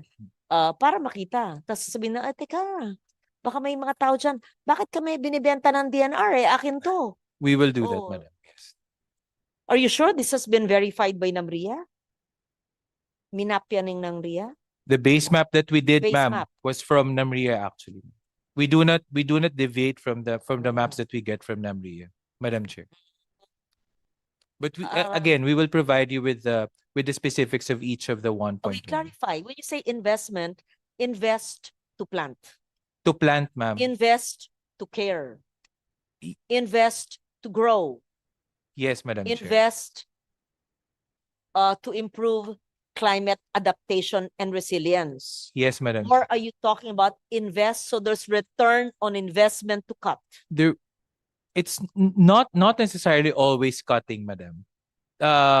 There would be other investment options. For example, if it's an ecotourism site, it would be best for them to actually consider these climate vulnerabilities and climate adaptation enhancements, because that is what the tourism aspect of the business is. How do they pay DNR? How much are you charging per hectare? So for example, ma'am, for an agroforestry investment or a timber plantation investment, what's provided for in the Sustainable Forest Land Management Agreement policy is that they are bound to pay the DNR 3% of their gross revenue. For renewable energy projects within forest lands, they are supposed to pay the DNR 7,000 renewable energy just to plant. just to plant, ma'am. It's for if If they're there's no revenue because you just want to plant. yes. You If just want to preserve and conserve and protect. actually, ma'am, that's for free in the Sustainable Forest Land Management policy. If your business model is forest protection, you are not If supposed it's to not pay. a business model, you simply want to plant and to protect. It's free, ma'am. You all don't have to pay anything. native species. You don't have to pay for anything. You would give it for free. There Yeah. you Don't intend to cut. You don't intend to cut. You don't You intend. only have the 3% of gross revenue if you intend to To cut. cut. Yes. And if there's a business model for renewable energy Yeah. or ecotourism Yes. or Or agrotourism. agroforestry. Yes, ma'am. I think who have shown interest in this, I think you should put it put it in your website Yes, and madam. break it down into provinces and into what forest areas to be sure. It's just scary kasi baka occupied yan at may ancestral domain issues. We can do that, madam. We're ready to publish it, ma'am. If you can give me until the third week of October, end of the Yes. month, madam. Yes. We will And be let's see, ready with the because I'm more familiar with my province, Region 6 sa 75,000, anong parte dyan ng Antique unless you have it, Opo. anong banwa sa Antique, anong barangay, titignan Opo. natin, kapitan, ito pala, investment. Sabi nyo, hindi, amin to. Kasi gusto ko i-audit yung ginagawa Yes, madam. nyo. No problem. Oo. For Antique, ma'am, I Yes. can get back to you later. But Sige, for sige. the granularity of nationwide, I Oo. can submit it to your office, madam. Madam Chair, USEC CP David can also add to this. Is this under you, Yusek David? I'm a geologist by profession, but I help craft the policy. No, we worked Senator. together when you were with DOST, That's right. diba? Yes. NACF. Yes. So for context, very quickly, our strategy for reforestation can be enhanced through investment from the private sector. That is the general context. These areas are mostly idle and barren lands, and therefore there is no revenue. There is definitely no protection of the remaining forests in the area.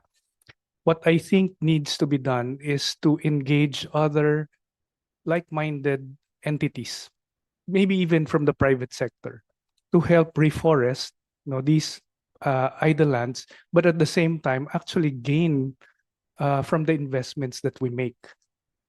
In fact, in the policy that we crafted, if you take a parcel, for example, an individual for 50 hectares, we impose on you to protect half of the area for strict protection. And therefore, the DNR instantly gains half of the area as being protected forest. At the Encourage people to simply want to protect all. So Yes. in fact, you can protect the entire 50 hectares. We do not charge you for any lease on the entire 50 hectares. You gain carbon credits from it.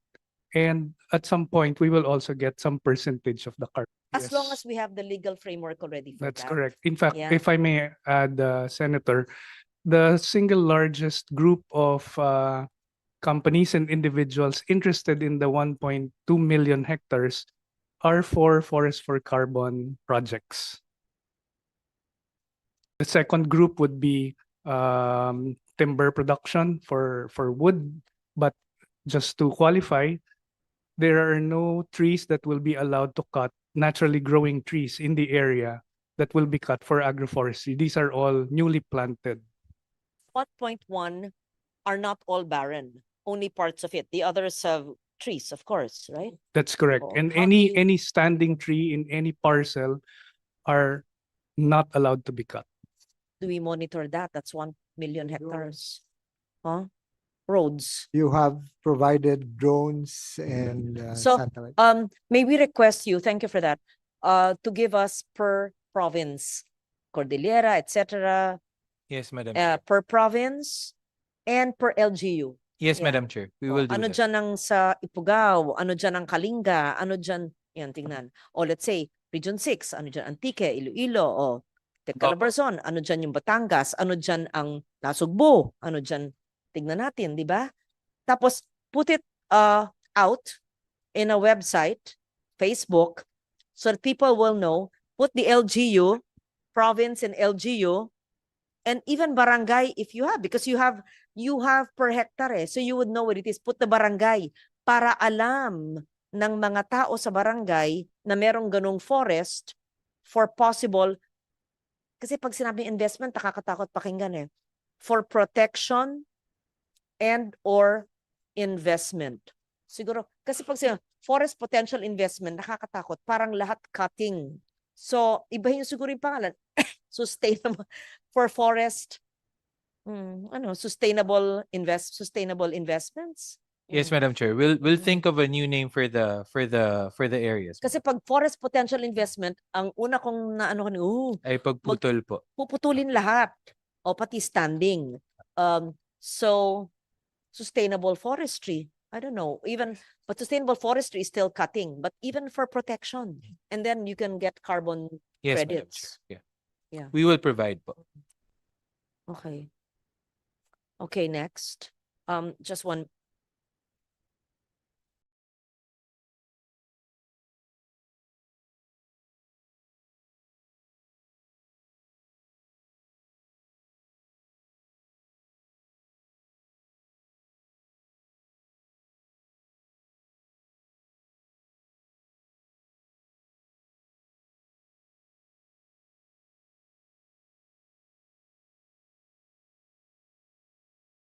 Dapat may guidance kayo kung ano ang akma na species. Huwag na Yes. puro mahogany na naman. Hindi na po, Madam. Suntit ang tanim nila. Pinutukan Hindi nila ako pag tanim ng mahogany. Hindi na po. Ano na po? Hindi, nagbago na po. Nagbago na po, Madam. Pinaputol nila sa mahogany ko eh. Saka we are on a new leaf now, Madam. Dr. Palihon. Arman Palihon po. My professor po in college. Ayun. Yeah. He cuts my trees. I'm so careful with my trees. Number one, I ask for a permit. Number two, Dr. Palihon of UP Los Baños, even pruning of my trees, it has to be a forester kasi ayoko masaktan. Yes, Madam. Oh, tapos pinaputol niya, ba't ka may mahogany? Sabi ko, turin ng DNR 20 years ago sa akin. So, putulin na lang kasi nakakasama sa nakatabi. Yun. Ginagamit ko sa mga table. Opo. Lahat, Yeah. ganun. Maganda po yan pang ma'am, Madam Chair. It's a good timber It's good timber. product, but it's Anyway. not good for reforestation. Balik sa mahogany. Okay. So, what were you saying?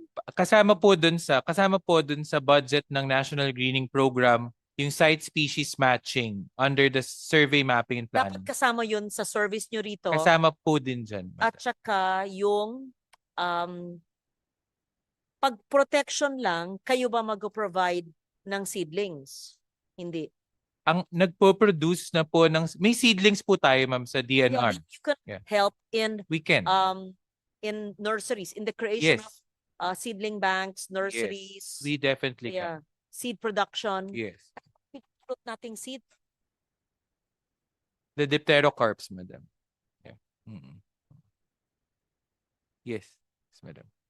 We do that also, ma'am. In Negros, ma'am, we have a good mother trees for lawaan there.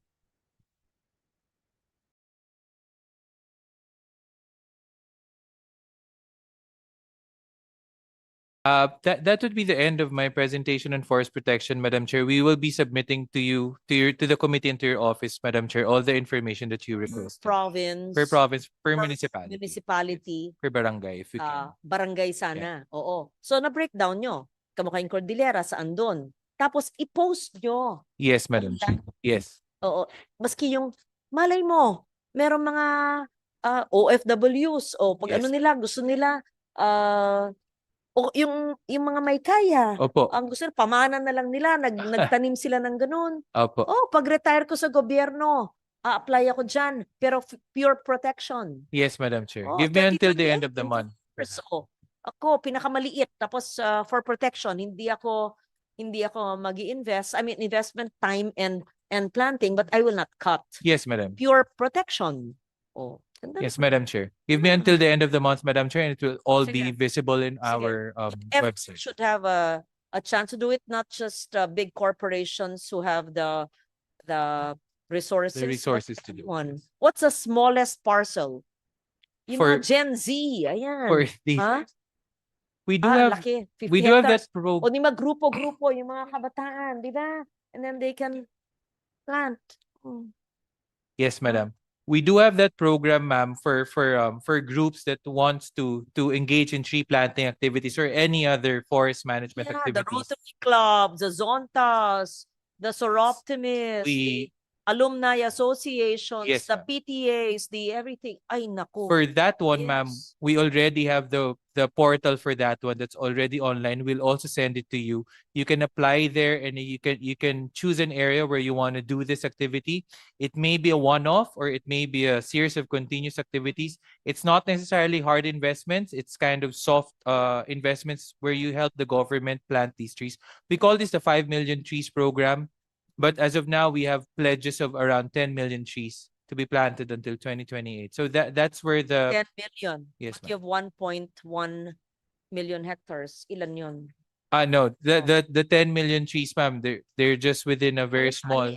Kat- ito po yung mga business clubs, ito yung mga Rotary clubs, yung mga gusto lang po mag-volunteer, madam. Okay. Sige. Thank you. Thank you, Madam Chair. These are the, akala ko tapos na tayo. Mahaba pa. Hindi. But how many pages do we have? Then after the programs, you're going to present your budget or yun na yun? Yun na yun. Land management and governance. Yun yun. Can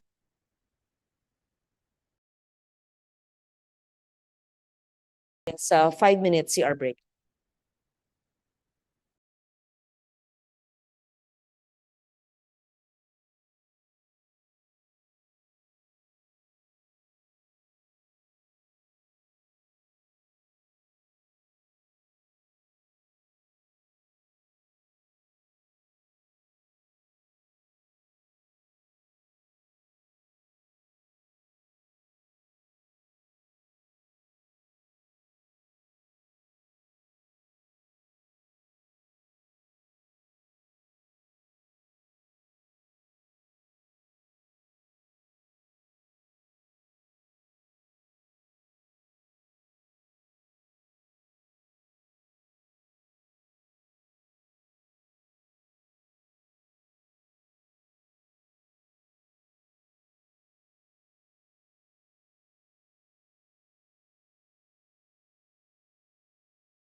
is, what do we do? Siyempre, meron kayong tenurial agreement with a group, a company.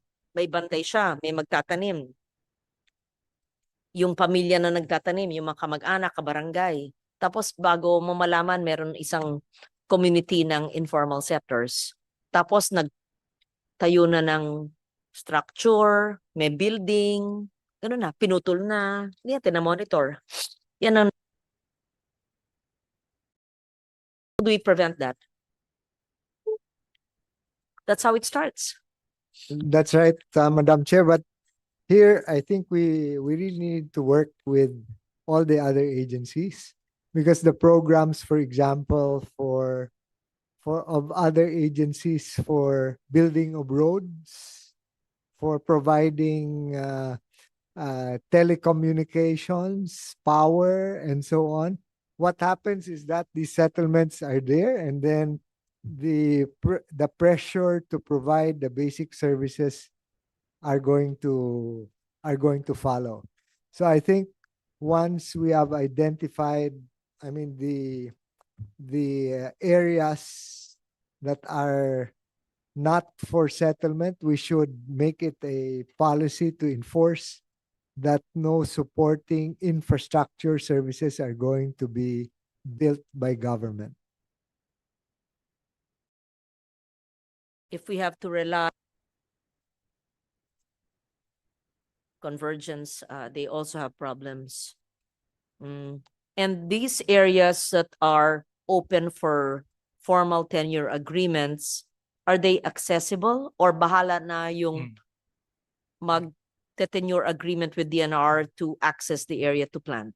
The 1.2, the USEC David can explain that the 1.2 hectares are have access, existing access, and therefore if there are investors, they can be facilitated to come in. Go ahead, please, CP.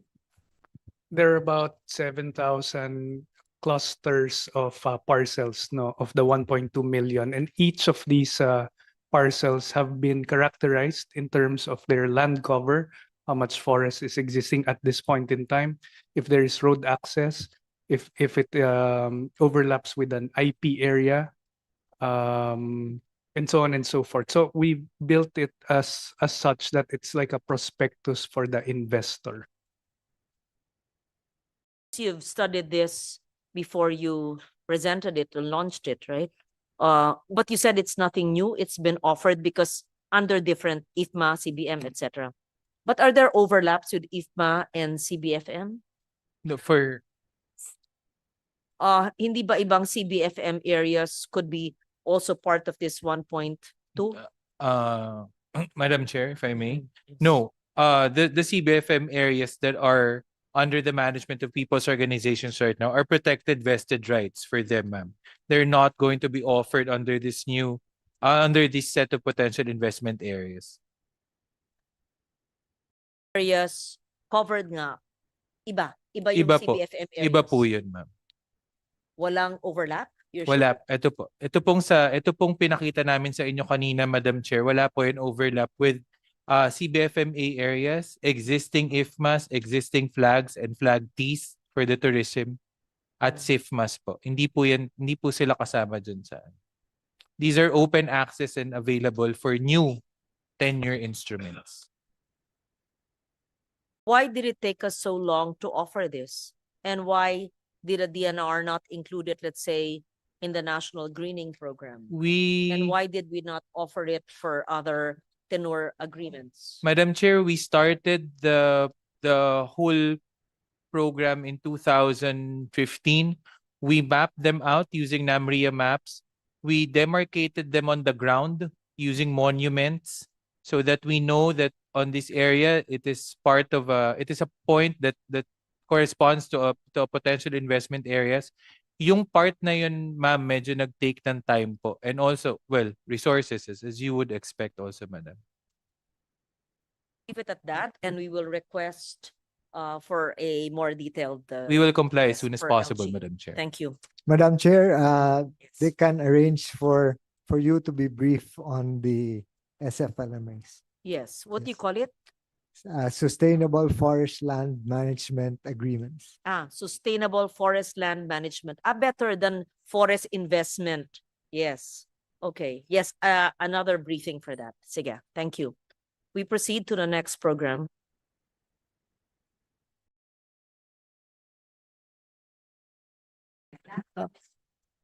Yeah, Director Emmy. Yes. Yeah. So good afternoon, Madam Chair and the NR family.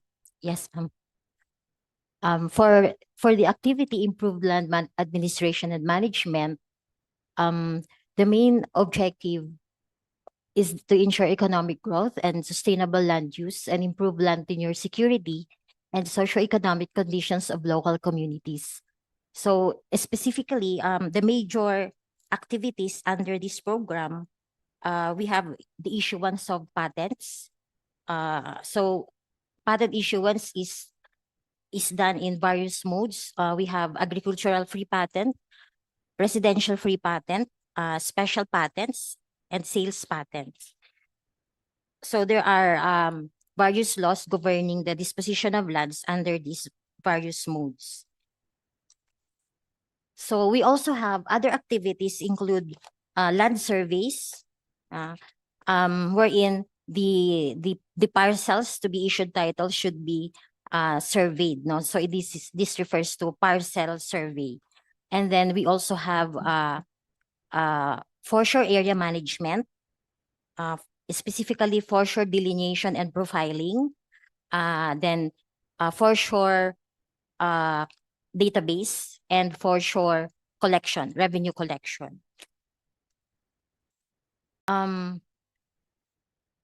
So on screen, Madam, we just included the major accomplishments. So we're showing the 2024 to June 2025 accomplishments for IVAS. So this pertains to verification and approval of surveys using the information system, land administration and management system.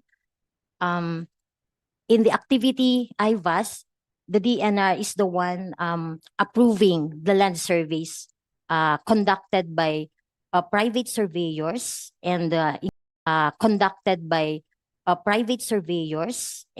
including other agencies. So for example, other agencies that conduct surveys in the course of their functions, like TAR, the CAR plans, and then if DepEd in the survey and titling of their lands, and DND. So everything is approved by DNR except the survey of ancestral lands or domains, which is done and approved by NCIP. And then for 2026 target, we're going to issue about 16,681 residential and agricultural free patents. Also, we will be improving the management of government lands and patrimonial properties.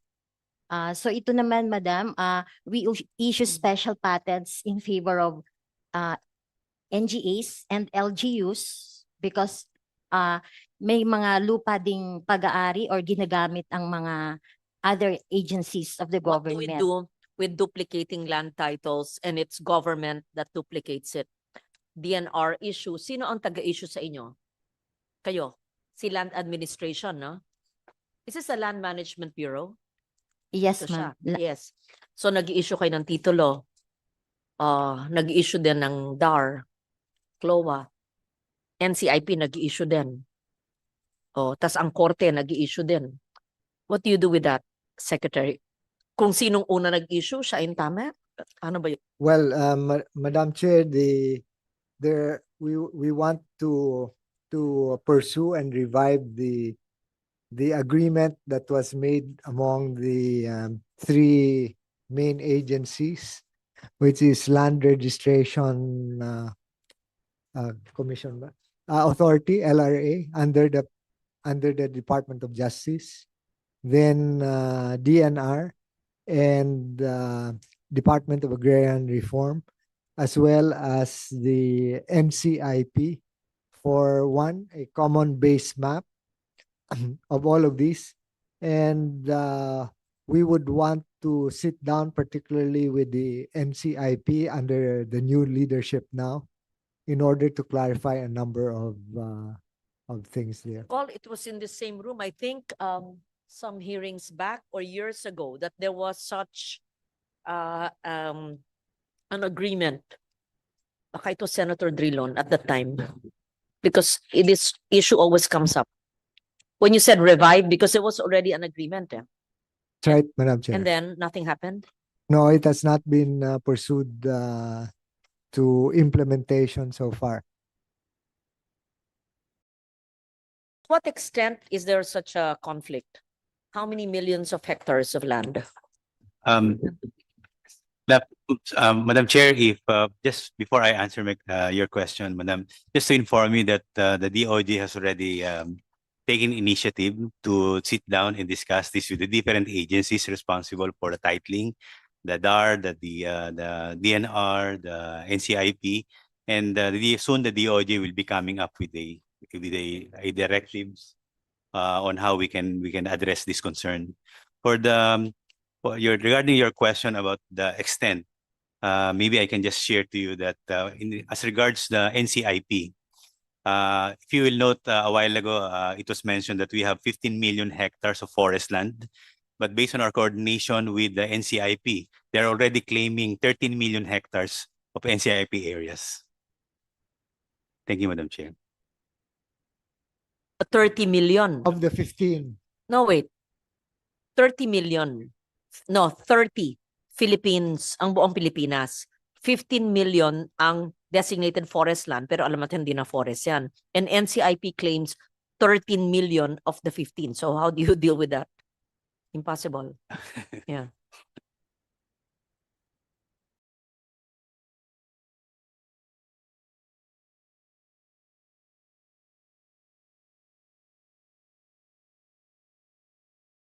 We're awaiting the final directive from the DOJ, and they'll be coming soon. They will be coming up with their directive to the agencies, Madam Chair.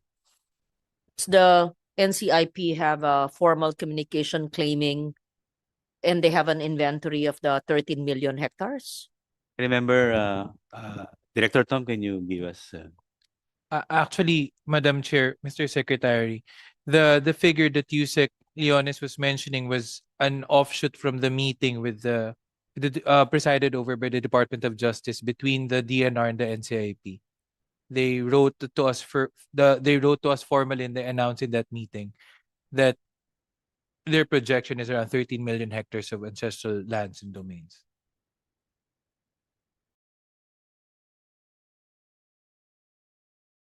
With the next. Thank you. Yes, ma'am, thank you. So other activities of The next program. the next Okay na po. Okay, thank you. Thank you.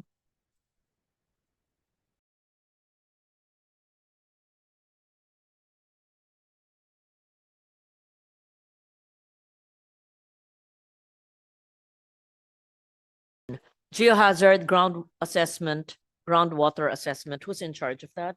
MGB. OIC na naman. Ba't puro kayo OIC?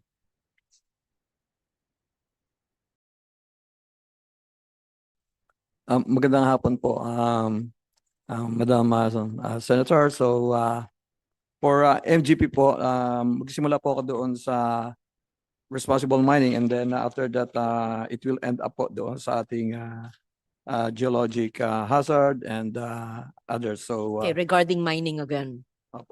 Region 6, nagsabi a few months ago, magma-mining daw o exploration sa Antique. Nagalit na naman mga tao. Tanggalin na nyo, Antique. Ayaw namin ng nuclear at ayaw namin ng pagmimina. Oo. Yes, SEC. Hindi, mag-explore sila. Nag-invite sila ng investors. Hindi, ayaw. Ang gusto namin, i-protect. Sa MGB. It was declared by Region 6 there was a Facebook page or a press release, di ba po? Kasi mayaman ang Antique. Mayaman tayo sa ano? Sa Chair, I think this is in relation to the mineral reservation program, which which I think you chaired in previous years, and you were pressing for not to proceed. In the case of the government's mineral exploration program, it's government that is going to invest in the exploration, and once there is a declaration of a reservation, then anyone who's going to actually do exploitation would have to pay a fee to the government for, what do we call it? A royalty to the government for its what is this, for the utilization of the mines. But as ASEC Cabalda is not here, but you did extract a promise from them that there's not going to be a mineral reservation to be declared in the province. And that's why I was wondering where the news was coming from. That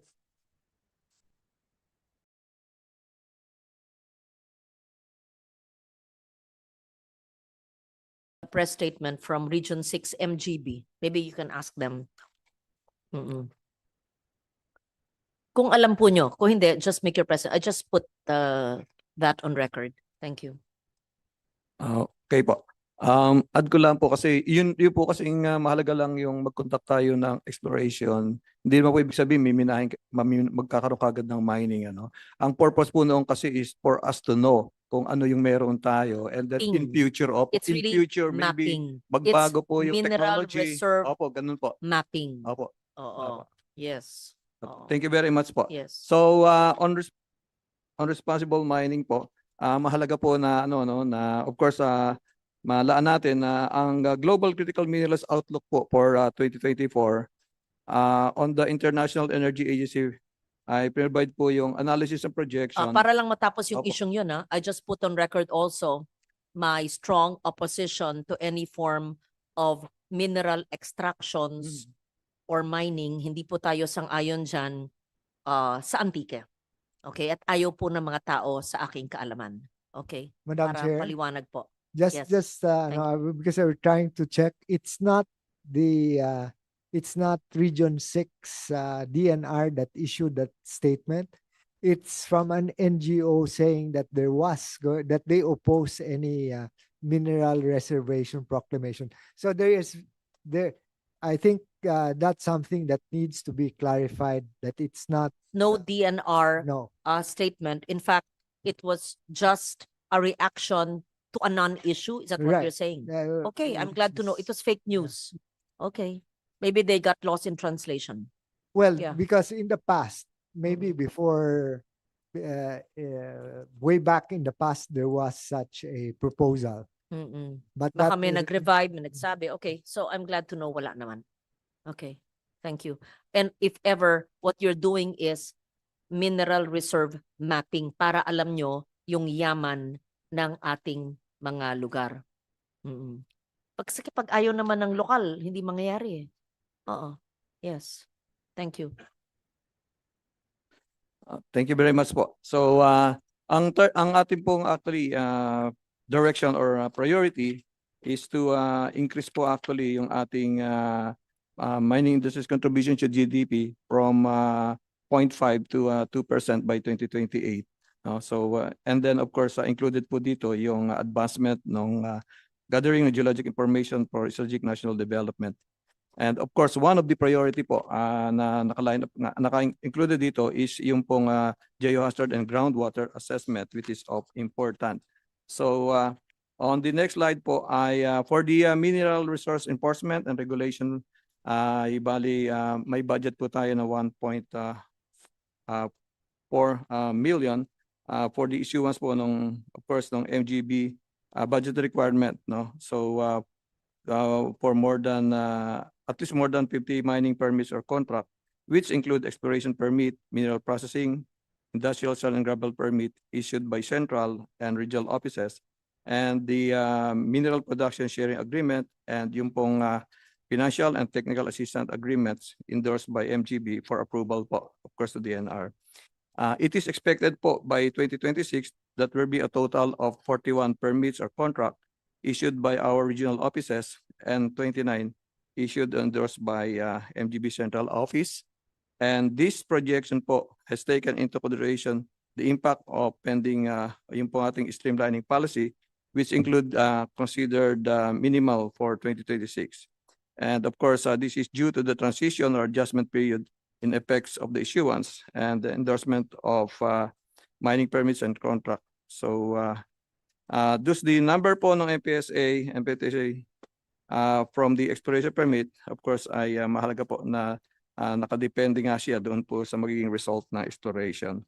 So, moreover po, this program includes yung pong issuance ng ore transfer permit, mineral or export permits, and other related permits, which facilitate the mining industry's economic contribution by enabling trade of minerals and others, of course, other or mineral or and other minerals products within sa ating pong bansa at saka po sa abroad.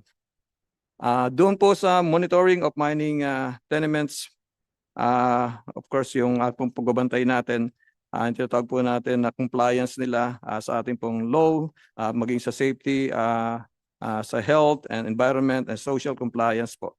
Bali, ang currently po na total budget is 600. Of course, bali, we have po the 690 mining tenements for monitoring. And it can be noted po that the target universe has decreased from 715 to 690 dahil po doon sa may mga nag-expire na po na tenements without application per renewal, and also yung exclusion po ng mga MPSA na already recommended for cancellation, no? Yun po ang mahalaga. On the under po dito sa small scale mining, the program po is due for impact assessment as of course a response po doon sa top management po directive to identify the factors, no, that hinder the issuance of small scale mining contract despite po na declare na yung mga ito. So mahalaga po na mahalaan ito para of course doon sa ating mga. Can you please explain ano ang malaki, anong maliit? Okay po. Yung pong kasing Sa income ito? Para po maintindihan namin. Yung pong What would you consider small scale? Small scale po kasi ito po yung under sa ating Republic Act 7076 na kung saan yung ating pong mga maliliit na mga minero ay binigyan po natin sila ng karapat ng ano po ng privilege para po magsama-sama at sila po ay magmimina in area po na tinatawag natin na declared minahang bayan area, upang nasa ganun po ay magkasama-sama rin sila through the assistance po ng ating gobyerno doon sa environmental protection, maging yung kinakailangan po nilang technical assistance. So kinakapacitate po natin sila. So majority po nito ay of course yung pong mga sa gold mining, ano, kasi po meron po talagang mga minerals o deposit po na hindi naman siya economical para doon sa large scale, no, na makuha po ng mga large scale. Pero yun po yung dahil sa economy, so ito po yung bali minimina ng ating maliliit na mga minero. How do you measure what is small? Small sa income or sa kanilang nakukuha? Opo. Hindi, ano, income sa Opo. revenue or sa area? Maliit na area o maliit at what is small? Bali po ano, yung small scale mining po kasi limited lang po sila doon sa production na 50 metric ton per day. Tapos yung area po nila is 1.2 hectares to I think 10 hectares. So tapos po gagamit lang sila ng mga simple implement po, ganon, yung piko, pala. So yun po ang total difference sila, order mag-ano po sila or opo, wala pong bawal pong hindi po sila pwede gumamit ng mga heavy equipment kasi nga po yung production nila maliit lang, no, para talagang livelihood po nila bale. Impose processing? Do we impose processing whether small scale or medium or big scale para may income ang komunidad? Opo, actually po ang ano po ang mga small scale po natin ay Even sa big scale. ah, O kinukuha lang talaga ang yamang lupa, ine-export at ang kumikita lang yung mga korporasyon. Or nag-i-impose ba tayo may processing sa bawat minahan? We don't do that. meron po tayo sa mga large scale, no? Meron po tayong mga planta, processing sa gold. So dito po pinaprocess sa atin 'yon. Sa small scale naman po ay mayroon din tayong mga natayunan ng mga planta para po naman doon sa maliliit nga na tawag po na doon mga customized na mga processing plant po para sa kanila, no? So para yun po kasi nga po ang purpose mahalaga po kasi sa small scale miners nga sa batas ibebenta nila yung gold po na nakukuha nila sa central bank para po additional doon sa ating gold reserve. But they are exempted po doon sa sa excise tax saka sa income tax para meron silang benefits. But they are required yun po na magbenta sa central bank po para doon sa ating gold reserve po. Excise tax, no income tax, but required to sell to central bank. Who monitors that? MGB? How are you MGB able and to central monitor bank that? po. Opo, MGB po bale ang kasama sa monitoring ito and then of course yung pong central bank ba. How will you know whether the small scale can be put together by a big scale and use that because there's no excise tax and no income tax? Bali po kasi nga meron po tayong regular na monitoring ng region doon po sa mga na-declare na minahang bayan na bali even yung kanila pong production doon sa kanila pong tinatawag natin na 2-year work program. Sa large scale po kasi 3-year work program. So binabantayan po ito ng ating regions and also meron pong MMT, multi-partite monitoring team na ano po 'yon na composition niya ay yun po bali closely na monitor naman po.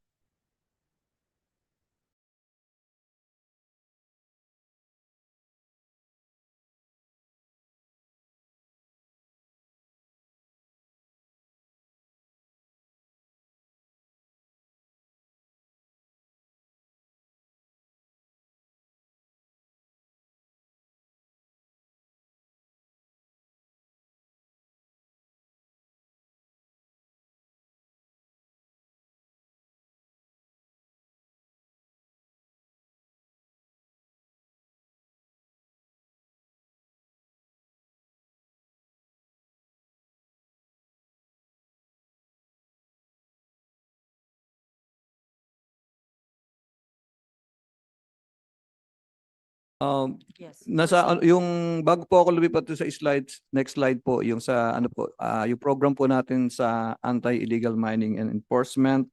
Of course ito po ay para i-address yung mga illegal mining activity. Current budget po nito is 65.1 million. So included po dito yung salaries ng mga contract mining engineers and geologists na naka-assign po doon sa mga Penros and Senros. So yun po. And then last po yung sa mine rehabilitation program, ito po kasi yung mga bali abandoned mine previous bago pa sa Mining Act, no. So bali ang budget po natin dito is 3.63, of course which include po yung monitoring nung rehabilitation na 11 po na abandoned mines. Abandoned mines are there, the country? Bali 11 po itong abandoned mines 11, na to. anong areas po ito? When you say abandoned, tapos na yung mga kontrata. Opo, Tapos na yung pag-extract. tapos na po yung mga to. So bali out of this 11 po, dalawa na yung ating pong na-rehabilitate, ano. But again, yung po kasing nabanggit ko nga na ito pong mga minahang area na ito ay bago pa yung mining law, no. So wala pa tong tinatawag natin yung Final Man Rehabilitation Fund. So government po yung of course yung gumastos dito doon sa dalawa na rehabilitate.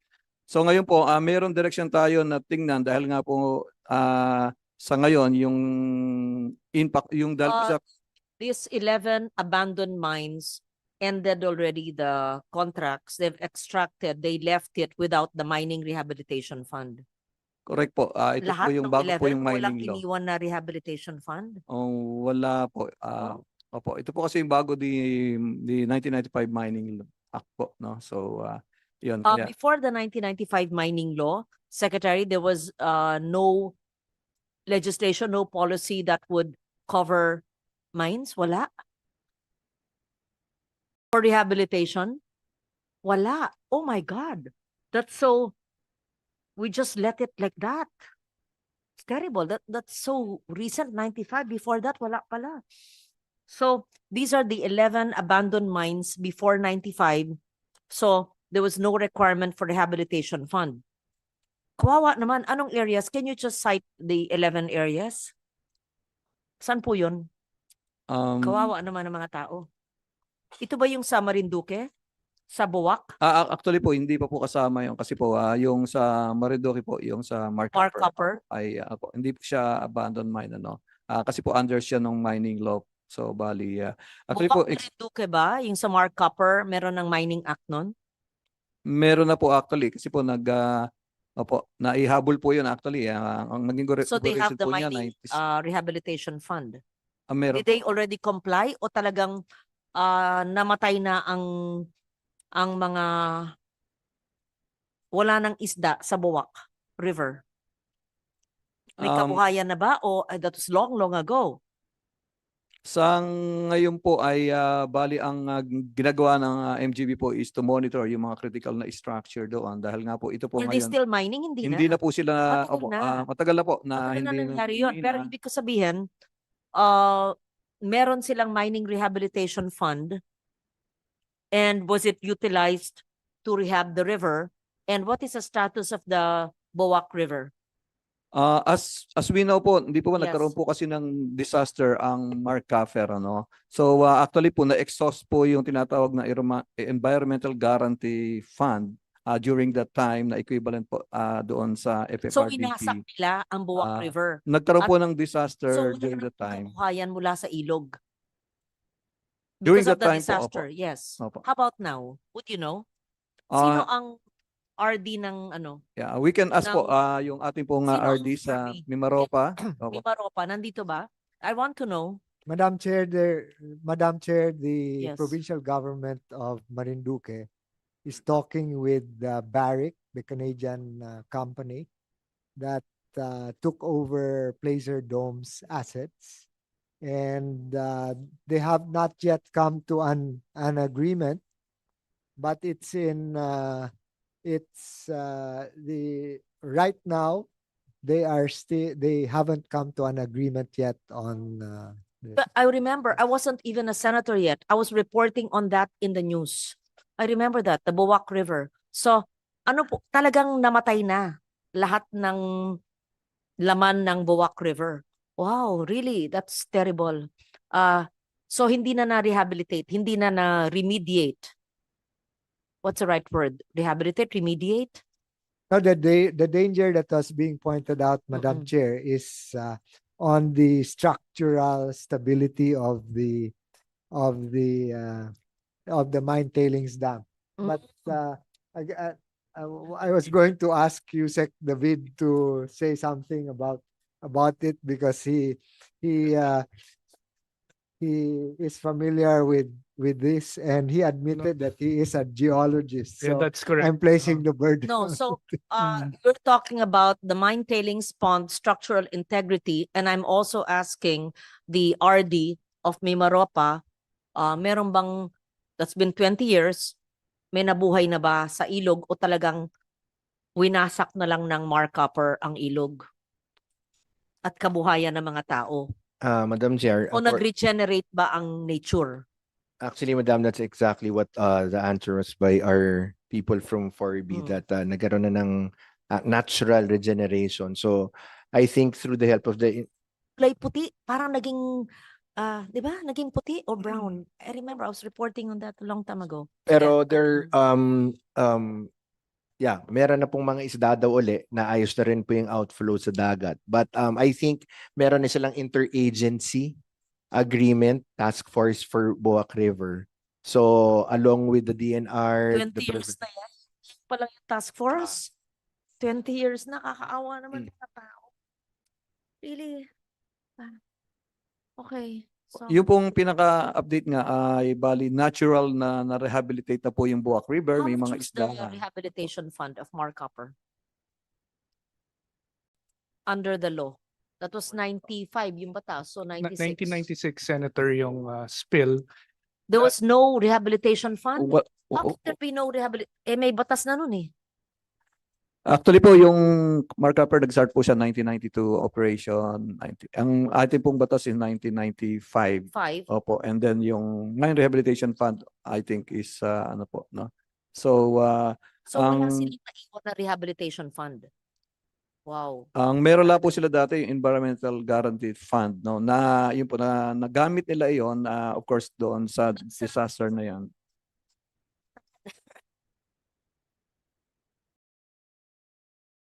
So walang rehabilitation fund kasi bago lang yung batas nun. Actually po, 1995 kasi batas natin, 1992 nag-start sila. May Mm. disaster nung 94, then Uh-uh. 90 po ganun. Kaawa. Okay. I think Yusek David wanted to say something about the tailing pond. It just so happened, Madam Senator, that was my dissertation, yung Mark Upper in 96. So it's correct that for Boac River, and by the way, the mine is not in Boac, it is in Santa Cruz, Marinduque upstream. Since 2003, Boac River has been naturally regenerated, not because of any intervention, human intervention, but it was just flushed. There's a separate river system beside it called Mogpog River, and that is still being affected by mine tailings. Matagal na. Wala.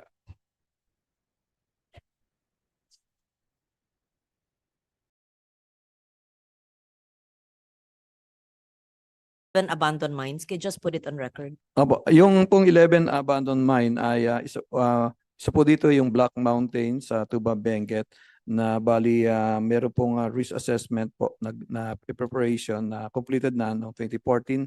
Second po yung Palawan Quicksilver sa Puerto Princesa, no? And then of course tapos na rin po yung environmental management program niya.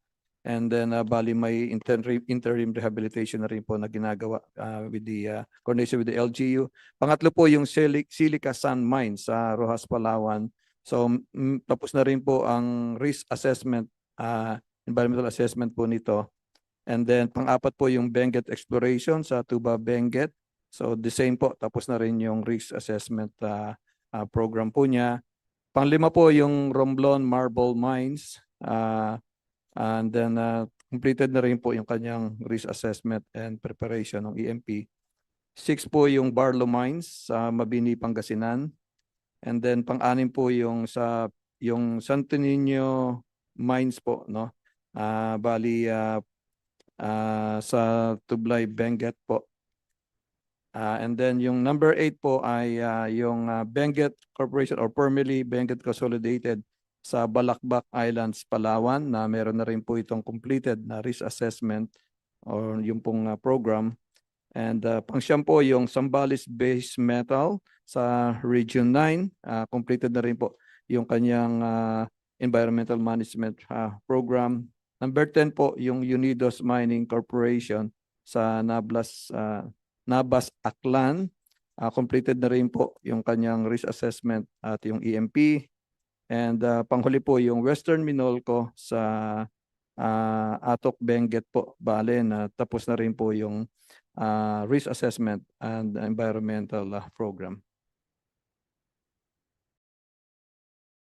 Clarify ko lang, pag sinabi po niyong abandoned mines, tapos na po yung kanilang pag-extract. Nakuha na nila ang yamang lupa, inabandon na after the land was raped and left the people poor. And because there was no law yet at that time, walang rehabilitation fund. And now, government, LGU or national, with limited resources, must rehabilitate it. How will you rehabilitate with 3 million pesos? Impossible. Madam Chair, at least the good news is that now we have good examples of the rehabilitation program under the new law.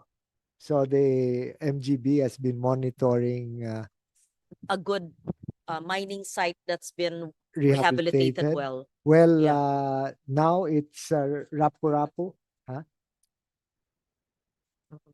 Yung ano po, bali yung Rapu-Rapu po is isang magandang halimbawa nung Sana next time padala kayo ng photos or video. Opo, Pakita nyo yung status ng 11 abandoned mines. Pakita naman nyo yung good news kung meron maayos mag-rehabilitate para maintindihan natin. At saka yung anong klaseng rehabilitation.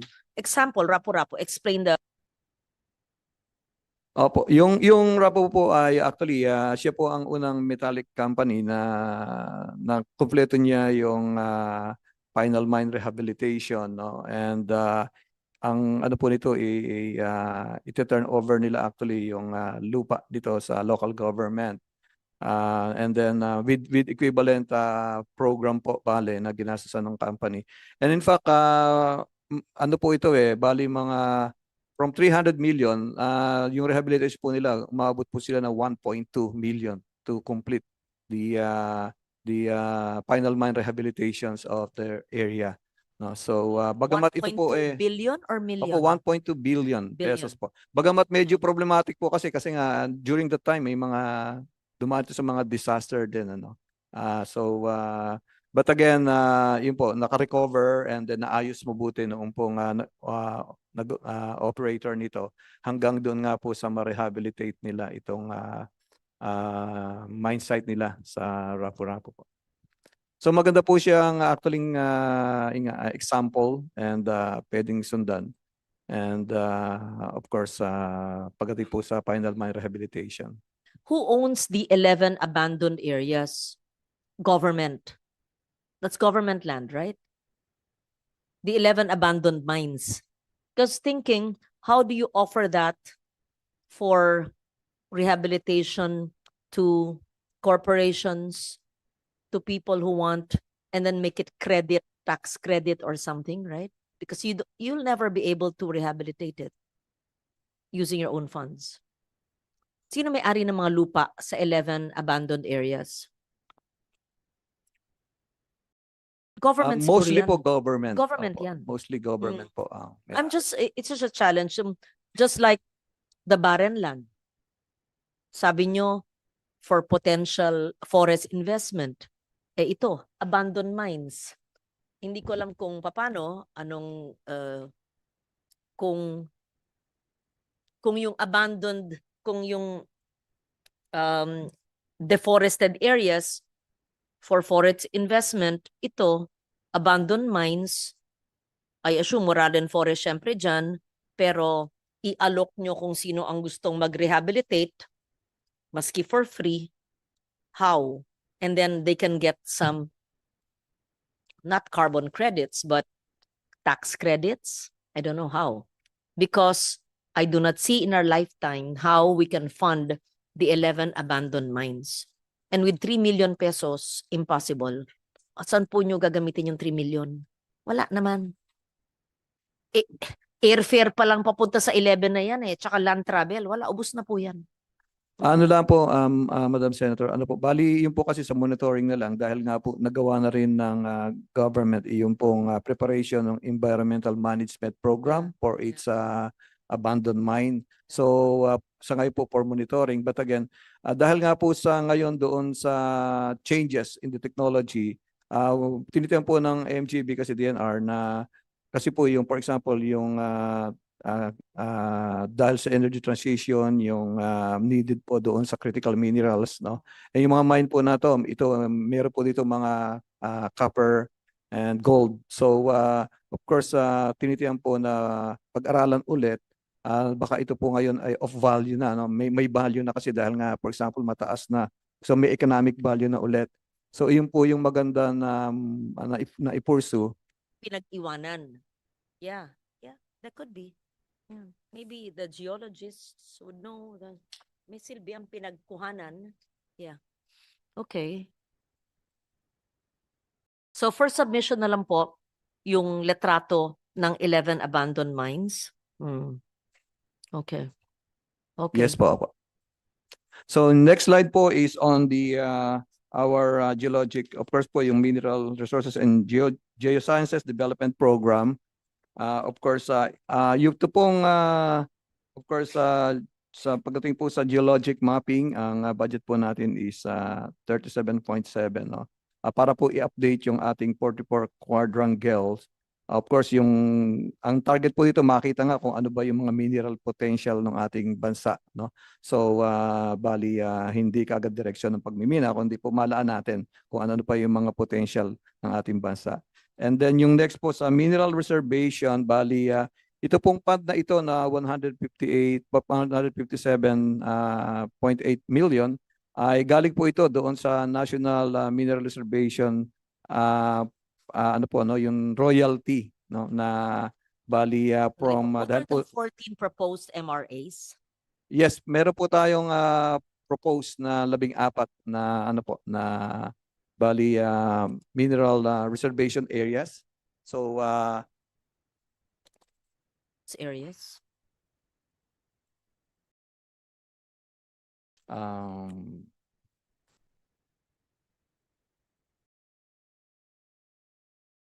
Madam Chair, this included the one that you previously mentioned about Antique. Yeah. No, this Ayan na naman. the Magkasama. this is mapping, and I just Ayaw na natin malaman yung, alam natin mayaman tayo. Wag yeah. kasama. No, I just want to correct myself on the when we were discussing why there was the report, because before elections of this year, there was indeed the public hearings were called for by the Mines and Geosciences Bureau in Region 6 for public hearings on the declaration of a mineral reservation area. It was not just fake news. No, So it was not. There was a public hearing. The Antique is part of the 14 mineral reservation Proposed. areas proposed. Yes.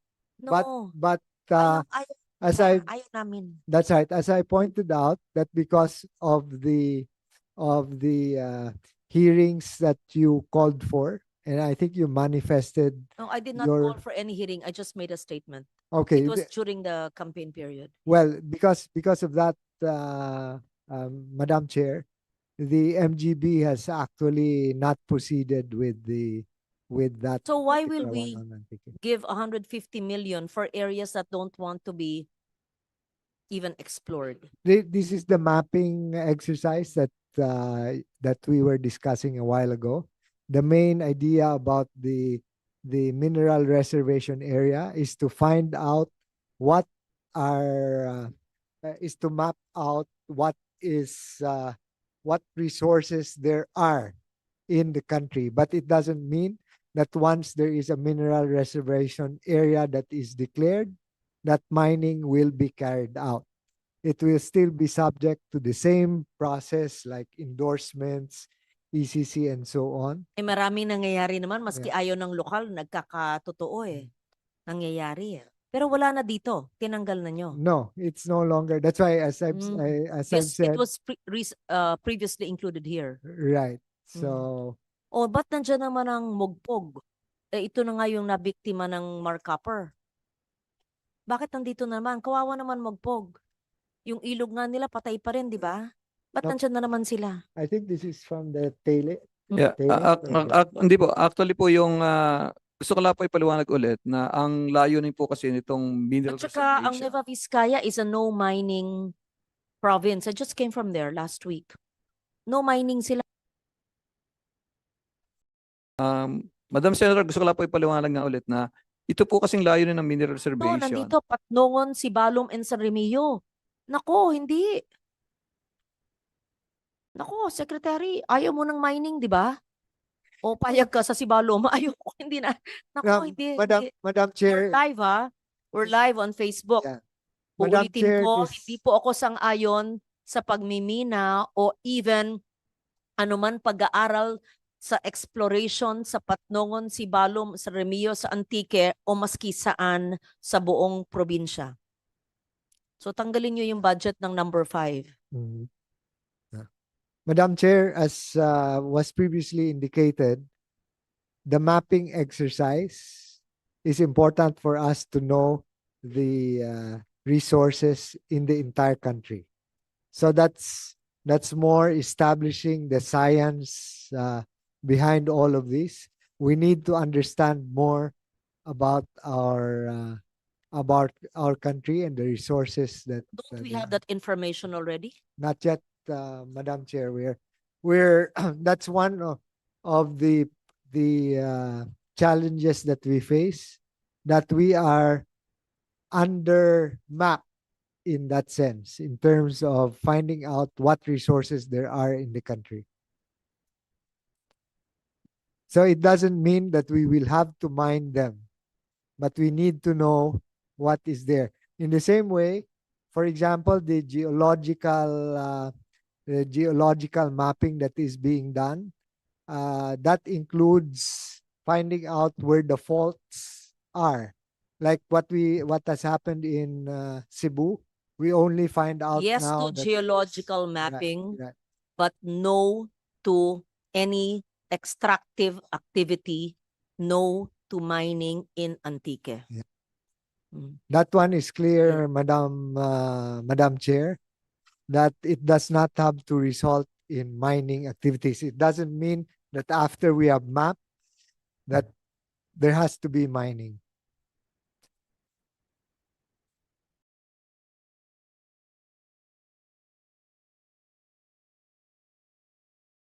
Na yan may Zambales. Hindi ko alam kung Southern Zambales yan. San Felipe, where is San Felipe in Zambales? Is it Southern? Sino ang Region 3 po na regional director? Because palagi yung mga NGOs doon and private citizens have been complaining about massive illegal dredging beyond government limits in San Felipe, Zambales. And it's related to shipment of black sand to China. Madam, The group of Rachel Harrison, the group of, and sinasabi na nila sa regional director, but sabi nila it's a government project. May I just be enlightened? So that it's already on record para malaman po natin. Madam Chair, from Yes. our MGB in Region 3. Yes. Para po yes. maliwanag. Yes. Siguro po alam naman nyo yung mga NGOs, private citizens na ang tagal na pong nagko-complain, di ba ho? Opo. Are you familiar with the complaints in Zambales on black sand mining? Good afternoon po, ma'am, Your Honor. Since the yung enactment ng ating EO 79, na pigil na po yung yung black sand mining. Because bawal na po ang mag-black sand because ang pwede lang pong issue ni governor for small scale is chromite, gold, and silver. Ganun po. The black sand Dredging. po. I'm ano po yung black sand. For dredging, in Zambales po, we have this river restoration. It is covered by the... Are you familiar with San Felipe, Zambales and the complaints of the locals? Yes po, yes. Umagal na po sa inyo. Sabi ko palagi, I refer them to the regional director because they complain to us. Yes, opo. The dredging in Zambales is covered by DAO 2019-13. San Felipe. Yes, that includes San Felipe po. Kasi it is covered by the Santo Tomas River, Lahar Channel po. Actually, these are Lahar channels.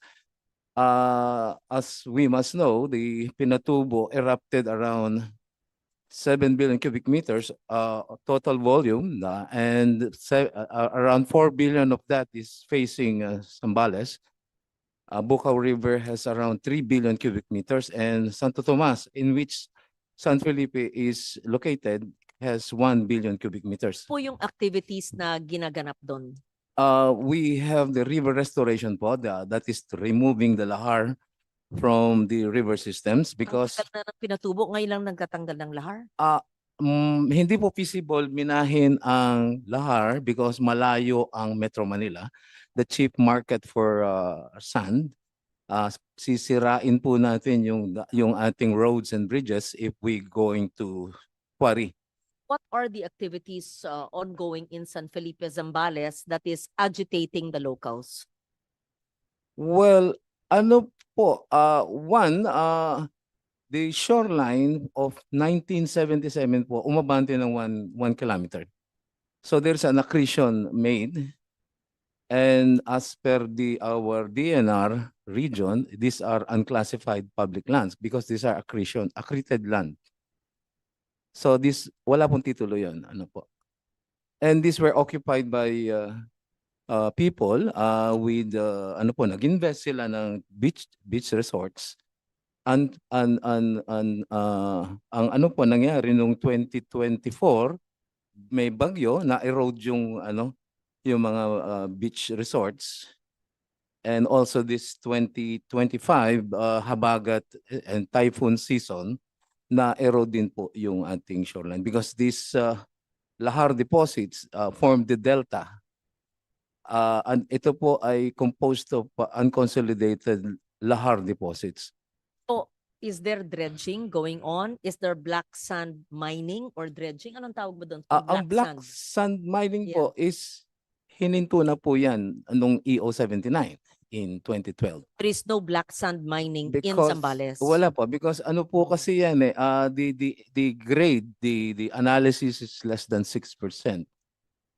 It's in fact the metallurgical division of MGB Central nag-conduct po ng assessment.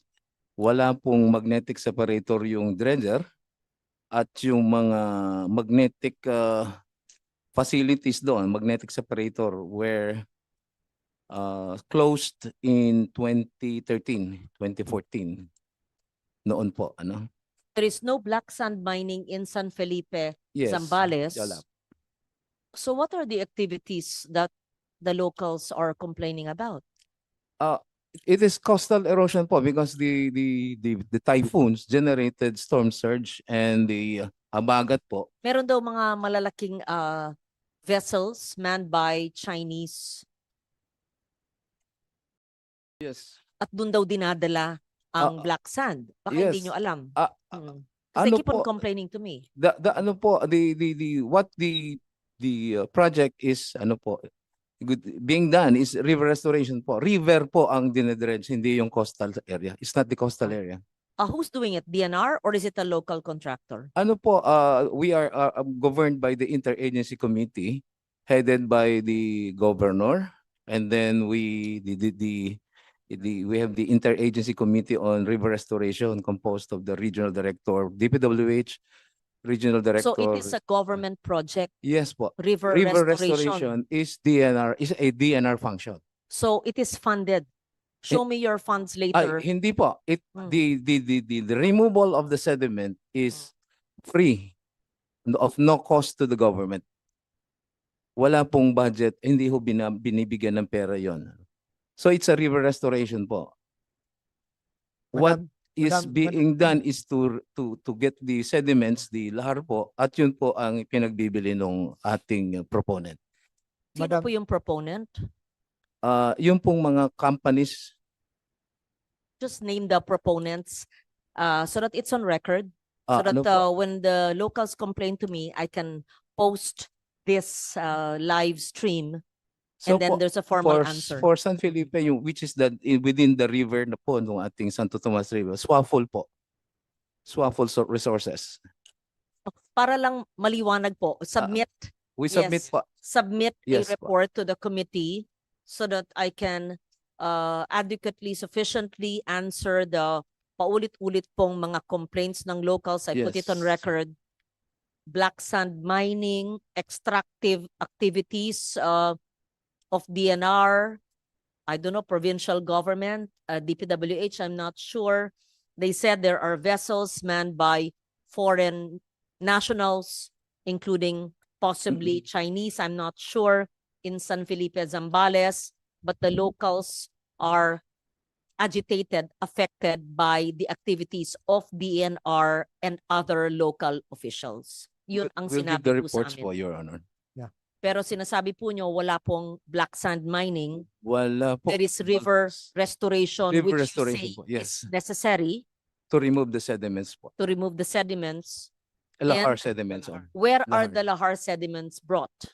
These are being delivered to the reclamation po, to the Ayun na airport. nga. Yes Yung po. reclamation sa Manila Bay Yes, ma'am. na And the airport. gagaling sa Zambales. Some of it po, some of it, yes. Mm. And the Bulacan Airport po. The I see. land development project of So, the Bulacan Airport. I see. So yung lahar na tinatanggal sa reclamation and other areas. Yes, And it's Your necessary Honor. to take it out. Yes, the riverbeds are elevated Okay. na po. Best so that we understand the science behind it. Yes. Please give us the report and we'll put it on Facebook so that everybody will understand. And if there are questions, they must address it to Secretary Lutilia and to Mr. Lakadin of Yes, Your Honor. MGB Region 3. Yes po. Okay. Sige. Thank you. Thank you, ma'am. Yes.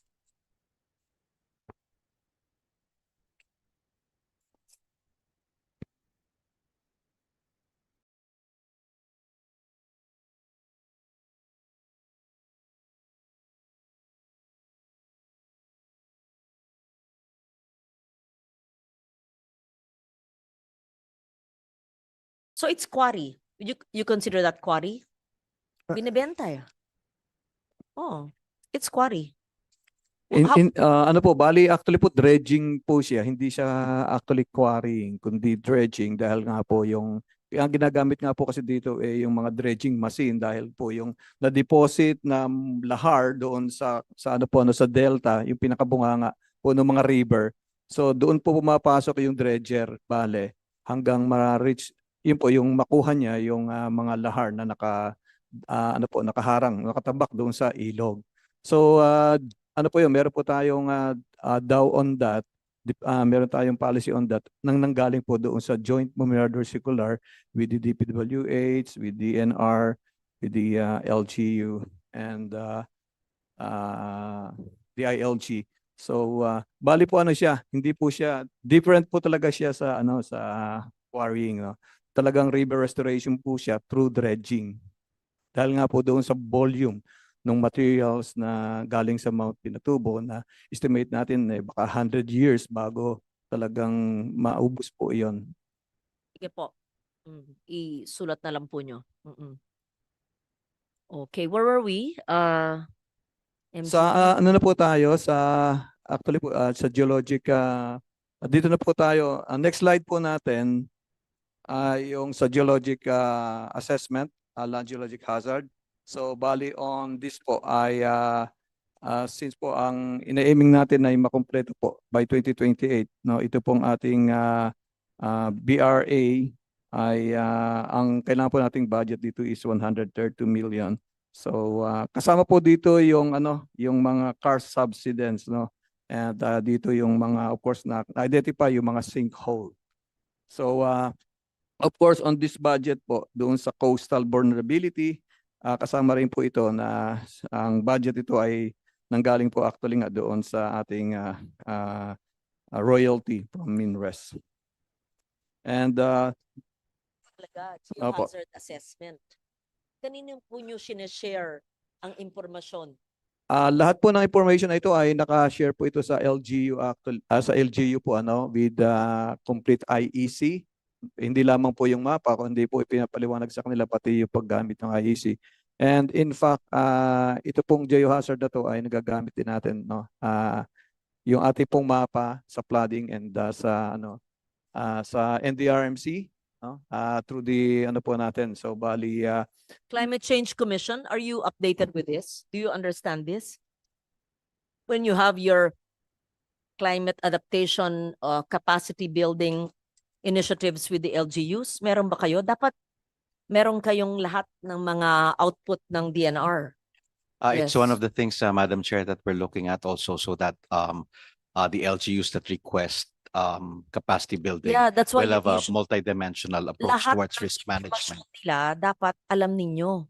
Oo. Yes, Madam Chair. Yeah, parang ito mother agency nyo eh. 'Di ba? Dapat naman sinishare nyo yan eh, no?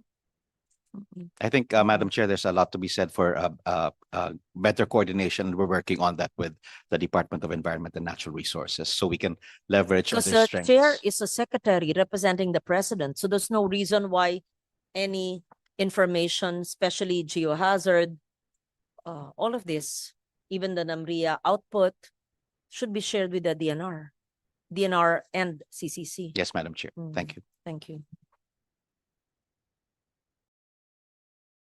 Geohazard mapping.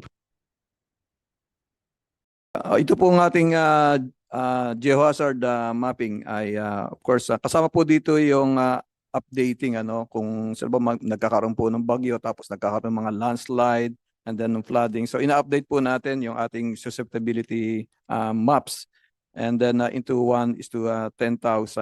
So and of course Ating mapa ngayon, 1:10,000 po. Nagsimula po ito, dati po ay 1:50,000, ngayon po 1:10,000 Naalala na. ko, mula 1998, kami ni Sec Pahe, 1:, saan tayo nagsimula? 50? 50,000. 1:50,000, tapos sa next Congress, ngayon 1:10,000 na. Ayan. Ano pang ideal? What is the ideal? Actually po, sufficient na po yung 1:10,000. And in fact, ito po yung ginagamit natin ngayon doon sa kapag po meron tayong tinatawag na probabilistic modeling doon sa ating mga pag-foresee natin ng mga babahain ng mga barangay with the rainfall from pag-asa. So bali po ino-overlay natin to doon sa result po ng ating 1:10,000 na mapa. Yan. Lahat ng inyong mapping ay probabilistic. Dapat, di ba? Actually, hindi po. Yung mapping po is ano po 'yon? Accurate po 'yon based doon sa parameters. Yung ginagawa lang po na probabilistic kasi ito po yung parang para kung saan po ino-over nyo. overlay na makikita mo po na halimbawa high susceptible tapos po yung rainfall ay halimbawa 100 millimeter which is equivalent ang ulan So niya. yung mapping ng MGB at yung rainfall, ano pa? Pag-asa, lahat yan ini-intersect nyo. Oo. Para ang interpretations natin hindi lang static, hindi lang isang mapa, di ba? Opo. Tsaka po masasabi natin kung anong mga barangay yung yung makakaranas ng malaking pagbaha, Parang hindi yata nakakarating yung impormasyon sa barangay. Parang hindi nakakarating. O baka hindi naintindihan. Kamukha yan. Paano natin maintindihan yan? Yung mga mapang ganyan. Ano yung pula? I remember, kailan ba yung nagpunta akong Compostela Valley, tas dala ko pa yung mga mapa. Tagal na nun. Anong bagyo yun? 2012? Ba't nyo alam? Pablo, kasama ko ba kayo? Kayo yung red sa Davao noon. Kasama ko kayo. Nagpunta tayo sa Combal. Ano na pangalan ng Combal ngayon? Davao Oro. Oo. Kayo noon sa Davao. Oo. Yeah. Then we were trying to teach them. And then we went with Zamora Maricar, who's now Congresswoman, to the area. Anong area yun sa Combal? Nagtayo sila ng evacuation center kung saan purple kasi hindi na convey yung information sa New Bataan. Yes, I even went there. Tapos gumuho yung bundok. Namatay ang mga tao kasi nagtatayo ng center evacuation, linika sa mga tao kung saan sila namatay. Kasi hindi nila alam at hindi nabibigay ng MGB or hindi napapaliwanag ang ibig sabihin nun. Kaya importante, let the science really save lives through IEC. You remember that? Were you with me when we traveled to Davao Oro, Combal pa nun? Yes, Madam Chair. Then we also went to Oriental. I went to Davao Oriental also, to Mati. Yes, we did. Oo, yes. That was during the time Mount Hamigitan was inscribed as Hamigitan. Yes. Yes. Madam Chair, your your observations are correct as to the usefulness of the maps. So one, we have reformed or changed the delivery medium of delivery for of the hazard maps real time directly to the local government units. and the Facebook page of DNR carries this, and it's now more user friendly. They can just focus on they're just going to encode their barangay, and then it will show what is the exposure in terms of hazard. And we have also arranged with the Department of Science and Technology to have the training the local government units in reading maps and of using these maps for their planning and risk response activities. Our budget was limited here in terms of the number of seminars that we can do. So we are augmenting that with funds from DOST as well. Yeah. Thank you, Secretary. Yeah, dapat kasi, no, it's good that if you have seminars, but you know, how 1,600 LGUs, how do you do seminars? But if it's online and maintindihan na nila, if we simplify it, then so kindly also show capacity building nyo yung office ko para kami na ang tutulong din sa inyo mag-communicate na para maintindihan na namin ng mga mapa ninyo if everything is online and understandable. So, okay, vulnerability and risks, geohazard. What are the hazards aside from geo, multi-hazards? Kasi geo lang ito eh. Basically po, Yes. sa mandate po kasi ng DNR MGB, ano po, yung Geo. floodings and subsidy, ano po, yung slide, no, landslide. Related po ngayon doon sa, No, but sa landslide pag-ulan. would still be geohazard. Opo. Flooding would be considered geohazard. Yes. What are the other hazards aside from geo? Ano po, yung iba po kasi siyempre related po ito sa mandate naman ng PHIVOLCS, yung sa earthquake and Earthquake, of of course, course. volcanic Would eruptions. earthquake be considered geo? That's geological eh. Hindi? Fault lines? DNR, ano pa? Multi-hazard map. Multi-hazards, ano pa? Aside from geo. Meteorological. Soil subsidence. Yung car subsidies po, kung nabanggitan Soil natin. Kasama po. subsidence. Yeah, that's part of geo. So, okay. Enumerate po natin ang geohazards. Fault lines, kasama yun sa geo? Hindi. Would you consider that? Kasama po. Fault lines which earthquakes. leads to earthquakes. Opo. Ano pa?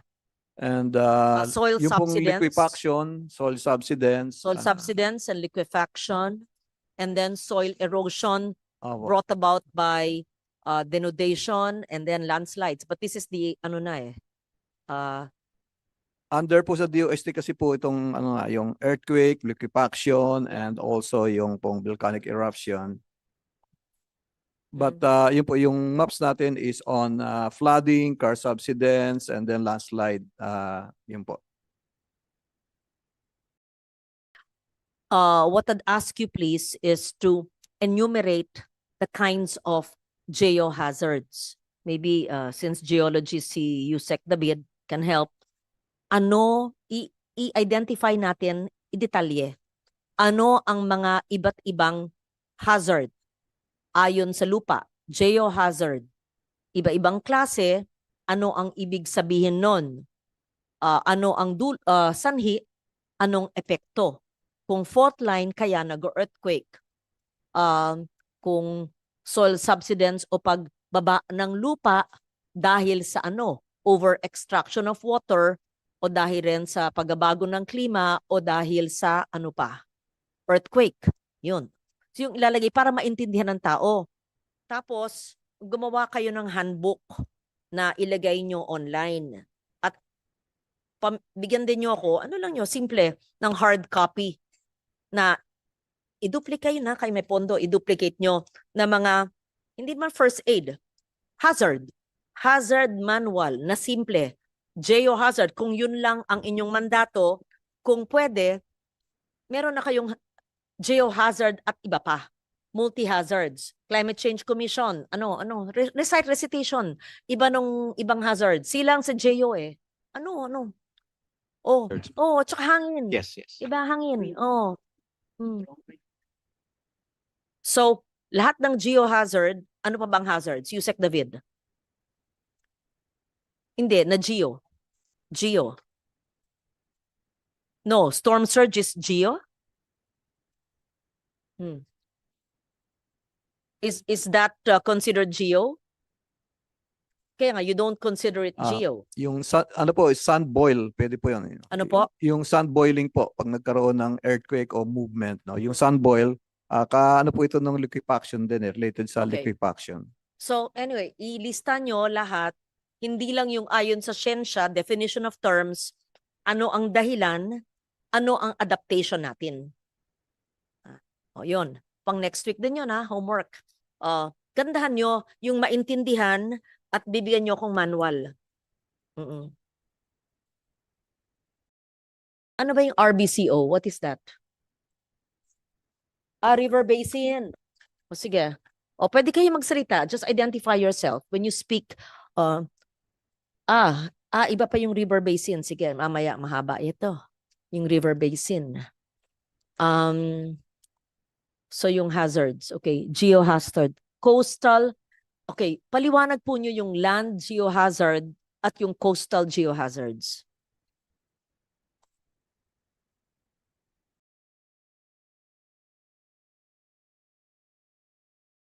Malaki, 100+ million each. Ano po yung land geohazards and the coastal geohazards? Yung pong coastal geohazard po ay nakapokus po siya doon sa physical vulnerability ng bawat coast po, no? Yung bawat segment niya, doon naman po sa pwedeng magkaroon ng tidal floods, storm surge o kaya tsunami, no? So as influenced po by natural processes na tinatawag natin yung climate driven, of course, yung kasama po dito yung sea level rise. And of course kasama din yung anthropogenic activities. So ito po yung mahalaga pagdating na doon sa coastal na bali each segment po ay of course You mentioned about sea level rise. Ano na po ang pinakamababa na lugar sa Pilipinas prone to sea level rise? In short, ano na ang bumagsak na coastal area na prone to sea level rise? Which areas? Actually po ang buong Pilipinas po tayo ay bali apektado talaga nitong sea level rise, and sa finding po ng pag-aaral nito ay mas significant yung mas malaki po yung sea level rise sa atin as compared to the other countries. But I want the science of it. I know that already. I want to understand the science. How many meters have we sunk in the past how many years? That's what I need to know from MGB. Hindi po nagkamali. I think mga yung date na sabi po sa akin, narinig ko po doon sa ating geologists na about sabihin po natin na 2 to 3 centimeter per year. So ibig sabihin in 20 years, kung ba po, ito po ay nung nagsimula pa yung sea level rise, Ayoko maghulaan. If you're not ready, please, I want a scientific explanation based on real historical data. You should be ready. Anyway, mahaba pa ito. If not, be ready for the next. It's important. Be ready to discuss sea level rise and of all the coastal LGUs in the country, which are more prone. Ano ang low-lying areas, and even inland. And that causes flooding as well, aside from, of course, from the substandard structures. Sige po, isasubmit po namin, Madam Secretary. MGB po ang in charge nito, or pati si river control, si river basin, no? Madam Chair? Whose task is it? Or Yeah. NAMRIA has the data for that? Yeah, we have 60 tide stations scattered all over the country. We have studies on sea level rise. We're just trying to find out.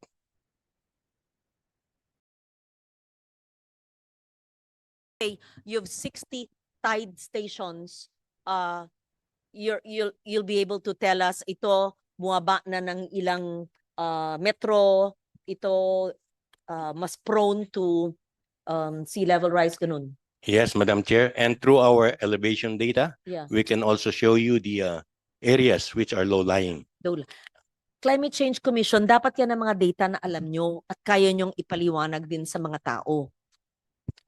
Yes, Madam Chair. Oo. Actually, this is part of the National Adaptation Plan also. That's why we have a national adaptation plan, correct? Yes, Madam Chair. Were all of this inputted in the national adaptation plan? Yes, Madam Chair. If I read the national adaptation plan now, I would know which of the coastal municipalities are prone to sea level rise because they're low lying and they've been experiencing, how you say, soil subsidence, etc. in the past few years. Yes, Nandun sa Madam Chair. adaptation plan. Yes, At anong Madam Chair. dapat gawin? Yes, Madam Chair. We have information here also. Sea levels in the Philippines, as you know, rose at a rate of 5 to 7 millimeters per year, according to the study that analyzed satellite data from 1993 to 2015.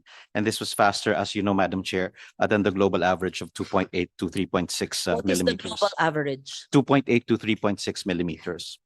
And then also in the NAP, 2.8 to 3.6 millimeters. millimeters. Ilang centimeters yon? It's, Okay, 2.8 millimeters. That's a global average. yes, Pero tayo, ang 5 Pilipinas, to 7 millimeters, Madam 5 to Chair. 7 millimeters. NAMRIA, please correct the Climate Change Commission. Hindi naman sila scientist. Baka, saan ang source nyo? NAMRIA would have that information, right? So, be ready, please, to show us a MGB, NAMRIA, whichever agency is equipped with the data on coastal inundation and sea level rise. So where will you use your, okay, explain to me the land geohazard assessment and coastal assessment. Thank you. Yung pong sa land, of course, ito po yung, of course, yung vulnerable po ito doon sa geohazard, kagaya nga nung nabanggit natin kanino na floodings and landslide. No? Yun naman pong pagdating po sa coastal ay bali sila po yung sa storm surge, so sa sea level rise. So yun po yung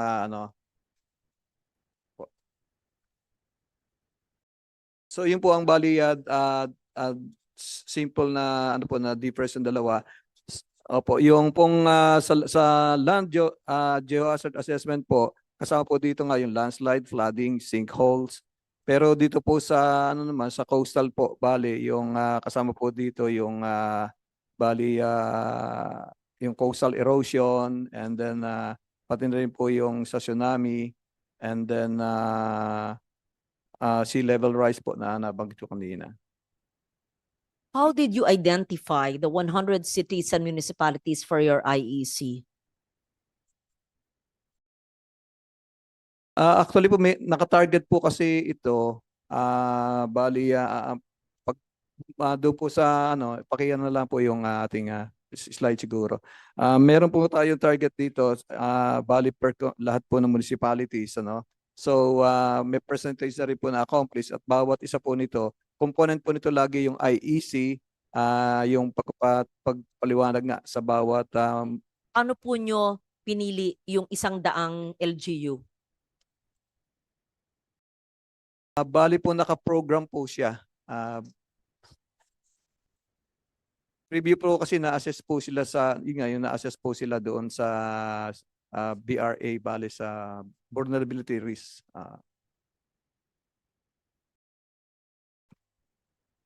I don't understand. Ano po yung inyong basihan ng inyong pag-map ng LGU at ang IEC? Kung sinong humingi, kung ano ang vulnerable? If it's vulnerable, anong basis po ng inyong vulnerability assessment? Ano po to, bali, it is a program po para sa buong Pilipinas. So bali, naka-schedule po siya.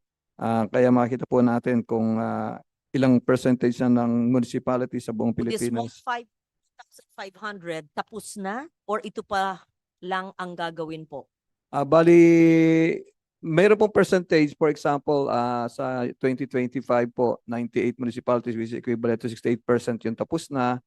And then 2027 po, bali, 2026, ang target po na makumpleto is, ang target po is 100 cities, 2027, 108. And then, of course, Geohazard mapping cost for LGU. Bakit ang tagal? 2028 baka gumuho na yung mga lugar bago mag-mapping. Wala, updating lang to. I'm sure meron tayong geohazard mapping.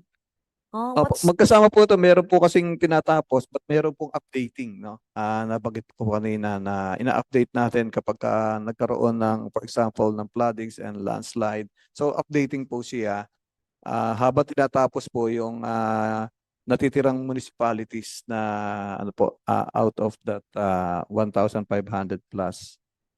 Kaya po bali sa limbawa po ito ay by this year 68% na po yung municipality dapat na natapos yung BRA with IEC, and then sa 2026 75%, hanggang sa 2028 po 89% ang target po natin. RA? Vulnerability risk assessment po doon sa ano po ng area natin. Could you kindly just give us a copy of a sample of one municipality's VRA or geohazard mapping para makita po namin ang inyong output na binibigay sa mga lokal na pamahalaan? We will Usually, submit how many pages is it and in what language is it said? In English?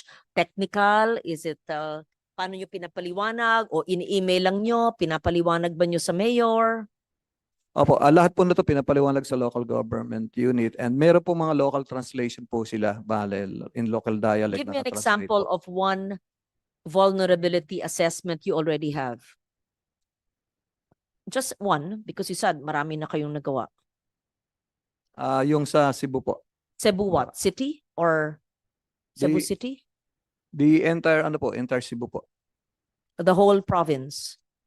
Tapos po yung sa Boracay, yan. So, It's yung, just a few barangays. Boracay is part of Malay. yung sa car subsidies po naman ng ating pong, ano, hindi po ba, sa Boracay yung Okay. car subsidies.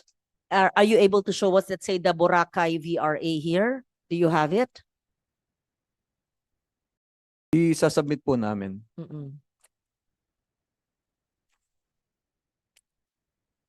Yeah, I just want to see an example. Yes. Okay po. Boracay. How many barangays in Boracay? 3 or 4 barangays? Ilang barangay ang Boracay? That's just part of Malay. Para maintindihan namin ano ang itsura po ng pinopondohan natin na over 100 million ng vulnerability and risk assessment. I'm very much in favor of this, but I want to see the output. How are we? And you said, buong Cebu, let's say, patingin ng Bogo. At saka in-upload ba nyo yan sa inyong website po? Para nakita sana Senator. Hazard Hunter. The Hazard Hunter under DOST PBOX. But DNR is the one doing this. You do it with DOST, Yes. and they post it in Hazard Hunter of DOST. Yes, but at the same time, when there is, for example, a typhoon, then we blast the information and place them as well on our website. And there, the barangays themselves can just input the name of their barangay, and then it will show what is the level of risk that they face in terms of flooding. We can actually demonstrate that. I think we still have on the website.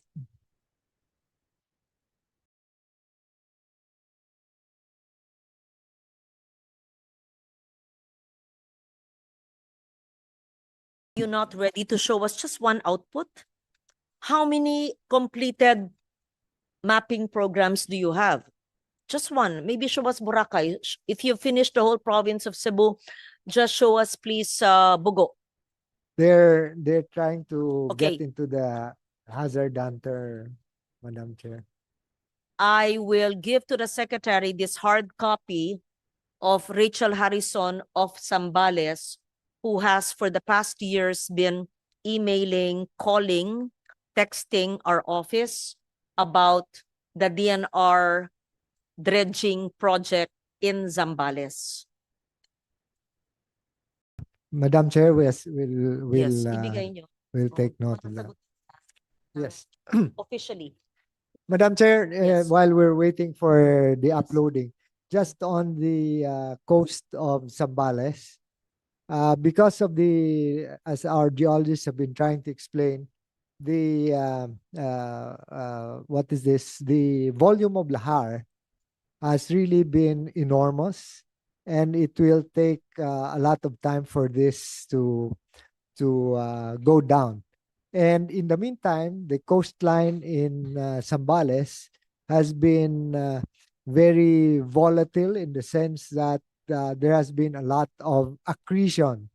So it's natural accretion. And what has happened is that there has been an additional movement of how wide? Right. How wide is the additional uh, right. 1 kilometer, 1 kilometer additional land that has accreted. And this one kilometer, Madam Chair, has been added. And that 1 kilometer is therefore not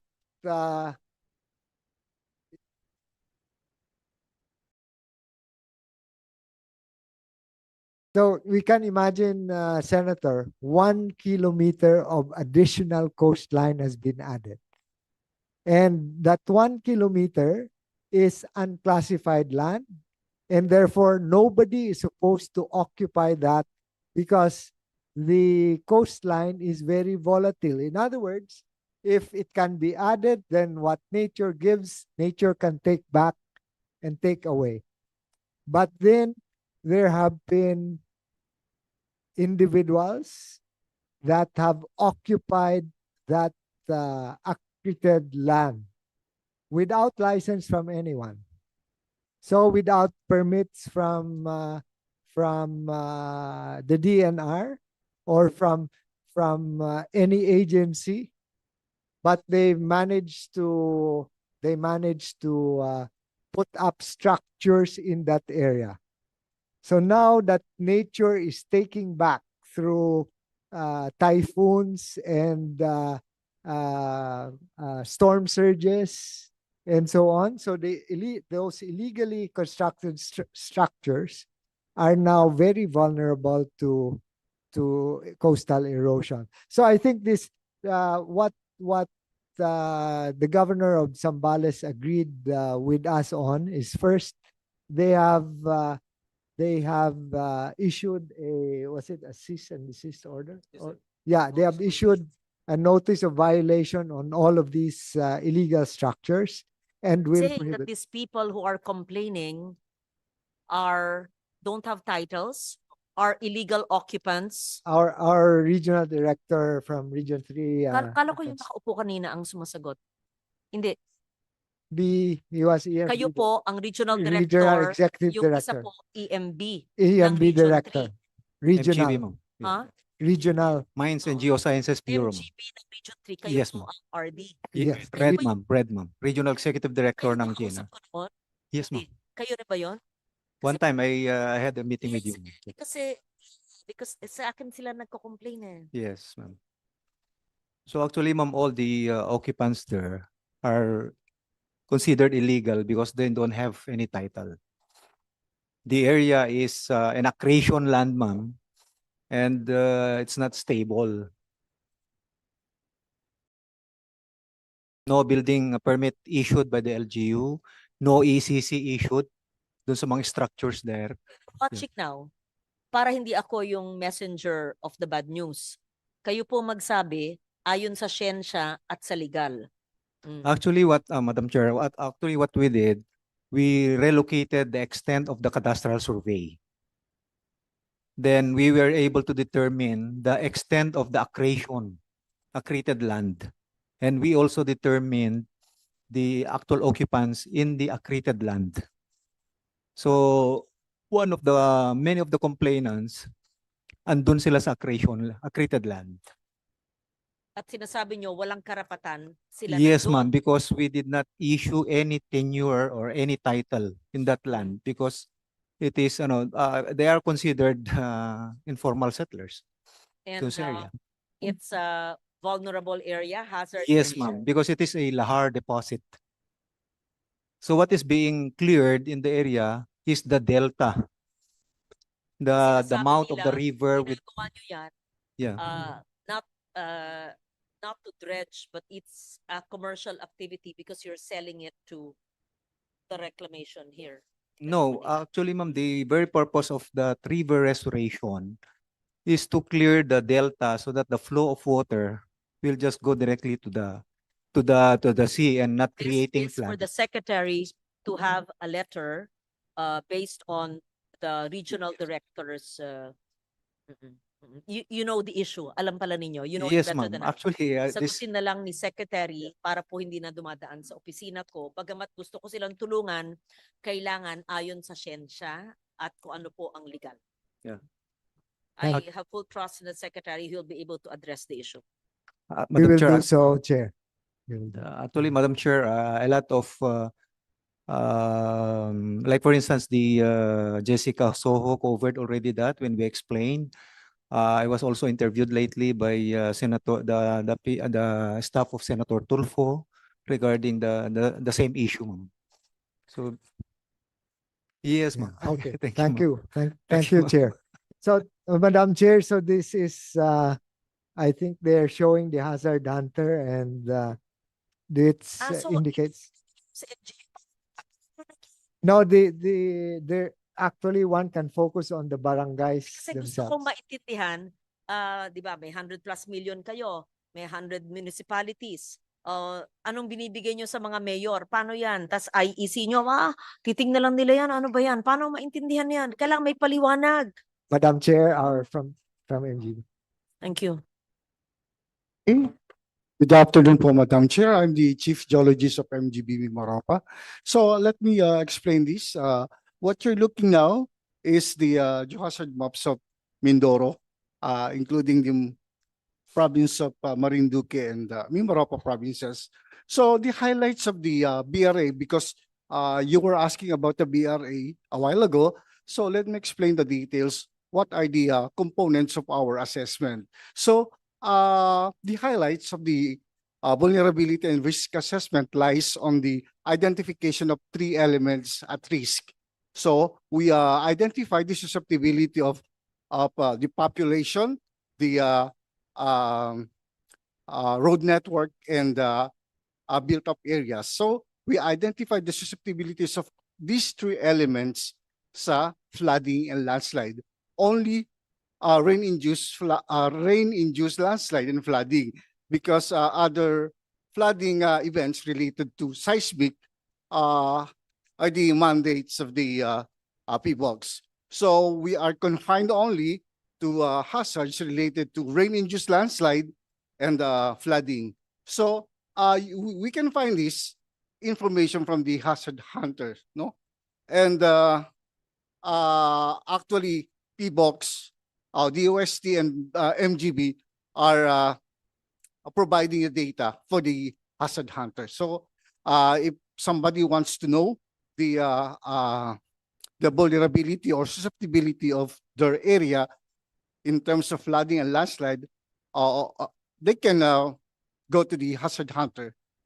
Sige So po. these are the main. The geohazards, yung sakop po ninyo would be, okay, just summarize. Ano yung geohazards na sakop ng DNR? Okay, the geohazards that we conducted that we assess are mainly focused on the rain-induced landslide, Okay, rain-induced. landslide Yes. and Ang hindi flooding. sakop, Are landslide related to seismic activities, yes. which is the mandate of the PBOX. Pero sana, pagbigyan nyo sa LGU, isama na rin nyo. Yes.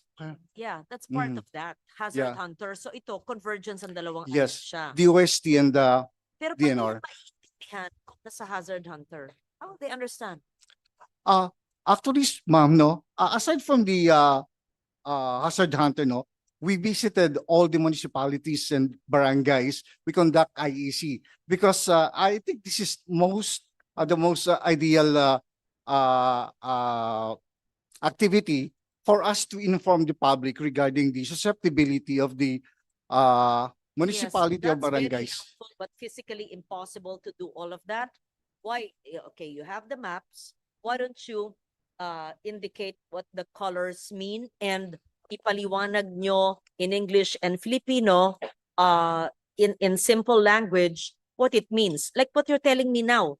These are the geohazards pertaining to rain-induced Just landslide. landslides. The red means this. If this is the hazard, equals what is first, what is the vulnerability and the risk, and what is the adaptation measure that should be instituted.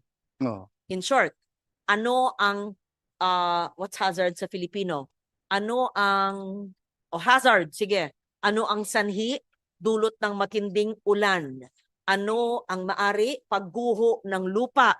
Ano ang dapat gawin bago pa gumuho ang lupa ay lumikas na? Kasi kung hindi lilikas ay magkaka-landslide, maaring matabunan ang sasakyan o ang tao, mamamatay. Ganun ang dapat ng IEC, di ba? Ganun, hindi ganyang map. Malay ko rin. Actually, ma'am, for your information po, no? So we have scheduled IEC activities for different municipalities every year. So Kaya magastos kayo. yes po. Sabihin po, in this time of technology, pwede naman po na sa bawat, sabi mo, 100 municipalities ang ginawa nyo eh. Di, ilagay nyo yan. Yan yung science nyo eh. Yung explanation, ilagay nyo sa website o sa Hazard Hunter, anumang platform, pati sa TikTok, lahat na yan. Babasahin na lang doon. Tapos ikaw, i-record nyo sarili nyo. Ito, imbis na lipad ka ng lipad dyan, punta na punta dyan, record yourself explaining. At kung sino yung regional director mo, o mag-Bisaya, mag-Ilonggo, mag-Chabacano, mag-ganito, ipaliwanag nyo, upload nyo yun. O di pag-upload nyo, maraming kaysa lipad ng lipad, 100 million na 100 million. Diba? Lipad, transportasyon, hotel, pagkain, inaabalong, di, nakakatulong yon. Iba yung face-to-face. Pero, ipaliwanag nyo. Di maganda, may website kayo ng inyong geohazards. Una, ano po ang geohazard? Ito po ang hazard. Tinan mo hazard sa Pilipino. Anong tawag doon? Panganib. Ayan. Ano po ang panganib? Ang panganib po ayon sa dulot ng lupa ay ito.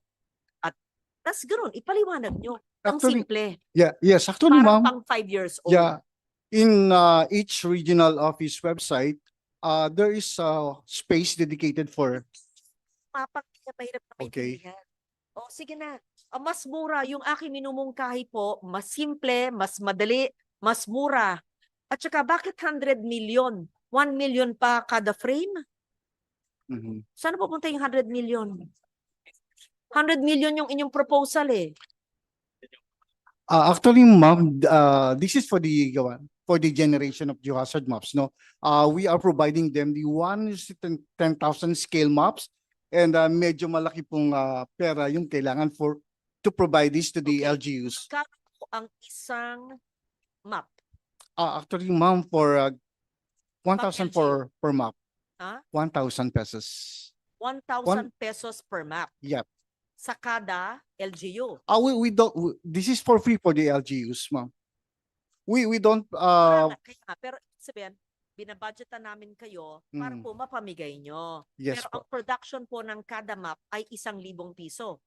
And ma'am, it's not production kasi when we only sell the geohazard map for public or private use for 1,000 pesos, but for the LGUs, it's free. Correct, Ah. correct. Saan nga ang gamit?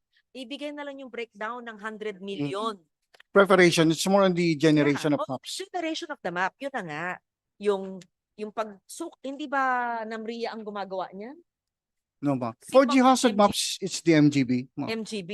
Ma'am, So, yung 100 million, i-breakdown nyo sa pag-generate. Ibig sabihin, paano nyo generate? Anong klaseng equipment ang ginagawa nyo? So, yung reproduction, mura na lang yan eh. IEC, mura na lang yan eh. It's the generation. But my point is, aside from face-to-face IEC, i-upload na nyo.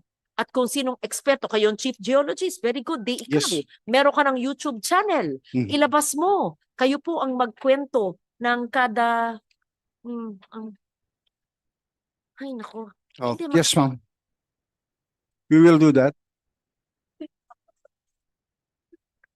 Madam Chair. Madam Chair.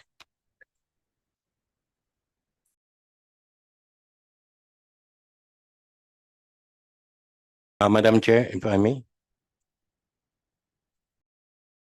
Yeah, for the generation of the hazard maps of MGB, they use our interferometric synthetic aperture radar data. That's why they were able to generate hazard maps for the entire country. But we should take into consideration that these data were taken in 2013. So yeah, much has changed. So Magastos tayo ng 100 million plus, eh yung data galing sa Namria 2013. 2013. Yun nga. Paano? The IFSAR data really need to be updated. So, sagot, MGB. That's true. Kung 2013 ang inyong basihan, Yes, may ma'am. have an answer Originally. from MGB. Actually, ma'am, the IPSAR from the Namria, it's not the only maps that we use, no? We use also the LiDAR maps or other satellite images na kinakailangan bilhin ng MGB. Not only the IPSAR maps from Namria. Kaya nga po, paliwanag po nyo sa amin, what are the components of a vulnerability and risk assessment or a geohazard map output, what goes into it? Namria, LiDAR, ano pa ho? Para maintindihan namin, ano ba ho?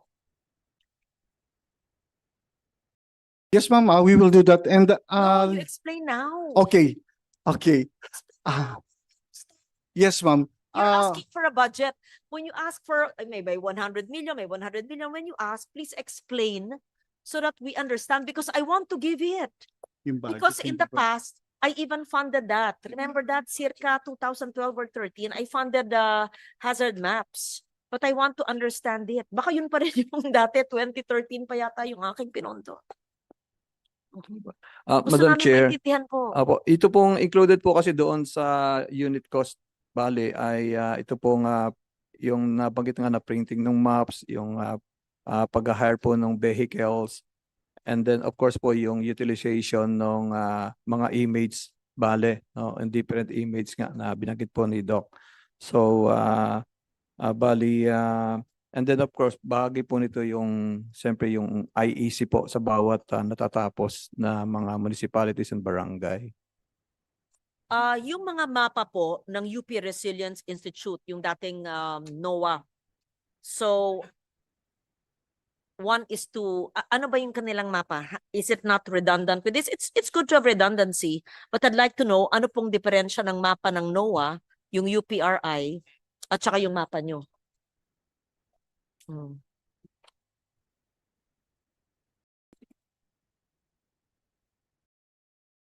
Hello. Okay. I think the main difference is the way they generated the maps. Mostly yung sa NOAA po is through modeling. But for MGB, it's more on the actual mapping. Because we started generating susceptibility maps for MGB, but now we are transforming our or we are changing our methodology from susceptibility map to hazard maps. So, but the NOAA, I think the NOAA maps are more on associated with the modeling.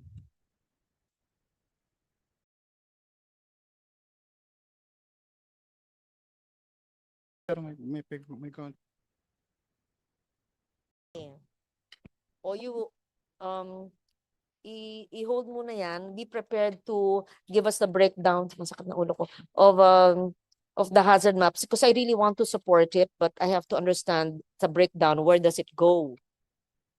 Now we will do that, Madam Chair. Yes. That's why the chair can ask. Yeah, flood risk. Pakipaliwanag po. Kaya nga yun ang in-extract ng information. Geo siya lang, geo. Kasi, Ang flood kasama. ma'am, remember we Yeah. had yung UP NOAA project also came to us during the budget hearing, also requesting to expand their capabilities. One of which we requested to include the flood risk and flood prone areas, no? Because that's the topic of the day. So ito ba includes flood prone areas and yung mga areas na madalas tamaan ng baha, kasama ba dyan? Because I wanna also link this to what's happening right now with the flood control projects. Can we use this technology to avoid flood control projects that are not necessary for their location, that are not wala namang impact? Can DPWH use this in their planning purposes?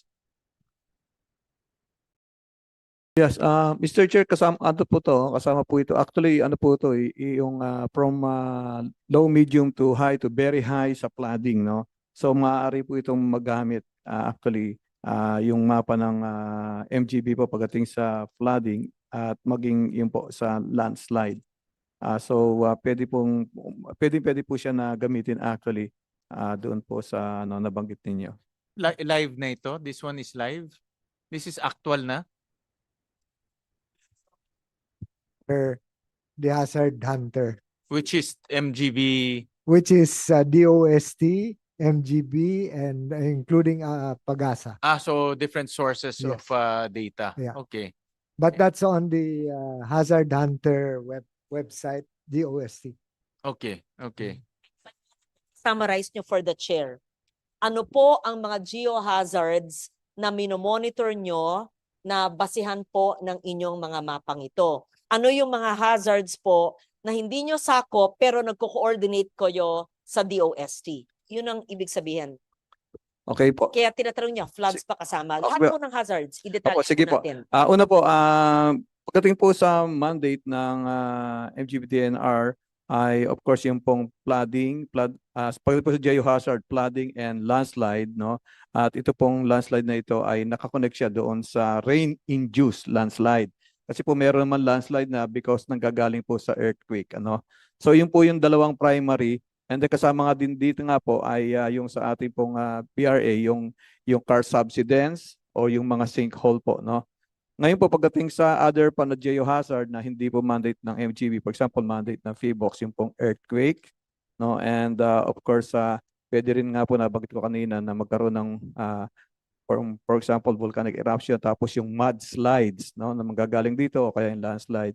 And then earthquake po yung soil liquefaction na sinasabi po. And then of course, pwede mag-trigger ng rock falls and avalanche, no.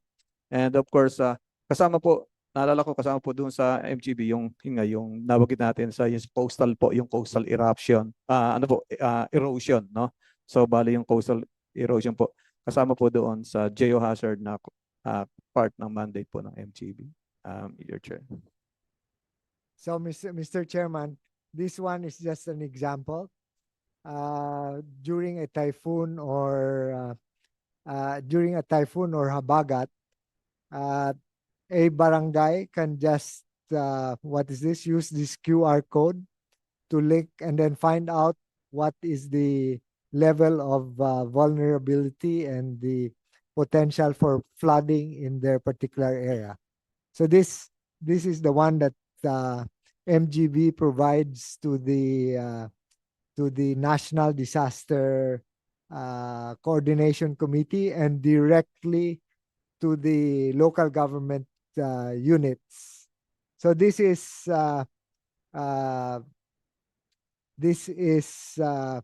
in response to the actual hazards that are expected. But then the basis for this will be the vulnerability assessment risk maps that combined with the rainfall maps from Pagasa will yield this result or advisory. Actual na ito, Secretary, this one being flashed on the slide. This is actual, meaning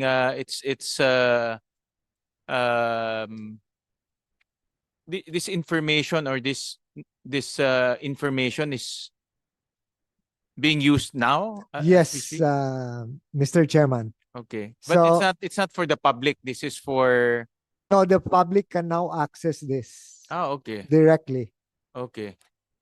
Okay. So that's why what we're trying to do is we're trying to educate not only the officials, but even individuals so that they will get to be able to use this for their individual purposes.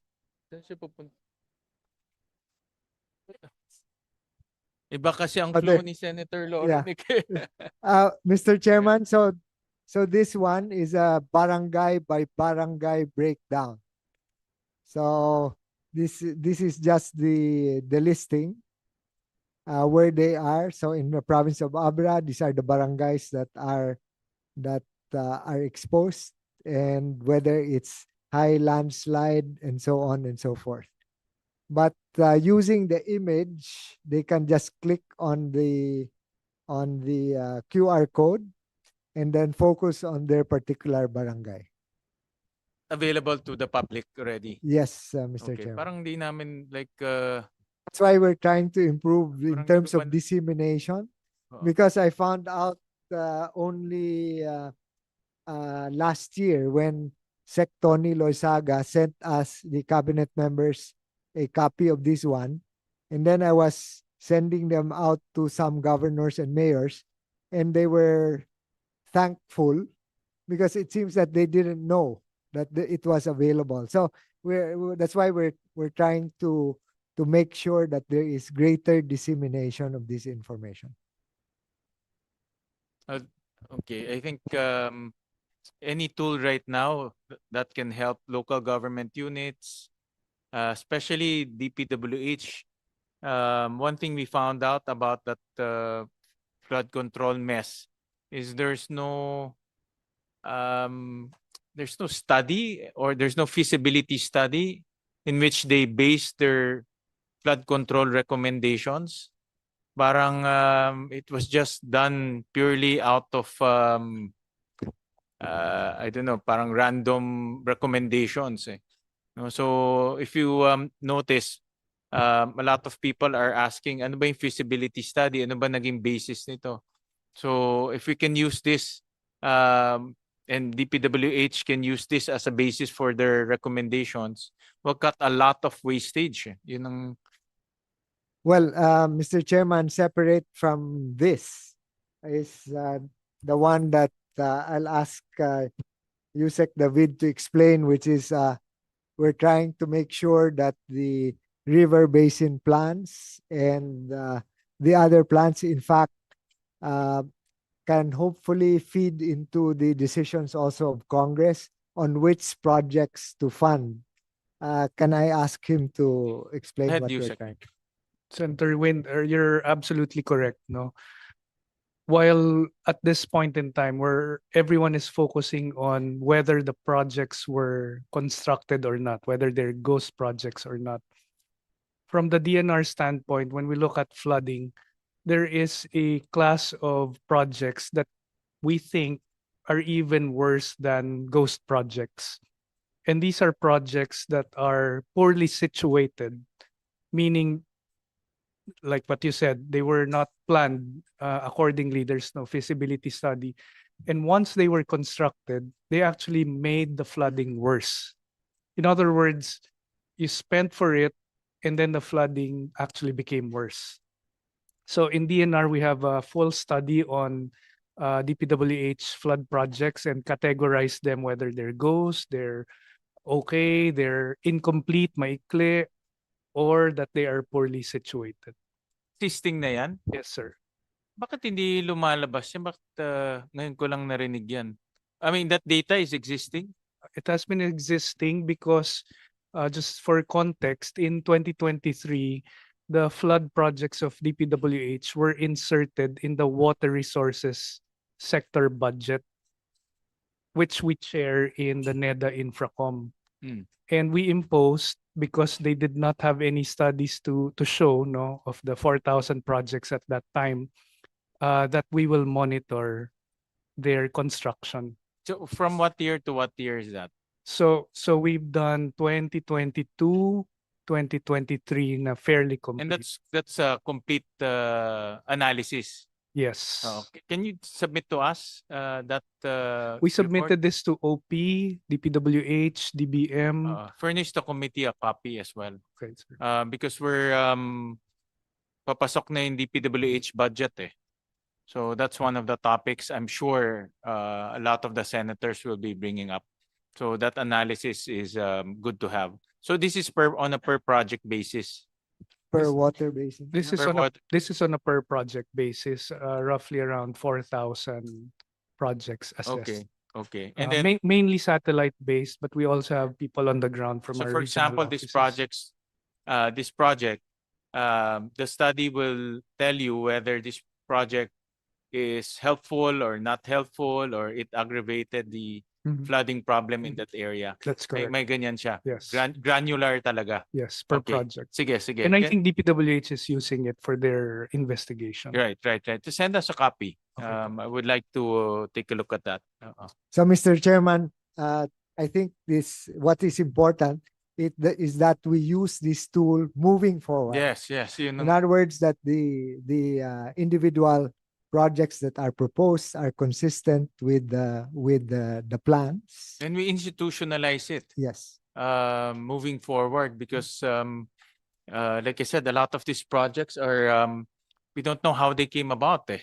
So moving forward, we'll use your information, your tools, so that when DPWH designs a flood control project, it's based on science. No? And tama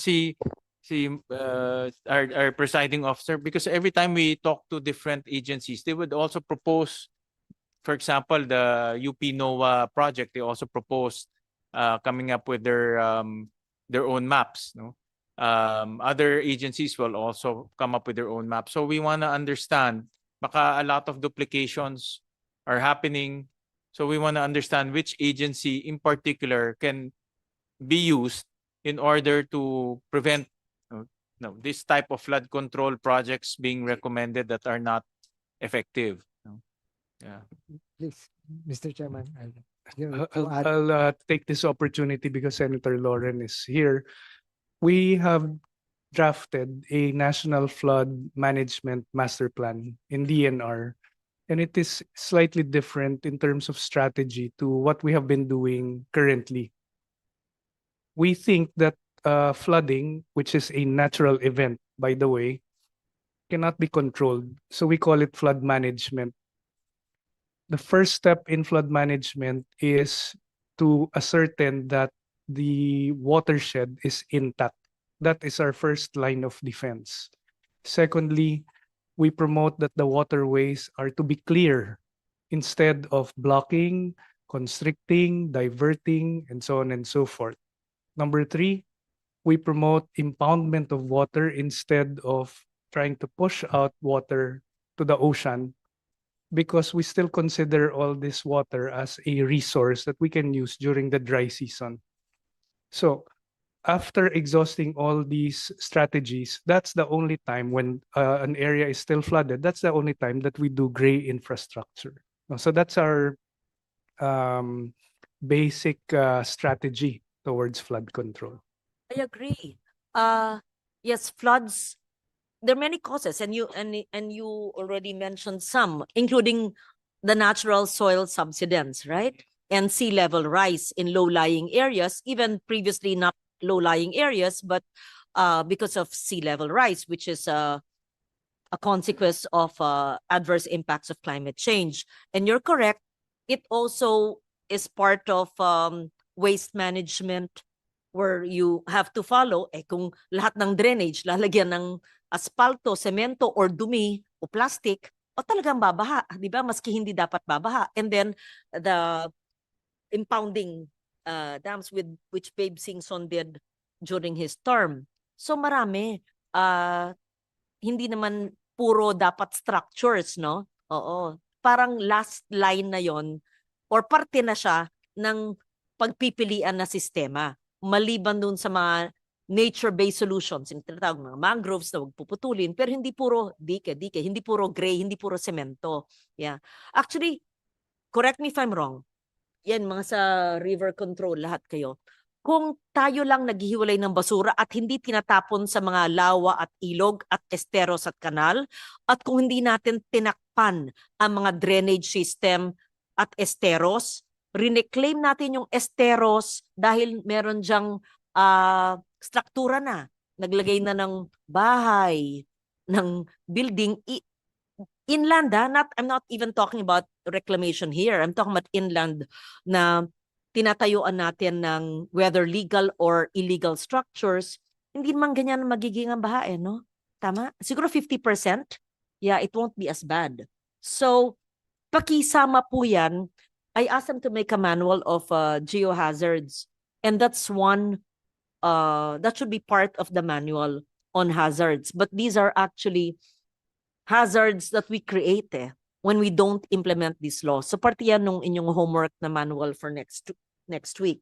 Okay, so you have the floor. Na-notice ko lang, like for example in Valenzuela, because of urbanization, may mga natural impounding areas kami, ma'am. Like for example, mga swamplands, but because naging urbanization, naging subdivision na, nawala na siya . So that's what we noticed over the years. So kung meron tayong, the only way is in engineering intervention, no? To make it flow somewhere else or to pump it out to the rivers or to the sea. So kung merong ganyan na, let's say, basis for planning, LGU or DPWH, at least yung mga pinapropose na projects is based on this type of data. No? Kasi to be honest right now, parang based on gut feel nila, o gawa nilang tayo ng dike dito dahil ito yung effective. Walang basis . Are these data from MGB not shared with DPWH? That's why important, no? NAMRIA, MGB, even River Basin Control. Don't you share all this government data with the regional planners, district engineers? You should be sharing it with Madam them. Chair, we do. Oh, sinishare. They're available, Madam Chair. No, they're available, but is it shared and is it utilized for their planning? Utilization is a different issue Maybe, altogether. Chairman, we will ask that on October 20. Kung yung NAMRIA data, MGB data, si River Control ba kasama dyan? Meron din kayo dyan, ay ginagamit, iba yung available, iba yung sinishare, iba yung ginagamit sa pagplano ng flood control. At saka hindi naman kailangan palaging man-made intervention, ay meron nga yung even rain gardens, di ba? Anong tawag yung cascading ng mga rainwater catchments, rain gardens, yung mga, anyway, sige. So, you have the floor. Ako na? Sige. So, yung MGB, ano pong solusyon natin? Paano magtatapos? Back to your page. Yung page nyo ng coastal assessment at saka land assessment. Can you put it on that page? Ayoko ba't mukha ko nakikita ko dyan. Ilagay nyo po yung inyong pahina. Yan, yung kaninang art card. Where is it? We were on that page.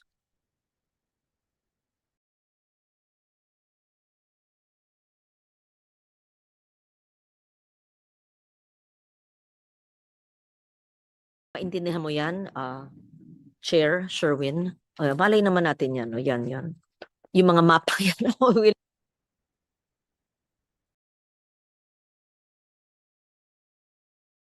So that's what we're funding sa assessments. And I said, what's the output of that 132, 113? And what I wanted to see, as I said, was one VRA, one report, let's say, of Boracay, of Cebu province, but I have not seen it. So when we return on October 21, please give, at least we want to see the Boracay early warning system. You have it already? Not early warning, VRA, vulnerability risk assessment. Yeah, the VRA is the basis for this, Madam Chair. So we were showing that during a typhoon or habagat, a barangay, you can just place the name of the barangay, and then you will be able to see whether it is going to have a high risk in terms of flooding. Anong website po ito? This one, I'm not sure, but it's found on Facebook of DNR. It's there. We have also it's also in Hazard Hunter, right? In Hazard Hunter. So we have several media outlets for this. Who manages this in DNR? The Kanina. inputs are from MGB, and then But who manages it? Sa MGB po, Madam Chair, Meron kayong bali, IT sa group that Facebook. does this? Meron po. How often is it updated? each time there is a typhoon, a hazard map from rain-induced flooding is produced. They able to predict the rain-induced landslides? They combine them with Pagasa because it's Pagasa that produces the data on the volume of rain expected in which areas. So they combine that with the hazard maps. Can you show us, for example, a warning for landslide in what area? What does it say? No, because of this volume of rain, this possible landslide would happen in this mountain road. Ganun ba yun? Kamukha, we were in Nueva Vizcaya. Specific in barangays. Huh? Specific barangays. Yeah, like in Bayongbong, signal number 3. And then I said, let's not travel kasi bundok. Baka mamaya papuntang Santa Fe, papunga ng Karangalan, Nueva Ecija, baka gumuho ang bundok. Pero sabi nila, hindi pa naman malakas ang ulan, ngayon na umalis kaysa bukas na malambot na yung lupa. Amin yung mga ganun. So, importante, malaman kung paano. Let's say, example lang, just press on anything. Any barangay. Yeah. So one barangay. No,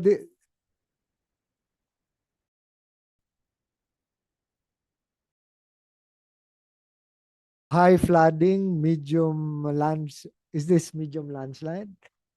High flooding, moderate flooding. Yeah. But the individual map itself, we can't show. Yeah, we'll just give you an example of the map itself. Yeah, because this one is just the list of the barangays and what Ayan, high flooding, moderate landslide. These are updated daily or every 12 hours? 24 hours po, bali ito ina-update, no? In fact, kasama po ito doon sa Dreams, no?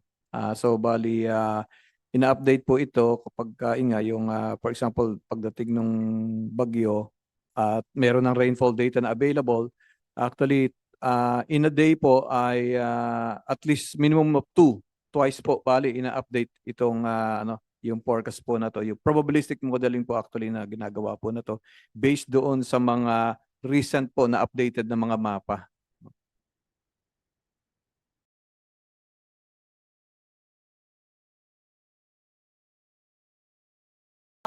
Flood control projects are critical areas, critical projects. Ini-issuehan nyo ng ECC yan, di ba?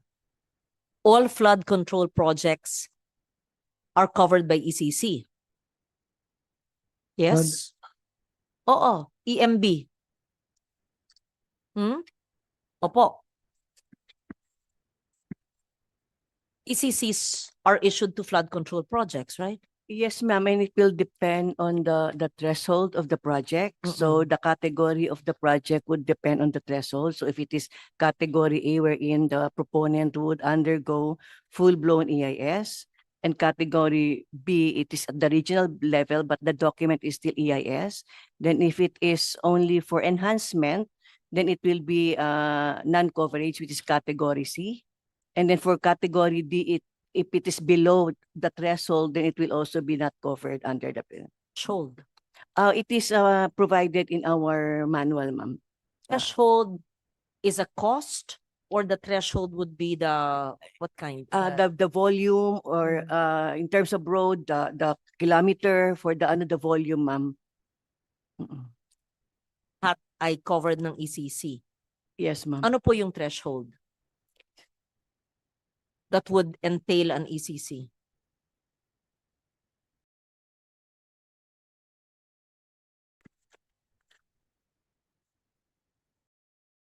So just an example, ma'am, of what we have first on record. List of flood control projects that had been issued ECC so far nationwide. We have 133, and number of CNC for this 6,339. See. A certificate of non-coverage, meaning they applied for a certificate certifying that they are not covered under the Philippine EIS. So we have a recorded of the threshold, map. The threshold. So going to the threshold,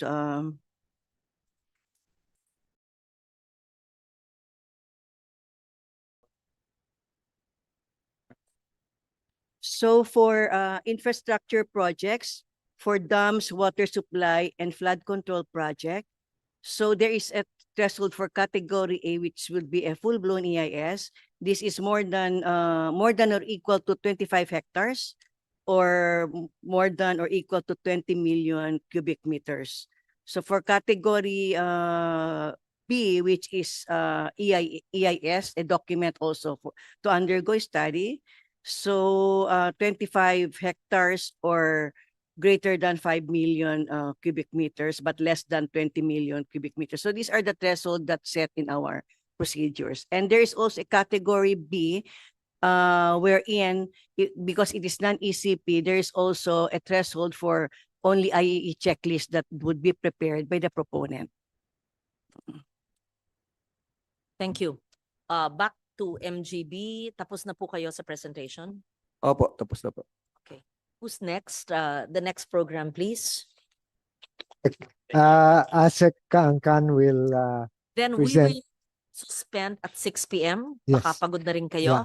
Madam Chair, we'll combine the clean air, water, and solid waste because they're all under. Can I just see the program? Mm. We suspend at 6 p.m. and we resume on October 21 to finish the uncovered areas. NWRB, LUA, MWSS, PCSDS, River Basin, EMB, and I'm sorry. Our submissions to you on And the submissions, yes. yes. But we're sure to finish on the 21st. And on the 21st, we start at 1 p.m. We'll finish that day. Okay, Madam pong Chair, good clean afternoon air, po. clean I have a water? few slides lang po to cover. Yes, ma'am. Parang hindi natin kaya matapos ito. Kasi clean air, clean water, and solid waste, mga batas yan eh. Hindi natin matatapos to ngayon. Sige, clean air muna. Kung ano Okay. po ang kaya Sige. niyo.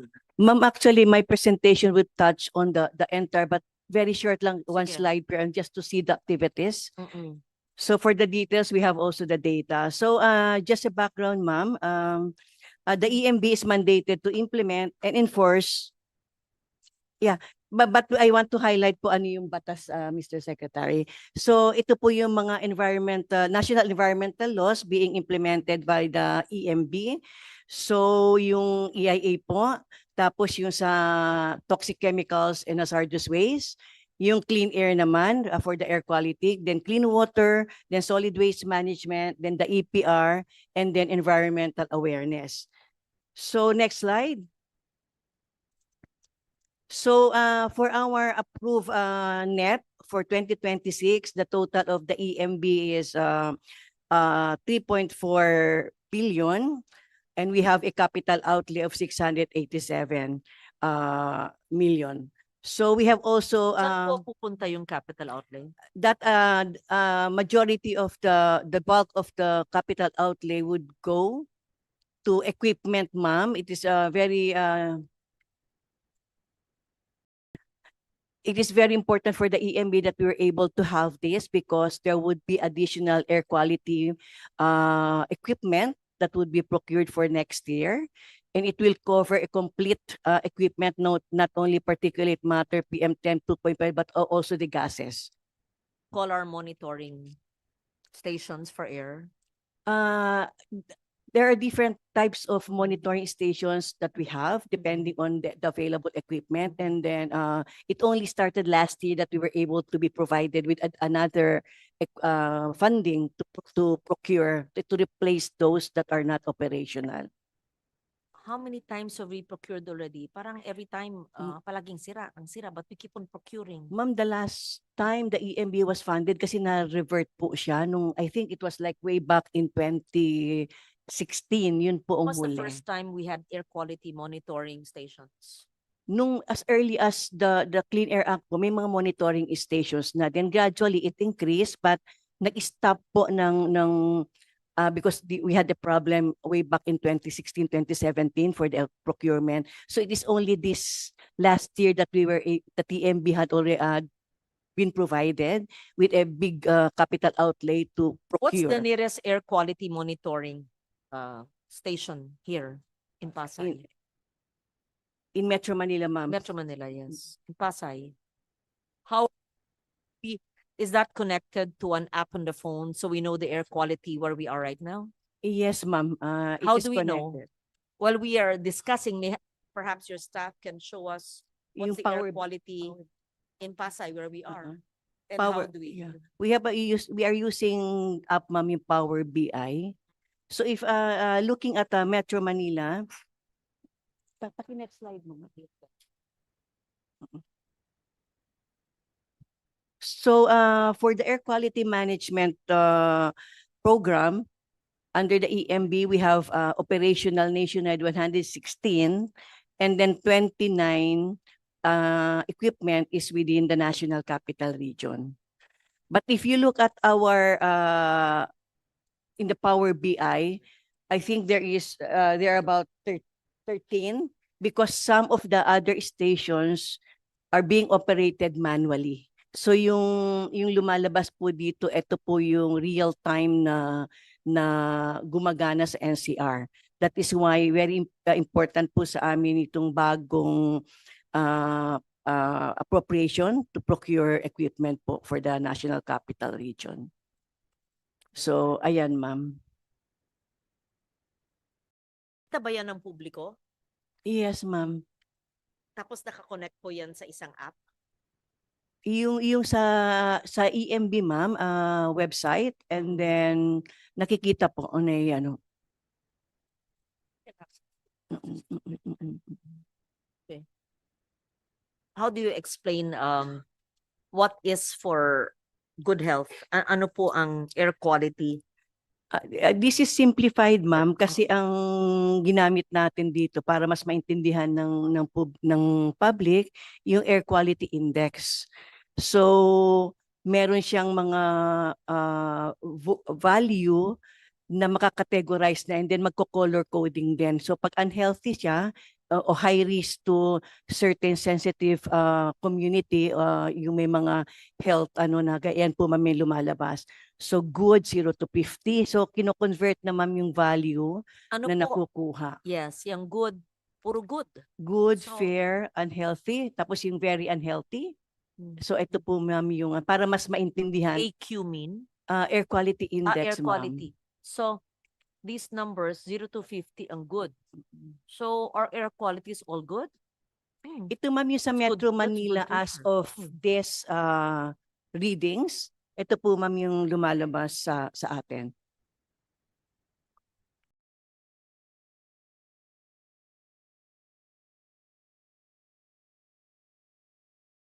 Better than Jakarta, better than what? Mexico City, better than, yeah. Hmm? India, New Delhi, ang dami. Yeah.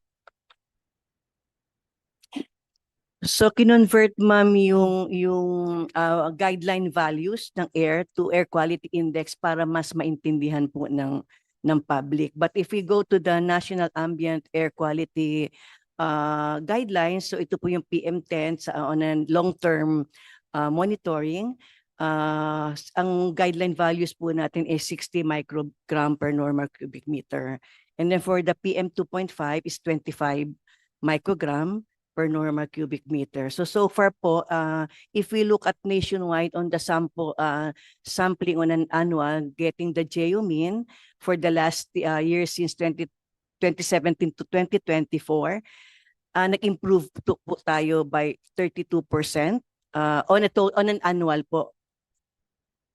Opo, and then annual ma'am, but if we look at the daily ma'am, on a daily, may mga nag-spike but ina-average po kinukompute ng GEOMIN niya.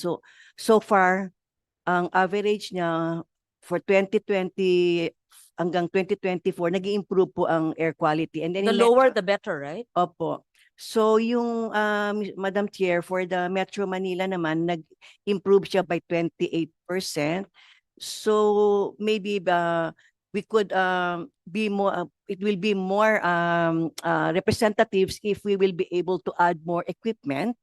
Kaya kukumpletuhin po namin kasi may mga computation na kami if we look at Inyong ask, ito yung capital outlay na hinihingi nyo? yung ngayon ma'am, nasagaan namin, we were able to be provided with additional na 225 mil, For 229, 2026 ma'am.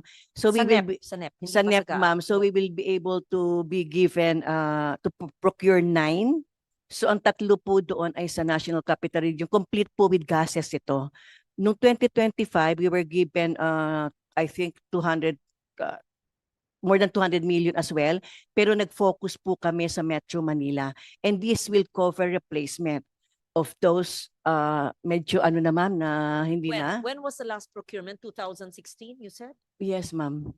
Why? How often should we procure? Kasi ma'am, we had a problem then. Hindi, Noong ano sa ba ang longevity ng mga equipment na to? Ano ba ang warranty niyan?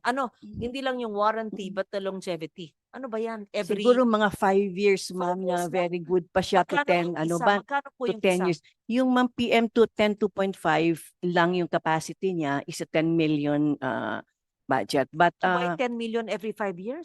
tapos yung ma'am, yung complete, yung for 2026 we have pero kung maintenance ma'am, kasi we need to calibrate, we need to maintain, so talagang mapapahaba naman ma'am, just an average. So for what's the technical description? What do you call the equipment? Air quality monitoring a continuous ambient air monitoring station po yung ating mini-maintain. So itong air quality equipment Sino na to, gumagawa niyan po? China? What is it? What is it made? that I will check. I don't have kumbaga information on the details of the supplier. Ano pong itsura niya? And where is it made? Yung picture. Where is it? Nakabahay. Next time na. Sige. Yeah, kailangan ma'am nakabahay siya eh. Oo. Meron siyang bahay doon ilalaman sa loob. So pwede siyang halimbawa PM10 2.5 lang but pwede siyang i-upgrade to put other gases. Nasa isang po siya parang van eh. So just an additional information, ma'am, we were able also to get additional 2 equipments from the Clean Air Asia clean air project, ma'am. Basta may bahay at i-replace yung laman. So lalagyan po ng ang Pasay at saka sa Manila Observatory yung dalawa. What is this 401 million? That's only 249 is the equipment, Yes, ma'am. new procurement, and then 152 million would be to operate it for the year. Is that it? Operating expense? Ang mahal. Huh? For one? Ma'am, For the year. 249 million is for the procurement of new equipment, which is And the complete with 152? gases. Yung 152, ma'am, is the MOE, may MOE distributed in all regions.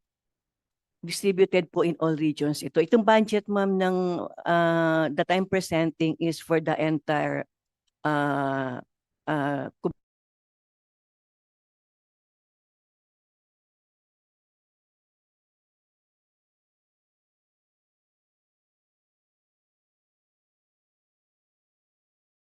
nationwide po.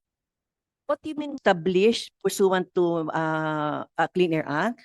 So pagka po na-establish kasi ng airshed, nakikita mo ang boundaries ng ano, and then we could already develop policies, and there would be a airshed governing board na interagency, multi-stakeholder na nagmi-meet, governing board, and they could input on the development and look at how the airshed is kumbaga progressing in terms of improvement, and what are the policy, yung kulang po na policy and other interventions.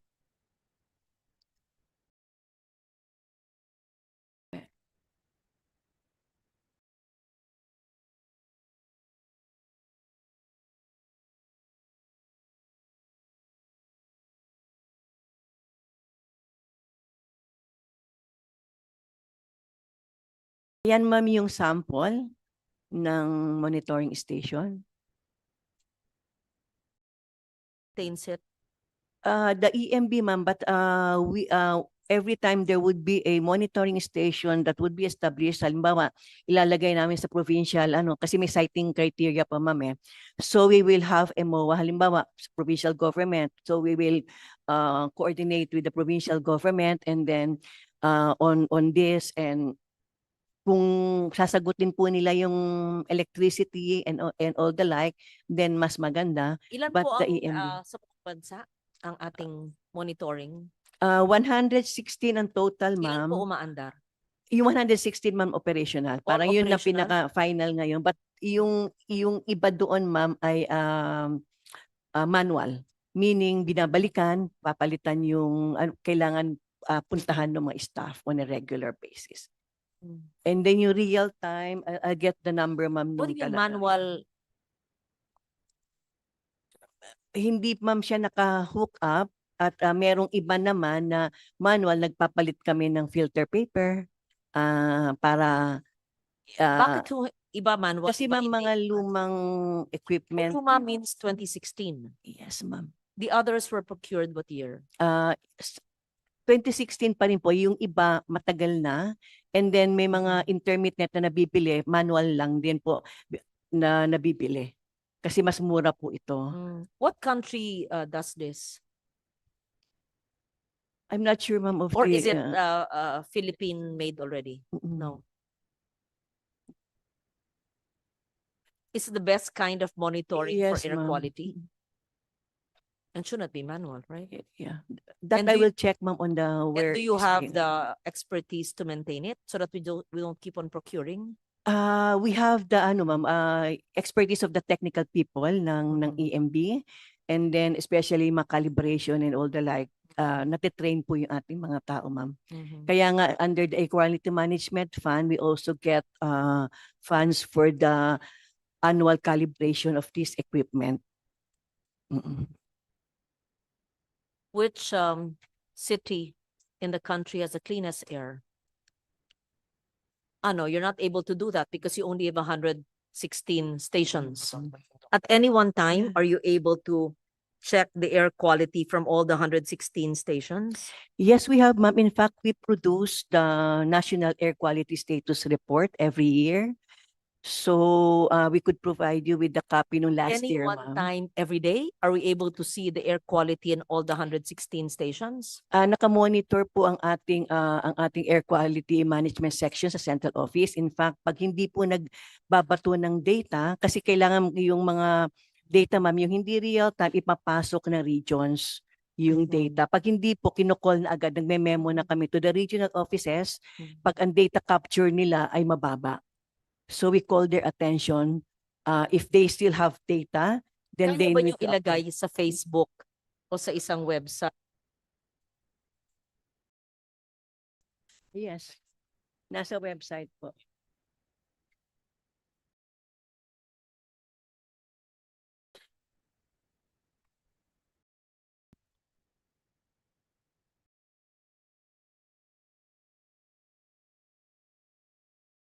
What's contributory to against clean air? Mobile sources, industry. Yes, ma'am. Stationary and mobile sources. But the improvement, ma'am, maybe we could attribute it to of course, the transition to Euro 4. And also the action plan being done by the DNR, the EMB as well. So isa, ma'am, yung may mga policies natin on this. In fact, we are pushing. We are already working. In fact, we have already finalized the guidelines for the moving to Euro 5. So it is a matter of finalizing it and responding also to the requests and other position papers submitted by the industry. So pag mag-Euro 5 tayo, bababa pa, ma'am, yung sulfur content ng fuel na gagamitin ng mga sasakyan. So this will impact to improve air quality natin, ma'am. Pero we pause in clean air. Okay. Kasi you proceed after this to water. Water and solid Mahaba and solid waste. Medyo mahaba yun. So be prepared. We start with EMB, solid waste and water. Then we go to river control. And please be ready to answer the questions on EMB will be the one to answer the ECC. Kayo nag-issue ng ECC sa mining, coal mining, diba? Kayo. Yes, ma'am. Pumirma si Yusek Pragada. Yeah, para lang ipaliwanag nyo. Okay, ma'am. Anong ibig sabihin ng expansion of coal mines? Ano yung una? Ano yung expansion na binigay nyo? And why is there reclamation? Because the area before maliit lang and then more than 2,000 hectares. More than 2,000 hectares. May reclamation. May ECC ba yun? Yeah. Yan, tingnan nyo sa Google Earth. Ang laki. Look at the imagery. Lagay nyo siya ng imagery. From 84 to 2020, ang laki ng land area. So, hinayaan lang natin mag-reclaim. Wala naman sa PRA. But maybe don't answer it now. Ayan, 1984. Tingnan nyo 2020. Lumaki by more than 2,000 hectares. And then, binigyan pa nyo ng karagdagang area for expansion for coal mine.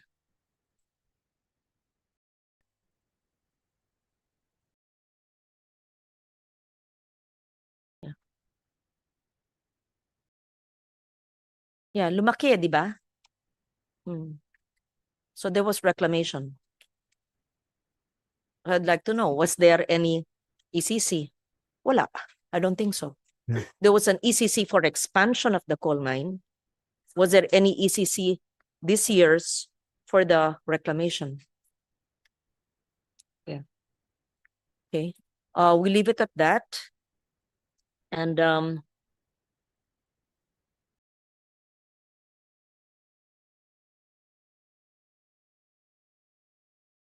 so we will discuss water quality management. Of course, the Clean Water Act.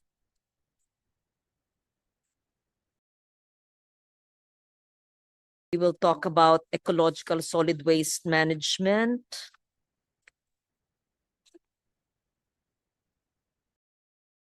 But Manila Bay reclamation, Manila Bay rehabilitation has to be here when we discuss that. And by next week, 2 weeks, you would have a copy already of the letters you have given to the more than 100, is it 87? 87 LGUs. I'm just reading it so that you will be ready by that time. And then the river basins and the critical watershed areas, you make a presentation, RBCO, be ready to make an exhaustive presentation.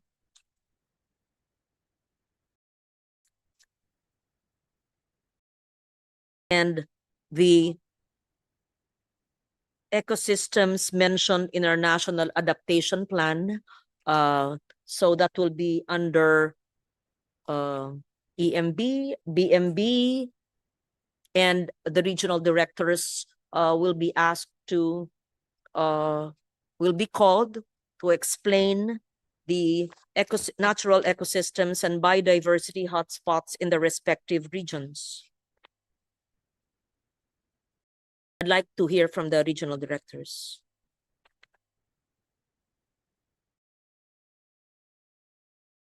And contribution of the DNR to the PENCAS, the Philippine Ecosystem Natural Capital Accounting, assuming you are on board with NEDA.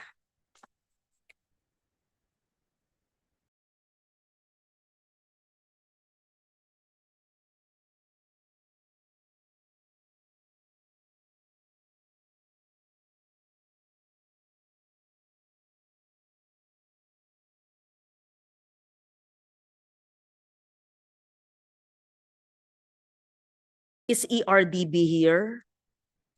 Yes, ERDB. Yeah, EMB, MGB, okay. FMB, yes.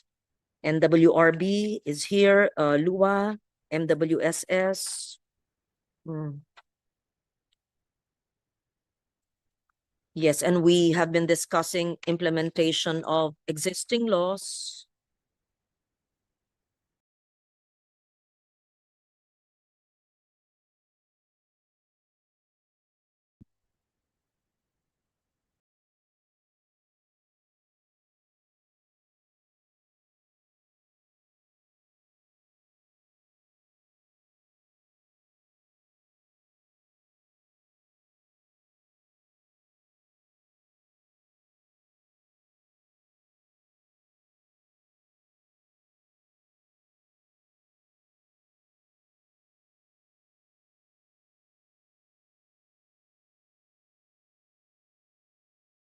And then LUA, just be prepared to answer your COA audit reports. Yes, ma'am.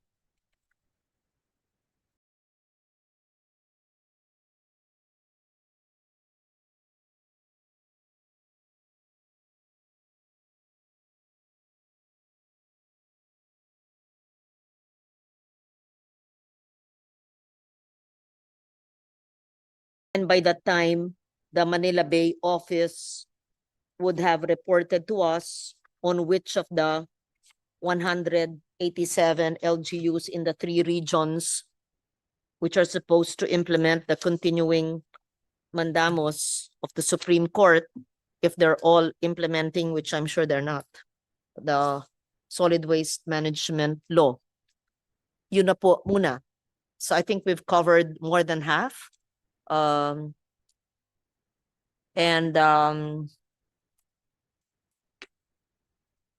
Did I miss out on anything? And the submission should have been given to us before then. That's on October 21 at 1 p.m. WRB is here. Yeah. So I would need everybody again, please.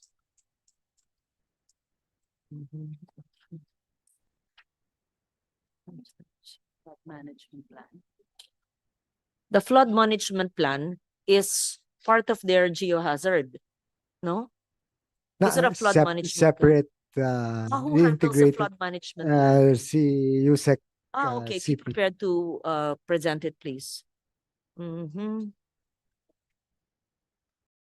sorry, together with RBC. RBC, yes. Ano yung agency, doctor? What are the water bodies? LUA, National Water Resource Board, and NWSS, LLDA. And your comments on the pending Department of Water ba? Yung dinidefend ko Department of Water Yeah. bill. I was defending it before, but And it's again on the. yes, it's a priority list. Yes. All my laws, all my bills are priority. Blue economy, circular economy, and Department of Water. 5 out of the first 10. Yes. Yes. And PENCAS. And these are original measures, hindi lang refiled, pinag-iisipan. So, but it's difficult to defend. So give me your honest opinion. Kung ayaw, kasi alam ko may resistance from water agencies to be put under it. So we see. Okay. Just rest assured that we mean well, and I'm learning from all the presentations, and I want to understand it better so that I can help you more. Yeah. Are there agencies we did not mention? No. Yeah. Okay. PCSD, Palawan Palawan. Council Yes. is here as well. Palawan Council is an attached agency. That's right, Madam Chair. Kalawit is under you. Who handles Kalawit? Kalawit Wildlife Sanctuary. Calauit is being managed by the provincial government of Palawan. Iba na. It used to be DNR. It's under the provincial government. Kalawit Wildlife Sanctuary, nagpupunta ko doon 1980s. It used to be under CRMF, Conservation Resource Management Foundation, which was an NGO that was attached to DENR in the early 80s. Yeah. Okay. So, Palawan Council was created by law? That's right, Madam Chair. Created by law, no? Yes, Oo. Madam Chair. But are you attached? Do you get a budget from DNR? We share the same fiscal space, Madam Chair. But there's a budget allocated for Palawan Council. Separately indicated. Separate. Yes, but separately indicated. Anyway, just be ready, please, to... Are you from Palawan, Attorney? Is Mata? executive. Yeah. Yes, Madam Chair, I am from Palawan. Yes, Yeah. yes. Okay. Kaya alagaan ng Palawan. Sige, yun na muna. Pagod na lahat. Thank you, Secretary, for Thank you being very here, much, and sir. everyone else. Yes. Yeah. Okay, see you in 2 weeks. Thank you very Salamat much. po.